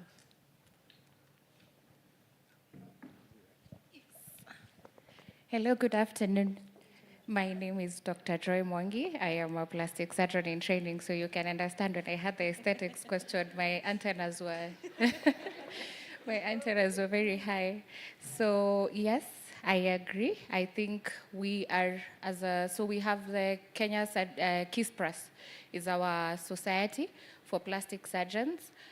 You can follow us on the socials. You can see all the doctors that are verified, as well as what they have mentioned before about the board.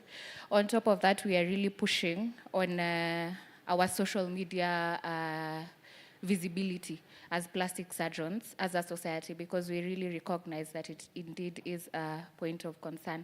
So I think there's more better things coming in future. I think look out for that. And I think keep following our pages so that you can and always reach out. You can ask your doctor friend, whoever it is.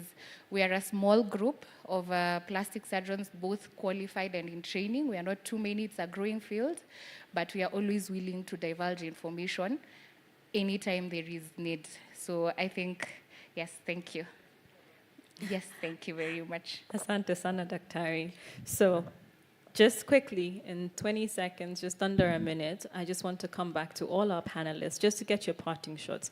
We're talking about leveraging technology for this digital inclusion, for this closing the gender gap. We've said we are not initiating, we're accelerating. So what tangible steps are you going to take to make sure that we're truly accelerating?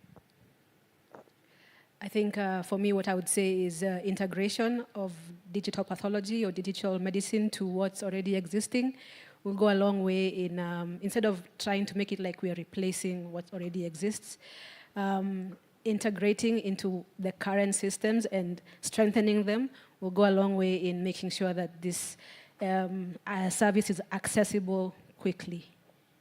Asante. Peter? I'd say technology is not just a tool, it's an equalizer, but it can only become an equalizer if we are intentional about it, especially for the groups that are, the groups that have a gap, especially underserved areas, underserved communities. So making sure they're well represented, and that can only be done from the early stage. So let's not wait until we have our kids all grown up and they are wondering how come things are the way they are. Let's show them it can be different. Let's give them examples of women in tech. Let it be the norm and not an outlier. Thanks so much. Dr. Mokera? My emphasis would be on awareness, because awareness is what will build that trust from the users, and then they're able to adopt the solution. Hopefully, with this conversation you guys know about BioNate, when you hear about it again, maybe you will be tempted to download the app and check out the symptom check on your own, and you'll find that, oh wow, this actually works for me. If you're in a position where you can try it out, and if someone is asking you, should I go to the hospital or should I talk to the doctor online, maybe you can be an advocate for the adoption of digital health. In addition to what she said about doctors creating accurate information or content online, I'm a content creator whose content is heavily focused on health education. You can check me out on Instagram, Dr. Mokeira Gisairo, and maybe you'll learn a thing or two. And I think for me is to say that technology is only an enabler if we understand it and if we use it well. So we keep learning. There's so much content and so much information out there, large majority of it for free. All of us here collectively, we know a lot of things, but we don't know a lot of things. So let's keep learning and making use of technology to empower ourselves and those around us. Please give a huge round of applause to our panelists. Have we learned something? When we started, we said we were not in the tech space, so I believe that you've come away with some knowledge, right? Whether it's in how you can be empowered in the workplace, whether it's to go and download the symptom checker, whether it's where to go to get accurate information. We've learned, yes. And also the clarion call is for you as well, because sometimes, in conferences and meetings, we talk.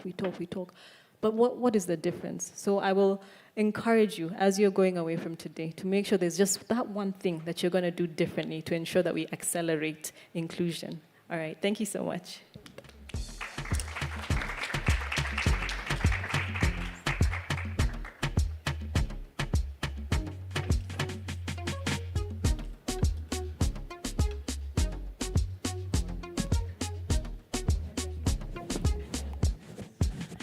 Can we give them one more round of applause, everybody? Has it been useful? You are all digitally certified as experts, and you can deal with Gen Z and the rest of it. Thank you so much to our panelists. We want to appreciate you. So allow us to have our able moderator, Jean, just appreciate each of you one by one. Don't worry. So yes, in order of who is closest. Where is our paparazzi team? He's in. Can we grab? Just hold on. Keep the smile going. Just shake hands. Network. Ask her what's your favorite color. Etc. etc. Did you ask her what's her favorite food? Do you know? Is she in the mac and cheese group or is she in the bacon? She's a healthy girl. What did she say? Fruit. You said fruit. Chicken. Okay. But which part of the chicken? Let's just. Oh, here he is. There we go. Thank you so much for sharing your insights today. Wonderful. Let's appreciate our next panelist.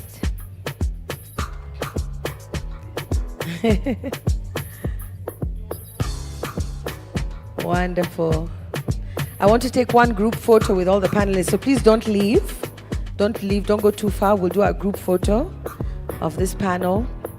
Just to let you know what's happening now, we'll just come back into plenary. Our colleagues are coming in from the other room so that we can just do our formal close.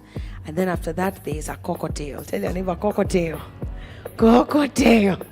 Which is perfect for a Friday afternoon. Okay. As we like to. All right. Where is your, don't worry, we will gift you. There we go. Great. All the panelists here in the center with our moderator. If you can just come and stand at the edge here so we can take a group photo, that would be amazing.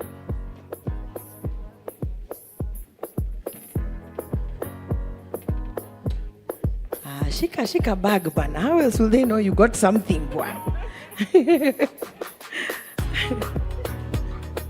There we go.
Hope that you found these engagements to be value adding in nature.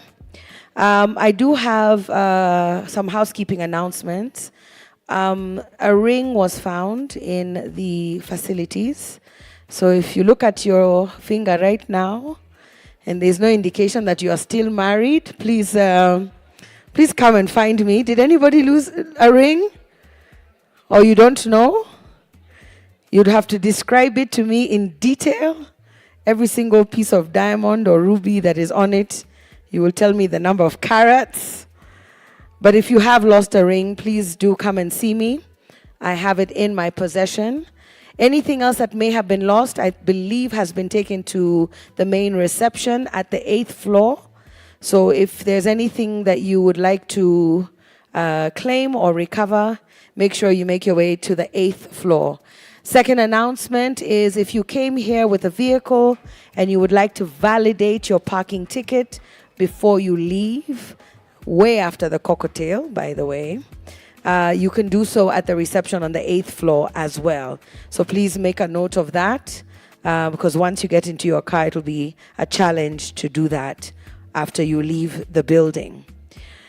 So at this stage in our program, we would like to just have a brief recap of the breakout sessions. And of course, to see if we can get some commitments. I know we've said a lot of things, we've heard a lot of things, we've thought about a lot of things, but we will want to request you to put that thinking and feeling and reflecting into action. And I'll be guiding us on that a little bit later. But for now, let me invite Nancy Derango Kivunja, who's a project manager at Strathmore University Business School, or SBS, to come up. Nancy opened up for us with a word of prayer, and therefore it is fitting that you are the one to do this recap for us. So ladies, if you pay attention, especially if you missed either of the breakout sessions, this is a good chance to hear what the highlights were. Welcome. Great. Good afternoon.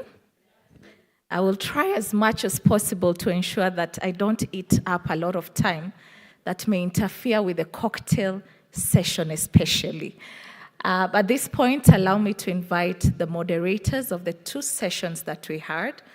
The first one being digitization as an accelerator to gender equity, which was led by Jean Kula, who is the country manager for Helium Kenya. Jean, please join us on stage.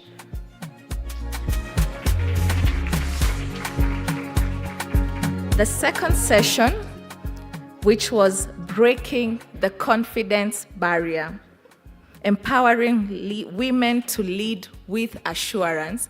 This was led by Dr. Noel Orata, chair of the Kenya Association of Clinical Pathologists. Please join us on stage.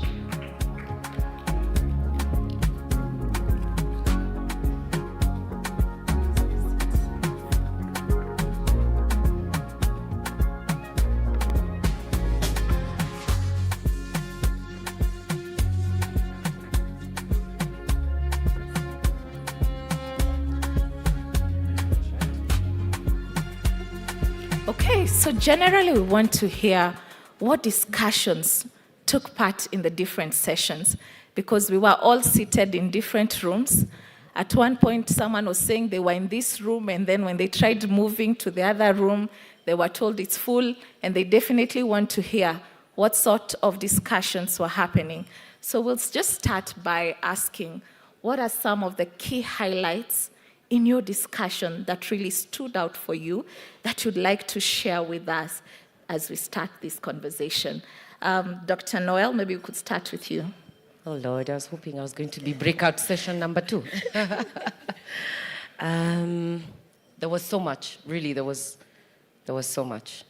You know, as a woman generally, you're always running something. You're doing something for someone. You're so many things to so many people. You know, a mom, a wife, a sister, a daughter. So, and depending on whatever capacity you're in, at the time you're interacting with this other person, you know, there's a role you're playing. We had Rina on our panel who was talking about financial confidence. I sort of even squeezed out of her, you know, how do you have that difficult conversation to say, you know what, I can't do it. I can't help you financially. I really can't do it. And then what do you do to then build your finances, especially in a leadership position where you have a lot of access to resources, but you don't even know how to order it? What opportunities are available to you? And she shared on that. And then there was Tina, who was our therapist. All of us, you know, we all need someone to listen to us. The perception and stigma around therapy. You know, why are you sharing your problems? Then to add on to that, you're sharing it with a stranger. Then you're paying the stranger to listen to you. The stigma around that. And yet it's so important. Sometimes you need someone who knows nothing so that you don't feel judged, right? And she went on to tell us about therapy and the different types of therapies that she does. But at the end of the day, you need that mental wellness. It impacts your spiritual wellness, your physical wellness, you know, even your financial wellness, you know. They talked about what is your money personality. Rina talked about that. She talked about, you know, and then Lenny Washira, our male ally, we have to clap for him. Clap for Lenny, I don't even know where he is. He said he felt very awkward because it's the first time he's been in a room full of women. So he's like, is that how women feel when they're in a room full of men? You know, and I almost high-fived him, but the cameras were on. But he talked about coaching and what he does and the perception of women from a man's point of view, right?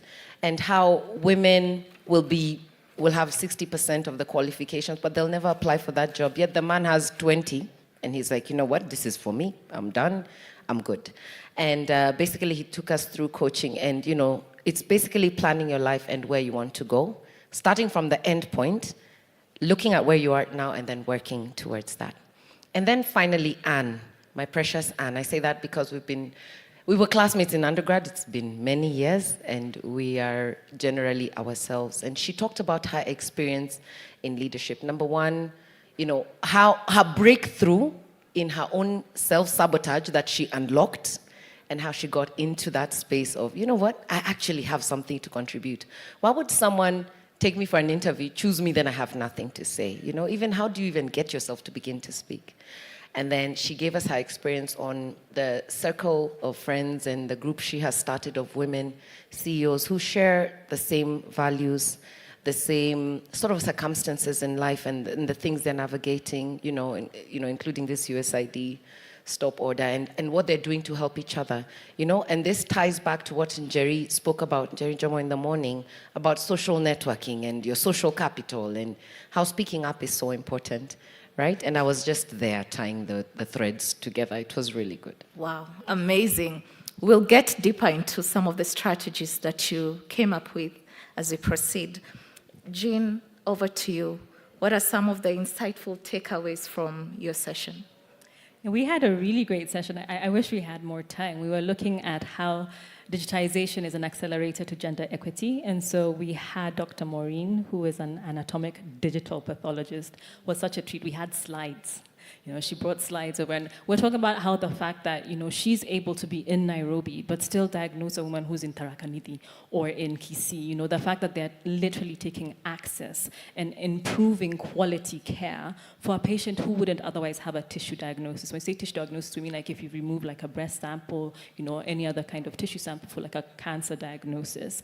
And really the importance of mentorship, just being able to. There are not many pathologists in general, and even female pathologists are even fewer. So how is she speaking out and encouraging other women to come up in the field, and the role that mentorship has played to getting her where she is, and how she's bringing other women up with her. We then had Peter. Peter is a CTO and co-founder at Tibu Health. Tibu Health do a lot of home-based care. And so he was talking about the importance of decentralizing care.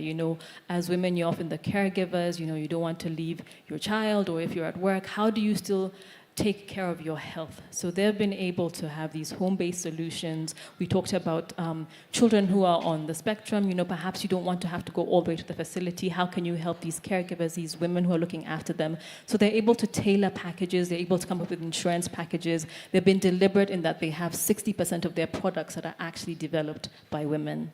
And we had Dr. Mokiara. She's a health advocate at Bionate. So Bionate do telemedicine. They have symptom checkers. we had concerns in the room. Technology is not often trusted, so how can you rely on this technology? And so we talked about the gender biases that are involved with regards to AI applications and health applications. So how can you break down those gender biases? So we said it's really important to understand first, they are there. The biases exist, but then don't use the traditional models that have been built, on Western data sets, on male-dominated data sets. We have to be inclusive and have diverse data sets so that we make sure if I'm doing a symptom checker, it'll be reflective of my healthcare symptoms. And then we had Kellen. Kellen is a software developer. She is the head of tech operations at Kenya Airways. So we moved from health tech into aviation. She's just completed 11 years in fintech. So this is her third week in Kenya Airways. And she was sharing how being in a male-dominated field, how sometimes you have to elbow your way across. It can be difficult to, you have that imposter syndrome. We touched on imposter syndrome, and we were both recalling, we were in a room where Abdi Mohammed, the CEO of Apps, I have to share this story because every time it gets me, and he said he never knew that voice. He'd never heard imposter syndrome. He'd never been familiar with it. And so we were saying, we have to put, someone laughed, he doesn't know what it is exactly. And so we were saying we have to put ourselves in that position where, as women, we are sometimes apologetic about the fact that you're brilliant, you know your worth, you know your skill, you know what you're supposed to do. But because there's a man in the room or someone else in the room who's speaking up above you, you'll feel shy and cower. And she said the moments that have been most impactful for her are when she's raised her hand. And so the call was for us to make sure that we're raising our hands. When you have doubted yourself, look back, see your track record. This is where I have come from, this is what I've done. And have that cheerleading squad around you. Because sometimes you can forget and you need to be reminded. So it was an absolutely amazing session. Yeah. Wow. That's amazing. A round of applause for those two amazing groups. Maybe we could get more into the detail on what are some of the strategies that you discussed, Dr. Noel, that can look into how do you grow that confidence level as a woman leader? Yeah, so I gave a bit of my stories, but I remember Rena saying, from a financial perspective, because really, like Tim said in the morning, a woman who's empowered financially then can really make a difference. So she said the first thing is you need to have conviction that what you're getting is yours. Stop having imposter syndrome with what your employer owes you. And then have the knowledge on how to invest, building your financial confidence, even in this space of leadership, yeah? But many times, we don't invest in ourselves. So you don't put in the money to learn what you need to learn so that you do better with what you have. So learning and, figuring out how to get that done, and she does a lot of work in that space, and, for the leaders in the room, that's part of investing in yourself is learning. So you can talk to her about that. And then we had Tina, who talked about therapy. And I remember telling her, so do you go to therapy when things are falling apart? Then when it's good, you go? She's like, well, there are different types of therapies. You can check in just to make sure you're in your good mental space. She says a lot of people even figure it out themselves. You go, she listens, and you yap for 30 minutes. You're like, okay, now I figured out the why, the what. I know what oh, thank you, Tina. And you walk out. You literally just needed to ventilate and get your solution. So I think, and she also said, therapy is just to keep you balanced. It's not always because things are falling apart, right? So, I think the tendency is people go for therapy, things are falling apart. When it's fixed, you take off. And yet it's something you need to do so that you always keep your mental space balanced, right? And then again, she also offers those services. And then there was Lenny from a coaching perspective, a more professional, the work arena, where I'm looking to go into C-suite, mid-level career, and how do I get into C-suite and stay there? Because there's a lot of family dynamics. How do you even negotiate your salary, right? How do you do that? Where do you start, right? And then how do you get industry expertise? And then, of course, there was Anne and the idea of friends and how sometimes your friends hold space for you. So I think sometimes it's a dynamic, maybe men wouldn't understand, but you're so swamped with negative energy, yet you've been invited for the interview and you've been narrowed down to 4 people from 500 and you still don't see that you're of value to these folks. And having friends hold space for you to tell you, what, you deserve it. Dress up, I'll pick you up and take you for that interview. I'll sit next to you. You have to go and do your thing, right? And just making sure that, having this circle who check you and they keep you balance, because sometimes you can't relate with your partner. You can't relate with an uncle, a dad. You're even fighting your own mom. How do you get that voice of balance that allows you to even have the conversation? I remember I even told them, okay, so what are the things you need to do? How do you start a conversation? And I loved what Rina said. Open your laptop, show them your budget. Because my mom has come and she's demanding 7,000 bob. I don't have the 7,000 bob. So, for her, she takes it very offensively. But you have a big job. Why aren't you helping me? She's like, so I told her, what exactly do you do? She says, open the laptop, show your mom the budget. Tell her, what I can give you is 500. Look at my expenses. And you see, that way, she also has an eye on it. And then she begins to appreciate how much you're sacrificing for her. And that way, you then begin to kids, my husband, my mom, and we really kids, my husband, my mom, and we really always forget ourselves. And it's the cultural aspect of it, the patriarchy and all these external factors that influence that, but also the voice we have internally that we have, the conversations we have with ourselves. So it was around, leapfrogging. So how do you move from having all these difficult conversations, saying, okay, now, you know what, I'm done. It's time to move up. Yeah. Amazing. Wow, I love that. I am going to Hawaii. I am paying myself very soon. That is wonderful. I love those are really, really practical tips. Yeah? Okay, so we'll get to ask just one or two burning questions. So we'll get to hear from the group in case you have a really burning question from the different sessions, just the top 2 or 3 at most. But before we get to that, allow me to ask just a similar question on how do we drive gender equity through digitization?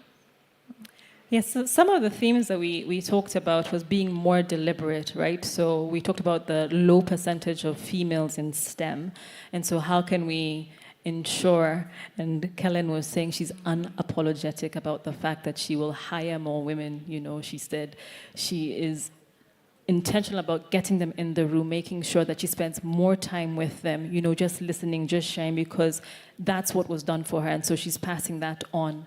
Dr. Maureen was telling us about the fact that there's no point in reinventing the wheel. So as we're using these digital pathologies, take what is already existing, right? So that we can layer on top of that and accelerate even further.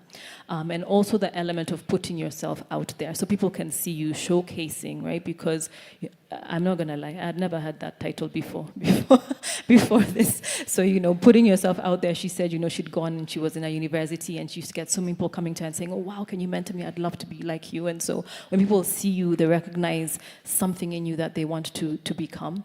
And the same for Dr. Mikera, who's a health advocate. She has social media pages where she goes and really uses her voice, uses her expertise, her skills to share knowledge with women, about reproductive health, just empowering women and equipping. We had the concerns about all these, let me call them quacks, that come online and are telling you things. So where can you go to get information to empower yourself? So this is how we can use digitization responsibly.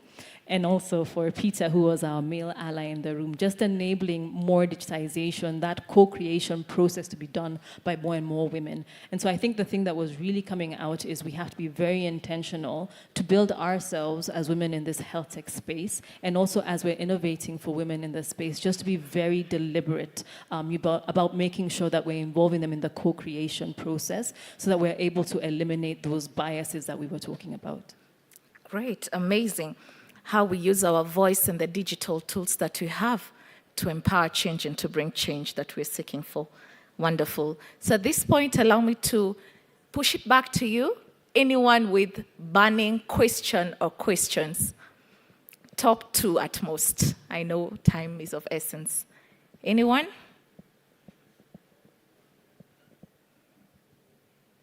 Yes. Have I seen someone raise their hand here at the front? Yes.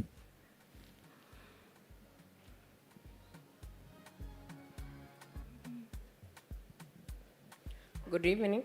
Good evening. My name is Dr. Mori, clinical psychologist, and I appreciate the whole session.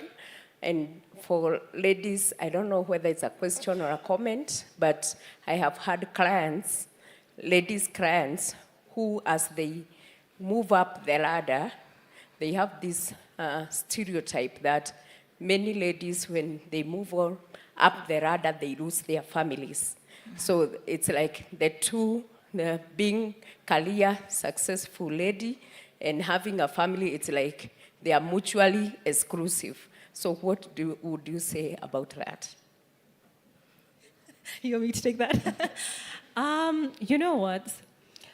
Personally, I don't know, this work-life balance thing, I always feel that if I'm excelling at work, if I'm, my being here right now means that I'm gonna miss dinner time. I have 3 beautiful girls, but it means that if you are focusing on something, there's probably something else that you're not doing and not attending. And so I think what I've learned is to be gracious, because before it used to eat me up, the mom guilt, oh, I'm missing dinner time, oh, I'm missing bedtime. But I make up for it, right? So I'll get to spend the weekend with you, or I'll take a day off in the week and I'll be able to do that. So I think what I've learned in my journey is that it's possible to keep beating yourself up about it, but just be gracious, be kind with yourself. Because even for me to work in this, it still is a male-dominated field, right? There are sacrifices that I have to make because if I don't show up, if I keep taking days off because I have to do this, the Ella, go to school, whatever, there's someone else who's going to take the place. And, it's not that I'm not deserving. And so I think trying to navigate that balance is tricky. But the one thing I do say is just learn to give yourself that grace. Yeah. Absolutely. So I don't use the word balance. What is balance? When you're working, your kids are not with you. What is balanced about that? So I actually use the word work-life integration. I think I even had some interview. I use the word integration. I am very conscious when I'm burning it, killing it, succeeding at work, something is going to slip. And I've accepted. I'm like, it's okay. I'm like, kids, this week, you won't see me. I'm burning the midnight oil. We're trying to get this going. But I then schedule very intentional time to not be at work. So I tell everyone at work, now, listen, we got it going. You guys handle it. I'm off on this side. So I always say family, and I actually did an interview some time back, family is a glass ball. I don't let it drop. Everything, and I mean everything else in my life is a rubber ball. It will bounce. I'll just run and follow it where it has bounced to, and I'll pick it up from wherever it's run off to. And to me, that includes work. If it's not working, I drop it and I let it go. Right? So I can't use the word balance. I've never had balance. Nothing balances in my life. I'm a PhD fellow. I have children. I have work, my parents. When I'm with my parents, I'm not with my kids. This work is falling. I have emails. I didn't respond because I was sorting out. I mean, what is balance? Oh, great, great. That was amazing. Any last question? Yes, that's one more.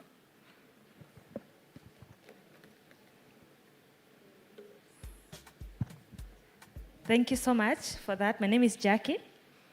My question is, I'm asking for myself and many others, asking for someone, asking for a friend. I don't know if you've ever found yourself as a lady, you are confident and you feel you can do something. Then you find yourself in a room full of men, and then all the confidence goes, all the points you had disappear. There was a therapist in our session. She's Rina. Tina. Oh, there was Tina and Rina, so yeah. Are there any tactics when that time comes and you feel like that? Is there any therapeutic things you can do within a few seconds to get back to get yourself back? That is my question for myself. And are there many people who are represented in my question? Thank you. Yes, that's my question. Thank you. Sorry, remind me your name? I'm Jackie. Jackie. Yeah. So, by nature, I'm an introvert. I am usually sitting at the back of the room, quiet. I don't usually do this, but I've had to learn. Work has pushed me to do it. And because I work in a male-dominated field, I oversee East and West Africa. And if you know West Africa, the Oga, when the Oga speaks, and it's a very patriarchal society. So I can't be my polite little East African self, shying in the corner. You won't get heard. You've got to have your voice speak. And so I center myself, if it's just taking a few moments, deep breaths, or just reminding yourself who you are, what you've done, like we spoke about the cheerleaders. Have that group of people. in your, you already have the WhatsApp groups. Just send them, hey, you guys, Nikubaya. And they'll send you pictures that you got this, girl, you can do it. Have those people who you constantly have them in your ear. Because otherwise, sometimes the voice inside is so loud and you have to learn how to still that voice. So those are some of the things that I would do. One thing I've accepted is I'm a woman. Like, I am as feminine as they come. I wear high heels, I wear dresses. Like, everybody knows me. This is who I am. I'm not doing anything. And then number two, the fact that you're in that room is because you deserve to be in that room. Nobody's doing you a favor. They are the ones who said, please come, we need your perspective. And yes, I get it, the anxiety at the door. So one of the things I've learned to do is I always have a pen and paper in my handbag. I always write my thoughts. Yeah, even if I write one word, I'll know what to say if I see that word, yeah? So this is in preparation for, okay, let's do this. So I always write my points, and I'll never write it at the door, I'll be writing it on the way to the venue. Because when you get to the venue, you have brain freeze, right? Yeah, but the whole time you're getting there, you're like, okay, so like for this event, Charity sent me in the morning, I talk to the panelists in the morning, by the time I get, and I think also allow yourself to have the nerves. Sometimes, by the way, for me, I think nerves sharpen me. Overconfidence sometimes is not a good thing because, you then come in with an attitude of I know it all, right? So sometimes I'm like, okay, I have a few nerves. I'm like, yeah, that's enough. But I won't fall down with my high heels, so it's okay. So, yeah, that's what I do. And then I am a loudmouth, obviously. I'm an extrovert, and I go straight to the front of the boardroom. And I sit near the chairman, and I say good morning. Yes. Amazing. Okay. Some practical tips there. Okay, great. Allow me to just ask any last words, something that you really want to emphasize to the guests today before you leave stage. I think I would say a lot of times we are apologetic. A lot of times we don't speak up, even when you know the answer. And I'm learning this more and more as I grow in my career. There are times I have known the answer, but I was so nervous because, an older man was in the room and, I didn't want to speak over him. And he says the exact same thing. I was like, I should have said it, So speak up. Use your voice. You have your voice for a reason. And exactly what Dr. Noel has said, that if you're in that room, you belong there, you deserve. And sometimes you have to kick down the door to get in the room, right? And also the importance of networking. My word, when people are speaking your name, you might not be in that room, but the things that people are saying about you, it'll bring you opportunities that you cannot even begin to fathom. Work on your networks. It will take you so, so far. Invest in them. I just think about driving a car. When you're learning how to drive, you see a car coming towards you, you climb the pavement, you almost want to enter the ditch. Tomorrow, you climb the pavement, you're not too near the ditch. Tomorrow, the tire is scraping the pavement. And then over time, you're now in control. At that point, it's the other person and the fear of what is coming. With time, you're now driving your car. Driving so confidently, you become Colin McRae and Lewis Hamilton, right? But you have to feel the fear. I think sometimes we back out of feeling the fear. Then you lose what you could be, your potential. So sometimes you have to. And I love, because Anne said that, and that's one of my mantras. I'm like, I'm afraid with my high heels, but it's mine to take. So I feel the fear and do it anyway. And over time, then, everyone is even looking for, we're not starting the meeting till Dr. Orata gets there. I'm like, I think I've reached. Amazing. A round of applause for our moderators this afternoon, Jean Kula and Dr. Noel Orata. You may have your seats. Thank you.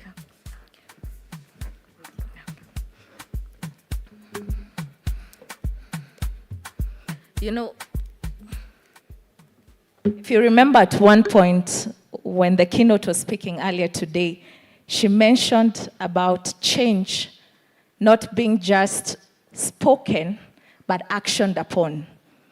And that it will be disappointing if at the end of today, we leave this room the same way we came in. Isn't it? Do you feel that this day has been amazing? Impactful? There has been change? Something has spoken to you? I want us to take a moment just speak to the person next to you. And this is not those altar calls, Zakanisa, but allow me to just say, just speak to the person next to you and share what is the one thing that has stood out for you in today's conversations.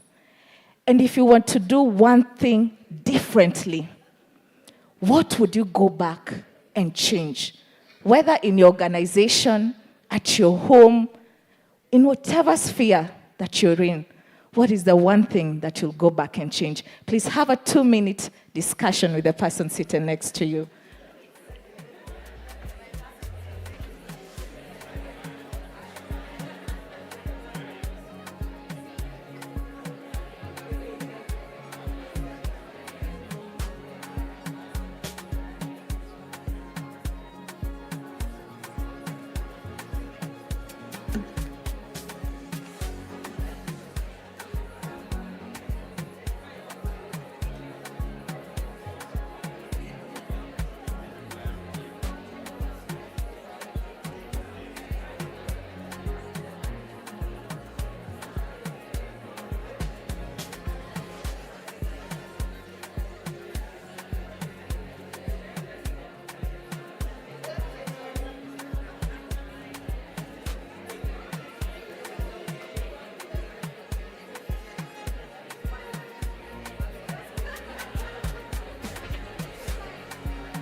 Okay, 10 seconds.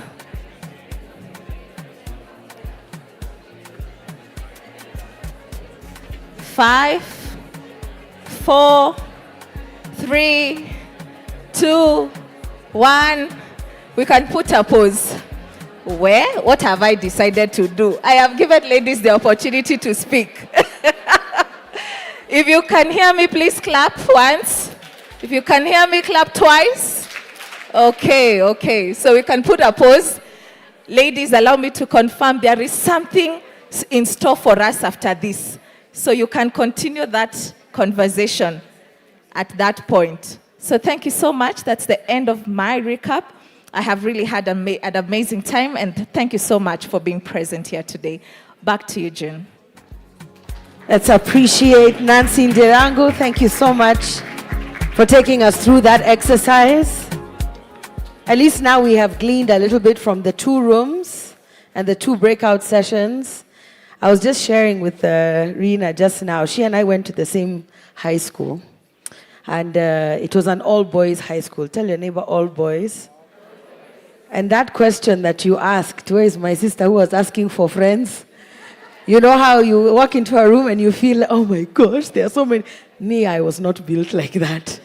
I walked into the school, I said, what? Boys, boys, boys, boys, boys. My mother was very worried. She was like, you know you've gone there for education. I'm like, boys, boys. I was in an all-girls school before that, so my system needed to be recalibrated a little bit. So if ever that happens to you, just say you're recalibrating the system. It's okay. Boys are not our enemies. They are beautiful human beings. And some of us are still in search of many of them. So don't run away when they're in the room. Sasa. Don't run away. Embrace. Embrace them. Okay. So I want us to do a commitment cloud. What is that? We're going to use Mentimeter. And I want us to figure out one word, or several words if you feel inspired to do so, that is your commitment from here on out. As Ms. Ndirangu has told us, you can't live here the same way you came. So allow me to ask our team to put up on our screen the Mentimeter page, so you can scan the QR code. For those of you who cannot see the number up there, allow me to read it out for you. It's 45147332. 45147332. And you can see the question we're asking you today is, what will your voice stand for after today? What will your voice stand for? As you have considered how to accelerate action, how to find collaborative pathways for inclusive leadership, even as we remember all the other themes for the previous International Women's Days. And as we said at the beginning, the train left the station in 1900 and what, sir? Dr. Gekome, it was what? 1909. 1909 is when the train left the station. We are here in 2025. Surely, we have made some progress. So what is it that your voice will stand for? In the corner there, it says, action creates momentum, and momentum creates change. Change shapes the future, and change begins with one person being willing to speak up. Now, as you step beyond this celebration, remember the time for action is now. So I see courage, I see intentionality, I see trust your worth, I see another being intentional, that seems to be a big one. Family, inclusivity, valued, creating space for others, fearlessness, existing in the truth, innovation, boldness, believe, confidence, action, networks, there we go, advocacy. You are your own limitation. Hey, kick the door. Dr. Noel, what have you started here? Kick the door. Get it done, even though we are feeling the fear. Feel the fear and move and do it anyway. Congratulate myself. Feminine strength, breaking self-doubt, empowering inclusivity. Sponsor. Hey, tell your neighbor, sponyo. We have reclaimed that word today, yes? Boldly go forth and ask someone to be your sponsor. Me, I think that's my biggest takeaway today. And you remember the difference between a sponsor and a mentor? It's not the same thing, sponsorship and mentorship. You want them to speak your name in rooms that you do not yet have access to. Pay yourself. Hallelujah. Guy, now we are getting into church. Pay yourself. All right, keep your commitments coming. This is our commitment cloud. I almost want to encourage you to take a photo of it and then print it out if you have time and space, and put it up in your home, in your office, in your toilet, in your bathroom, places you frequent often, so that you can see it, and put it on your vision board if that is something that you believe in. Because I have not done them often, but I believe in them, and they do come true because we manifest some of these things. All right, can you give yourselves a round of applause, ladies? A bigger round of applause than that.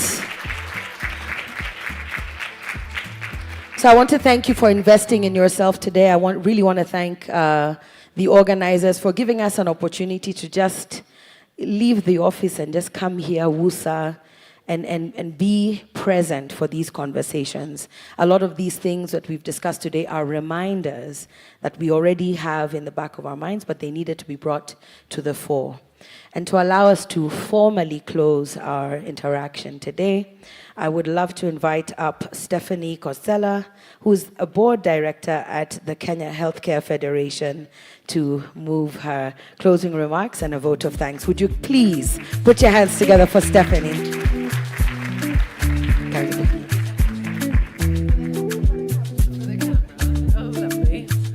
Good. Oh, hello, everybody. I've been told I have to stand up here on the stage for the camera, though I would have preferred to be down with all of you. I'm Stephanie. I am a new KHF director, and you may be thinking she sounds very American to be a Kenyan Healthcare Federation director. It is true. I am American. I grew up in the US, but I have lived in Kenya for about 20 years now. And I run an organization called Penda Health, which is a outpatient healthcare provider. We run a telemedicine program. We run a chain of facilities all over Nairobi. So I think I have gotten to be a part of the Kenyan healthcare system now, and I'm a really passionate advocate for primary healthcare, but also especially for women leadership. My leadership team has the fortunate problem of not having enough men on it. And we are often trying to figure out how to bring men into the conversation and make them feel more comfortable in our very female spaces at Penda. My job is to close our wonderful session today. I want to start by thanking Strathmore Business School for being such a great partner to KHF. I think we saw the awards they gave in the morning. I think those were very generous awards for a quiz, which I also failed. I did not succeed. But wow, what a wonderful time to get a quiz right. That was really a good prize. So really thank you so much for your support. And I can really confidently say many of the women on our leadership team have come up through Strathmore and are phenomenal leaders for it. Strathmore definitely does the bit about technical skills, but really integrates in soft skills as well. So for any of you who have not gotten the opportunity to do a short course or a long course, we really recommend them here at KHF and have great sponsors or partnerships with them that even allow for discounts for individuals or for your institution. So really reach out to our partners. I also want to thank the KHF Secretariat, but most especially Joan. She here? She here? She's probably making our cocktails personally outside, genuinely. She is a force to be reckoned with. For anybody who has not gotten the chance to interact with her, please do. She is the Women in Health Leadership Program Manager among the KHF Secretariat, and she's just phenomenal. She somehow manages to be poised and firm and keep everybody on track and bring together such amazing events like this. So really big appreciation, and if she pokes her head in, I'll stop speaking and we can all give her a round of applause. So today's theme was accelerate action, which we all now know we have to remember, because apparently it will be a quiz question, so please remember.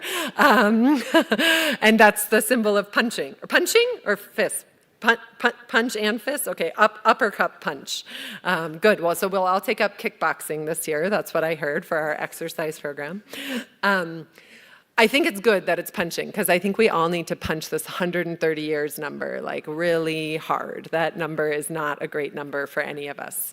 I have 2 little girls and a son, but my little girls, I would love to have them grow up in a world that was more equal than the world that we grew up in. And 131 years is way too long, so let's punch that number. I wanted to just reflect some of my own takeaways from the day.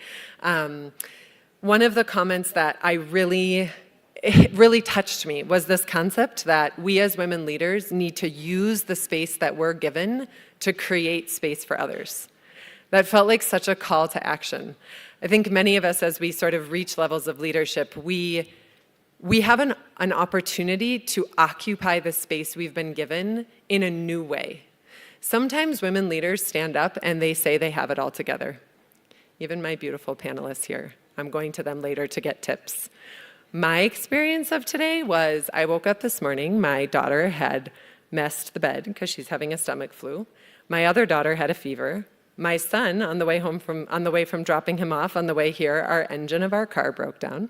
So I've been dealing with the mechanic. My husband forgot about our plans for dinner, so I'm dealing with that. My gosh, we deal with so much. And in the middle of the day, my friend is calling me. I can't get a referral to a hospital. Can you call a hospital and get...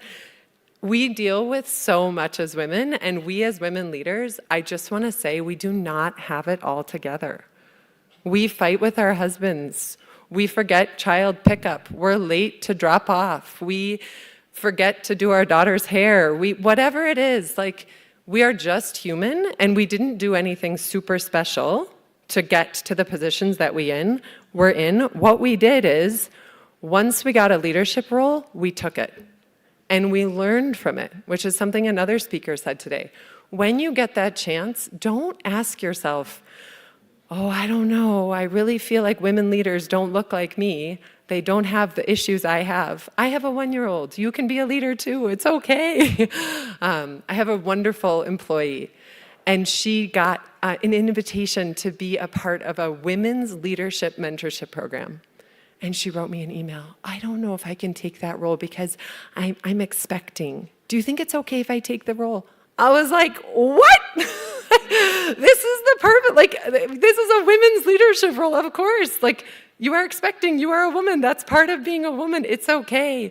And I think it's really important that we keep affirming each other that being a woman leader means being a woman at the same time as being a leader, which means being a wife and a mother and a friend and a sister and a whatever you want to be, a best, you know, whoever you are, you're being invited to be a leader, and you don't have to leave behind any of those responsibilities as you step into that role.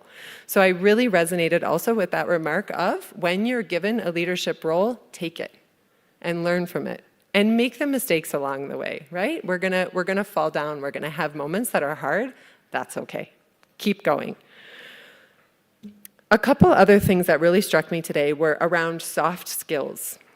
We talked about this concept of there being a lot of hard skills, and I think we heard from our breakout sessions, these phenomenal women who have these incredible technical skills. The soft skills really matter too, and we as women have a special capacity to be phenomenal at soft skills. Our deep emotional intelligence, our relational ability with others really makes us phenomenal soft skills leaders. So lean into that. That's a phenomenal skill that you have already, and keep leaning into it. It matters. Build that up. Don't let personality get in the way of people's ability to see your competence and performance. We can say you should be measured on your competence, we should be measured on your performance. Personality doesn't matter, but I'm just here to say don't let your personality get in the way either. If somebody's saying you are coming into every meeting and you're not greeting anyone, listen to that feedback. Maybe you greet someone next time. Be friendly with someone. Like, don't let your personality be a barrier to the achievements that you want to have, okay? We don't want to be judged on we are women, we are this, that, but also I want to encourage us, let's also think about how we can show up in a way that allows us to be seen for our talents and our performance. Finally, I loved Jetty's comments. I think we all did, right? She's such an inspiration. Every time I hear her speak, I'm like writing frantically on my paper. Her comments about networking were amazing, right? These four different spaces of networking: operational networks, personal networks, industry networks, social networks. I loved that. And I wanted to add one more, which is just our support network. Let's not forget to spend time with our support network, right? And I mean like our house managers, like our people who help us to achieve what we want to achieve. Those networks are also actually quite important. And as we rise, let's make sure that we're helping those individuals rise too, because we stand on their shoulders, right? So that network also really matters. The afternoon sessions, again, the breakout sessions by Dr. Noel and Jean, just wow. Phenomenal panelists, phenomenal remarks. The conclusions, I couldn't even imagine a more brilliant group of women to get to hear from. Those are all of my remarks. I wanted to say thank you so much. Oh, is she here? Is she here? Ah, she's here, yay!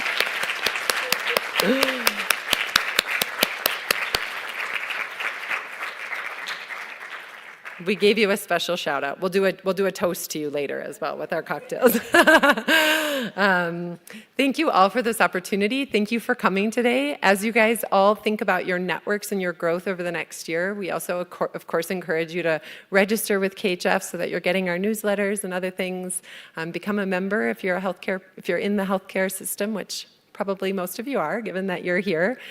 We would love to have you as part of our membership and really try to move the sector forward together with all of us women leaders. So thank you very much for your time and contributions, participation, and for those of you who are speakers, a special thanks to you. Sure. Thank you so much, Stephanie.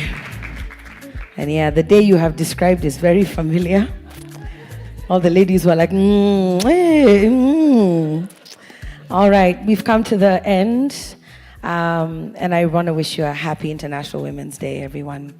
I'm going to ask us to do one thing. If we could stand, and if you're in the first row of tables, try and see if you can come right up until this part of the carpet and face the cameras over there. We've talked about this punching thing in the air. Let's do it and take a photo. Is that okay? All right, so please stand, step forward towards me, and then we will turn and face the cameras at the back. And after the day we had, nobody should be hesitating in the way they walk, in the way they make their way to the front of the room, in the way they kick the chair down if it is in your way. Please don't kick anybody. Let's go as far towards the front as possible, as close to the stage as possible. If you can get on the stage, go ahead. The idea is for us to all do the symbol for accelerate action, which is your right fist up in the air. Make sure you don't hit anyone in the process. There is space at the front as well. We'll be guided by our photography team. And if you know you are my height, do not go and hide behind anybody taller than us. Behind there, I can see you. I can see you guys. There's a lot of space here in the front. For those of you who would like to, let me give you permission to do this thing. Don't be afraid. This is called redecoration, interior design. And those of you who are able to, your knees are still functioning. Where do you, a little bit back here. If your knees are still functioning and you can, what is the word? Crouch? I don't know what it's called. Let's come and sit. A squat. I did that too. Yes?